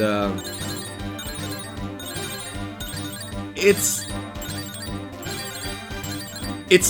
almost so that I can beat the level in time, but it's not quite. So I actually should have just continued to my last health, I think, but I'm gonna try to beat the level now and be like, I hope I can beat the level in time.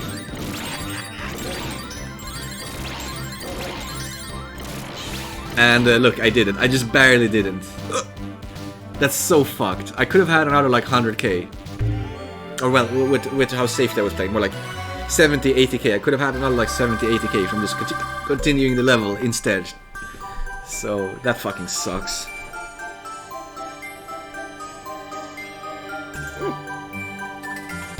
What a shame.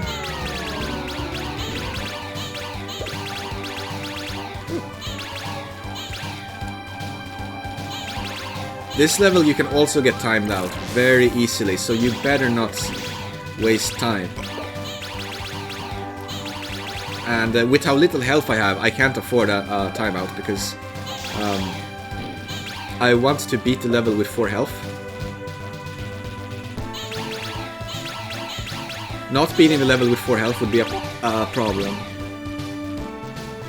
It gives you an extra 100k from the clear bonus.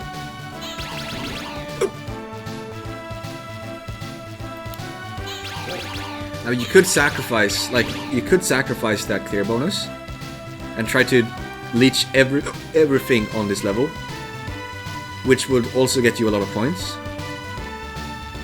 Like take a timeout on purpose because you're not gonna get the 4 health bonus anyways, and just try to kill everything on the whole stage.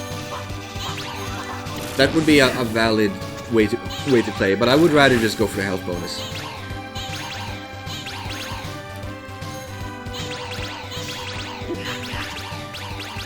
Seriously, these hiccups are still going. This is crazy. It's been like 20, 25, 30 minutes even maybe. Please go away, hiccups.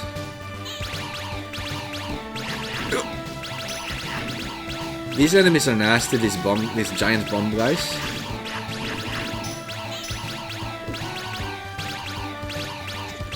And I don't have a route for them, which is so scary. You can actually route this whole section pretty well, but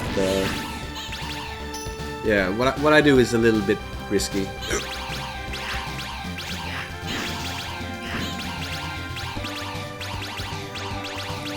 These jumps are bullshit, by the way. These jumps are fucking awful. Okay, so this is where the game really turns into shit. There's RNG drops here. Multiple RNG drops. I got a good RNG here. I got lots of magic. The next little island is also gonna have RNG drops.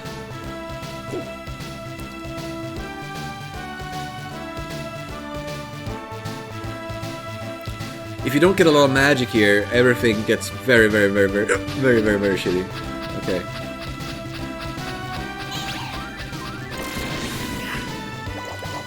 Oh my god. That fucking sucks. No fucking way. I think those guys will respawn too.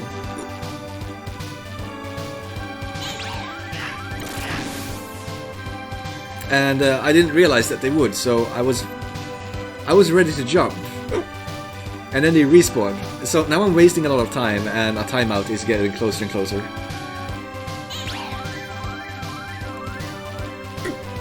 And I despawned all the items on this island. These items are supposed to give me health and magic. So that's cool. Thanks, game. This is the worst stage in the game by far, by the way. It is very stupid. Very glitchy level.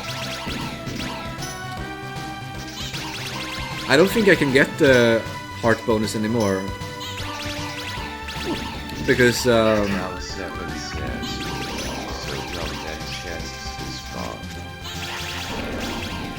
You can get 1 heart here, and the heart... There it is, the potion gives you 1 heart.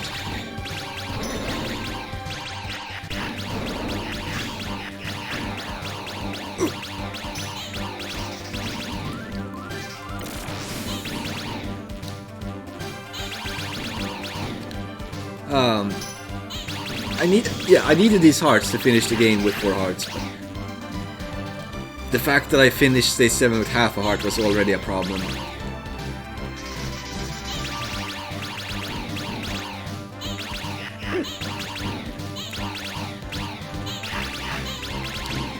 Now that I know I can't clear the game with 4 hearts anymore, I think I'm just gonna go around and kill random enemies for a while, I guess. Because a timeout won't change anything anymore.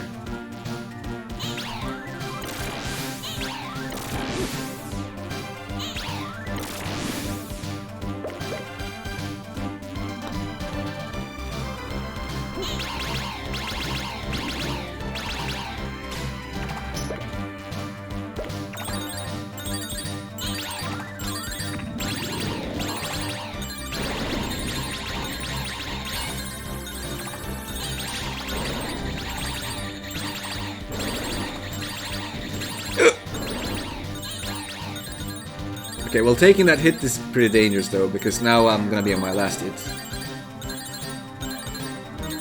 But I mean, with how shitty this run has been, I don't think I cared anymore very much. I was like, okay, well, if this run dies, we'll just do another one. Oh, I'm missing I'm missing half a bar of magic to fly over. Because that's gonna cost 2 bars. And I need 2 bars on the next island. So I have to platform. And these platforms are scary.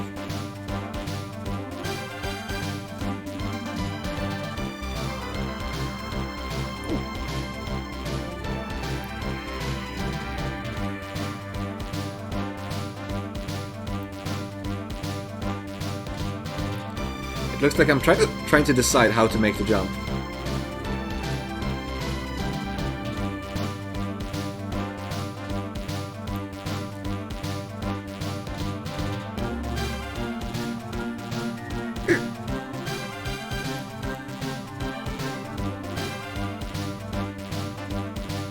There's enemies coming after this.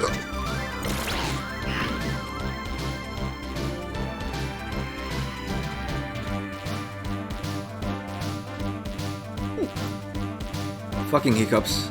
It's been long enough. It's time to stop, please.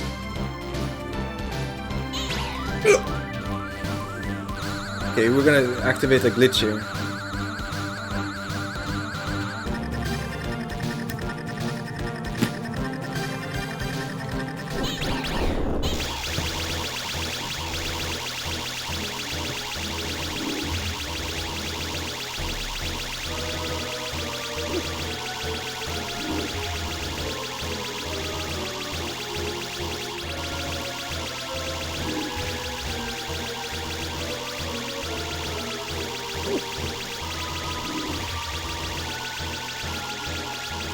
Fucking hiccups.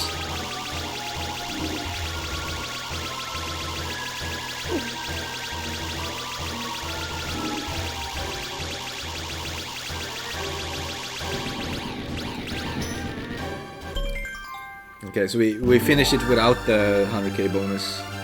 Yeah, this run was trash. It's horrible.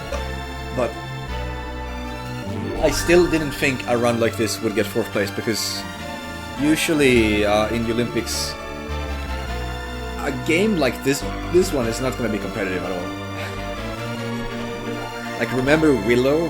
I was the only one playing Willow for score. No one even tried. Like, only a few people even 1cc'd it, even though Willow is such an easy 1cc.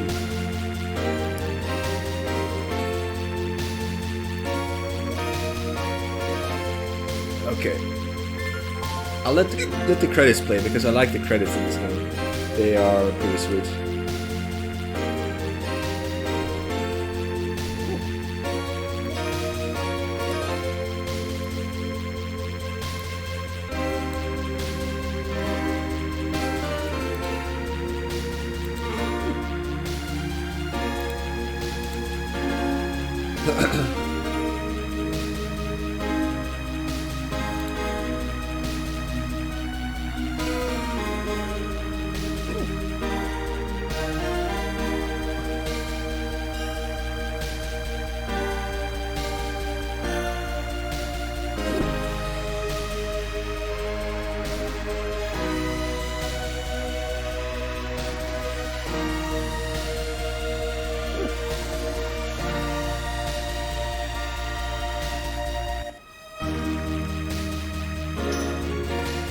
Here we get the spirits. Each spirit gives you 100,000 points, and they all represent different things. And it's that damn heart spirit that is so hard to get.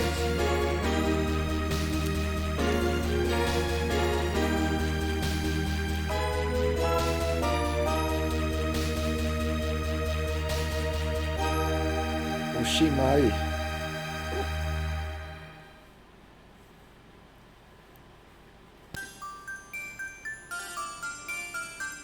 Alright, now there's just one game to go, and this one is kind of short, but I still would say we're ending on a high note, because I really like this game.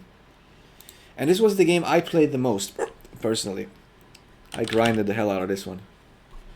So I'm pretty happy with the scores I got. Well, I wouldn't necessarily say happy, but it could have been so much better. It is insane how much better this could have been in an alternate universe, but it is what it is. Okay, so let's see here. WinJ190. Enough with the hiccups, please. I'm just trying to talk here. So this is obviously a game that you would rather play with 2 players. And it is a lot more fun with 2 players. But I still fucking love this game. Even against the computer, I don't think it's that bad. It's just kind of stupid. But it's still, I mean, it's still a fun game. Alright, so scoring in Windjammers. 5 points for the red area up there and down there. There's 6 different courses. 3 points for the yellow area, 2 points for a lob. And every point you score is 100 points. But you can also get way more points than that by overcapping on points. You win if you get 15 points, but if you get 19, if you get more than 15 points, then each additional points gives you another 1,000 point score. So that's a nice potential point boost you can get on stage 1, but it's kind of hard to get after that, especially like level 3 onward. You're not getting over 15 points. So there I got 16 points, so that's worth an extra 1,000. And then you can get even more points from having more time left when you get 15 or more points. So that's also 100 points per time left. So the perfect way to score would be to win with 19 points and to do it as fast as possible. That's all you can do. But of course that's basically impossible later on. Right there, the AI was in smart mode. In this game, the AI has 2 different modes. Now he's in stupid mode. You can visibly observe it based on the AI's behavior. When they are in smart mode, you cannot score. You cannot score, they will block everything you do. When they are in stupid mode, you can score. It doesn't necessarily mean you will, but it means you can. So you need to hope they are in stupid mode as much as possible, and the later into the game you get, the more they will just stay in smart mode and never go to stupid mode. So you need to find different ways of scoring goals. And right now, I'm already considering restarting because I got the wrong stage 2. But I decided when I was grinding this that if I get the wrong stage 2 but I get a good opponent, I'll keep going. If I get bad opponents but I get the right stage 2, I'll also keep going. So basically I need to get bad on both stage and enemy to reset. Because it's important, it's very important that we get the right enemy to appear on the final level, and it's also important that we get the right enemy to appear on either stage 4 or 5. You can't get on both. It has to be either one of them. And then beyond that, it's also important that we get the right stage on stage 2. Because I got the wrong one here, and that means I get the wrong stage for stage 4, which is going to be a problem. As for which enemies we want to get, we want to make sure we don't get slow enemies, because we want slow enemies at the end of the game. We want to get fast enemies as early as possible, with the girl being the best fast enemy to get early. We also like to get mid-speed enemies before level 5. Both mid-speed enemies before level 5, or at least before level 4, would be good as well. I mean the opposite, at least before level 5, but before level 4 would be best. Okay, so this early the game is not too hard. Here's the dog bonus level. If you can throw quick, you get a quicker dog and you'll get like 2,500 points extra. But I couldn't throw quick consistently, so sometimes I get a slower dog. Okay, I got a quicker dog this time. Level 3. We get a slow opponent on level 3. This is already worth resetting. I probably should have restarted, but I mean, maybe it was good that I didn't. I've definitely had runs where I would restart with these criteria, because right now there's just too many things that are bad. But I think the reason I didn't restart, now that I think back, is that when I did this run, I had already 1 CC'd the game. If I want to 1 CC, I have to restart now, because I'm getting the wrong enemy. But to get first place in the Olympics, I do not need to restart. I can still keep going. So that's why I didn't restart. I was restarting here earlier when I was still going for 1 CC. I have 1 CC the game, but my best score did not 1 CC.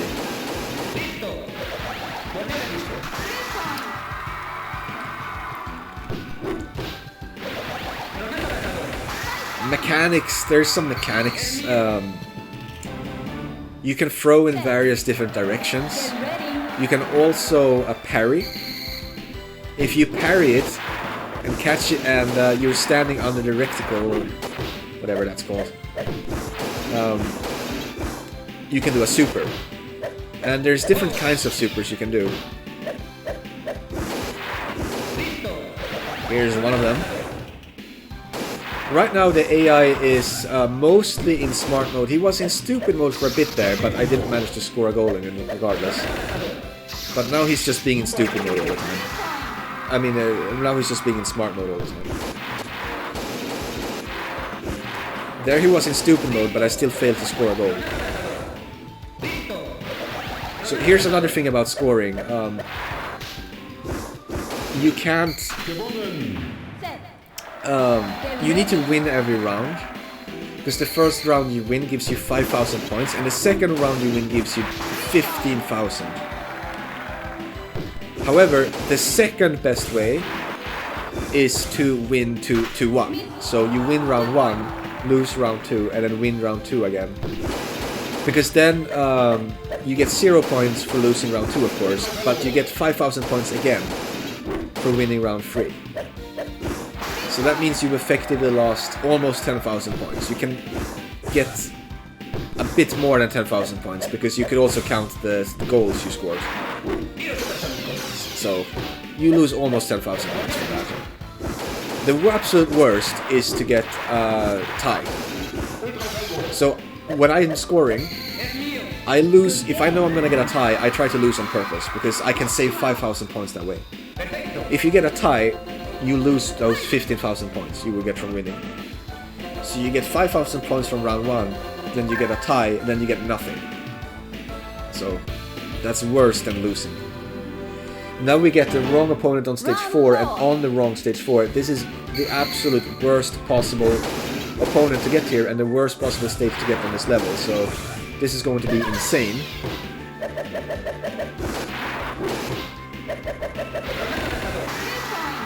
And it's kind of insane if I win this, actually, but I guess I have to win it. Oh yeah, I remember what happened here. It was also not according to plan. She was in stupid mode there and let me score a goal, which was nice. Pretty lucky. Now that I'm leading 8 points, it's actually very hard to score points usually, but she's letting me do it again, which is very unusual. But usually she won't let you score goals, and if you're leading by this much, you should just play defensively. I can't believe she let me score 14 points, but that's probably the first time ever that this character has let me score 14 points on stage 4. That's ridiculous. Okay, look at that. Like, how do you even react to that? The computer can react to it just fine, but humans aren't very good at reacting to something that insane.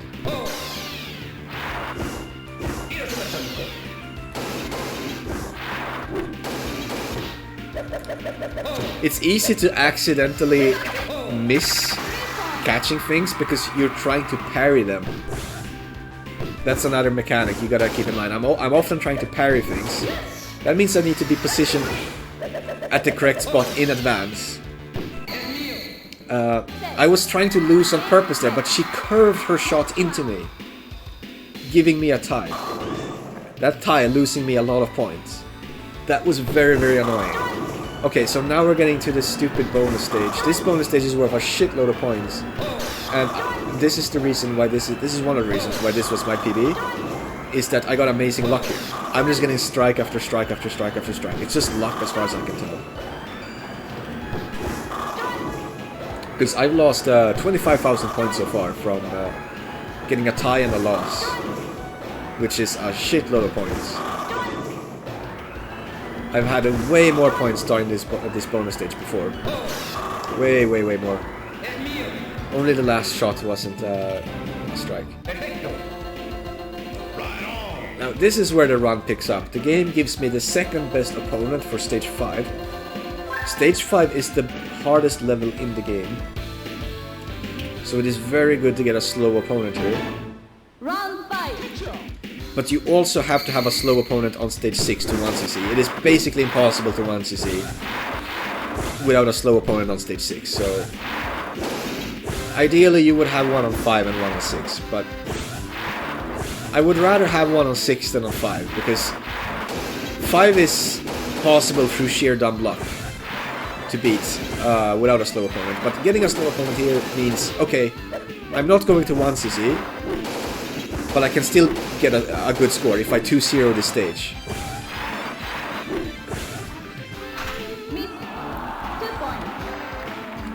Because I can get 5,000 points from winning round 1 and then another 15,000 from round 2. That will give me first place in the Olympics, if I do that. That's round 1, I just need to do that again. It's insanely hard to defend on this level. And we can't score goals in a conventional manner. We have to cheese the AI with these lobs. And it's kind of hard to explain everything I'm doing to get these lob cheeses to work. But yeah, there's a lot of technique to get that to work. And it only works against the slow guys.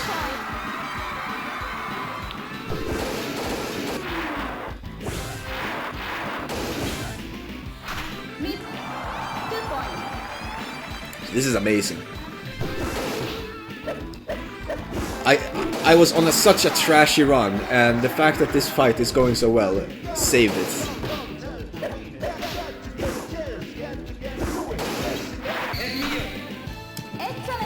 Excellent. And there we go, I got all the score from that.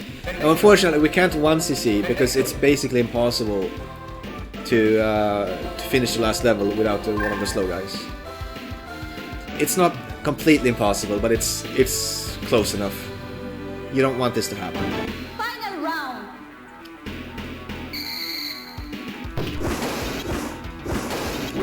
He is always going to be in smart mode, so you can't score goals against him most of the time.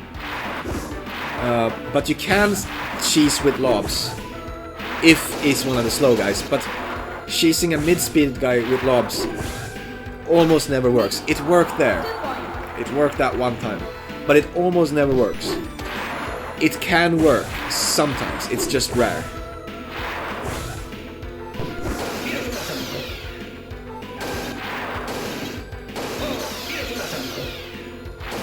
Ah, look at that. That was such a shame.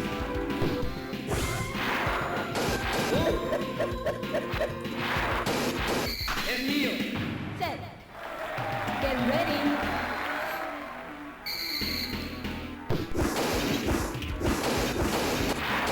Oh.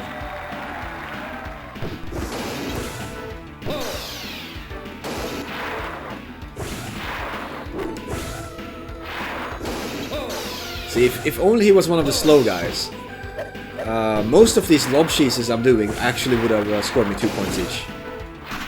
See, like that one. 2 points. So if it was one of the slow guys, I might have won this each. But yeah, I got him on level. I got the slowest guy as an opponent on level 3, which you just can't 1cc with that. It's just too hard.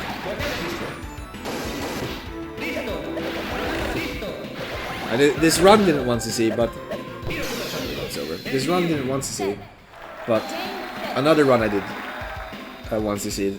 I'm gonna upload that one to YouTube. I forgot to do it. And I actually managed to 1cc every game. The only two things I didn't 1cc that you could say is like a real 1cc is Gunber 2 second loop. But I think Gunber 2 first loop counts as a 1cc. You get an ending, it's the first loop. And battle circuit without the true last boss. And that one is a bit more on the fence because yeah, the true last boss is just more complete, right? But if you finish the game without the true last boss, you do still get the ending, you do still get the credits. It's practically a 1cc, so I do think it should count. So I did 1cc everything, and out of all of the games, this one was definitely the hardest to 1cc. Definitely. It was mind-bogglingly, like just the fact that you have to get the correct enemies to appear all the time is just incredibly annoying. But also the AI is so fucking brutal. The second hardest game to 1cc was Cosmo Gang. Cosmo Gang was really rough. The last boss is no joke, and the last 3 levels before the last boss are insane. Everything before that is way easier, but then you get to the end game and the game just goes completely bonkers. And out of everything else, the only 1cc I would say is like straight up easy is Outrun. Outrun is just easy. All of the other games are at least like have some challenge, like Turbo Outrun, you need to learn some stuff. Valkyrie, you either need to learn Japanese or, you know, like, deal with some of those glitches. Escaluda is easy for a bullet hell, but it's still, you know, it is a bullet hell game. You do want to learn some like shmup fundamentals and stuff. And 1941, like same thing there. It's pretty easy for a like not too hard for a shmup, but it's still. I mean, you only get one life, and bombs drain health in that game. So, yeah, I wouldn't say it's too easy. Anyway, that's all of it.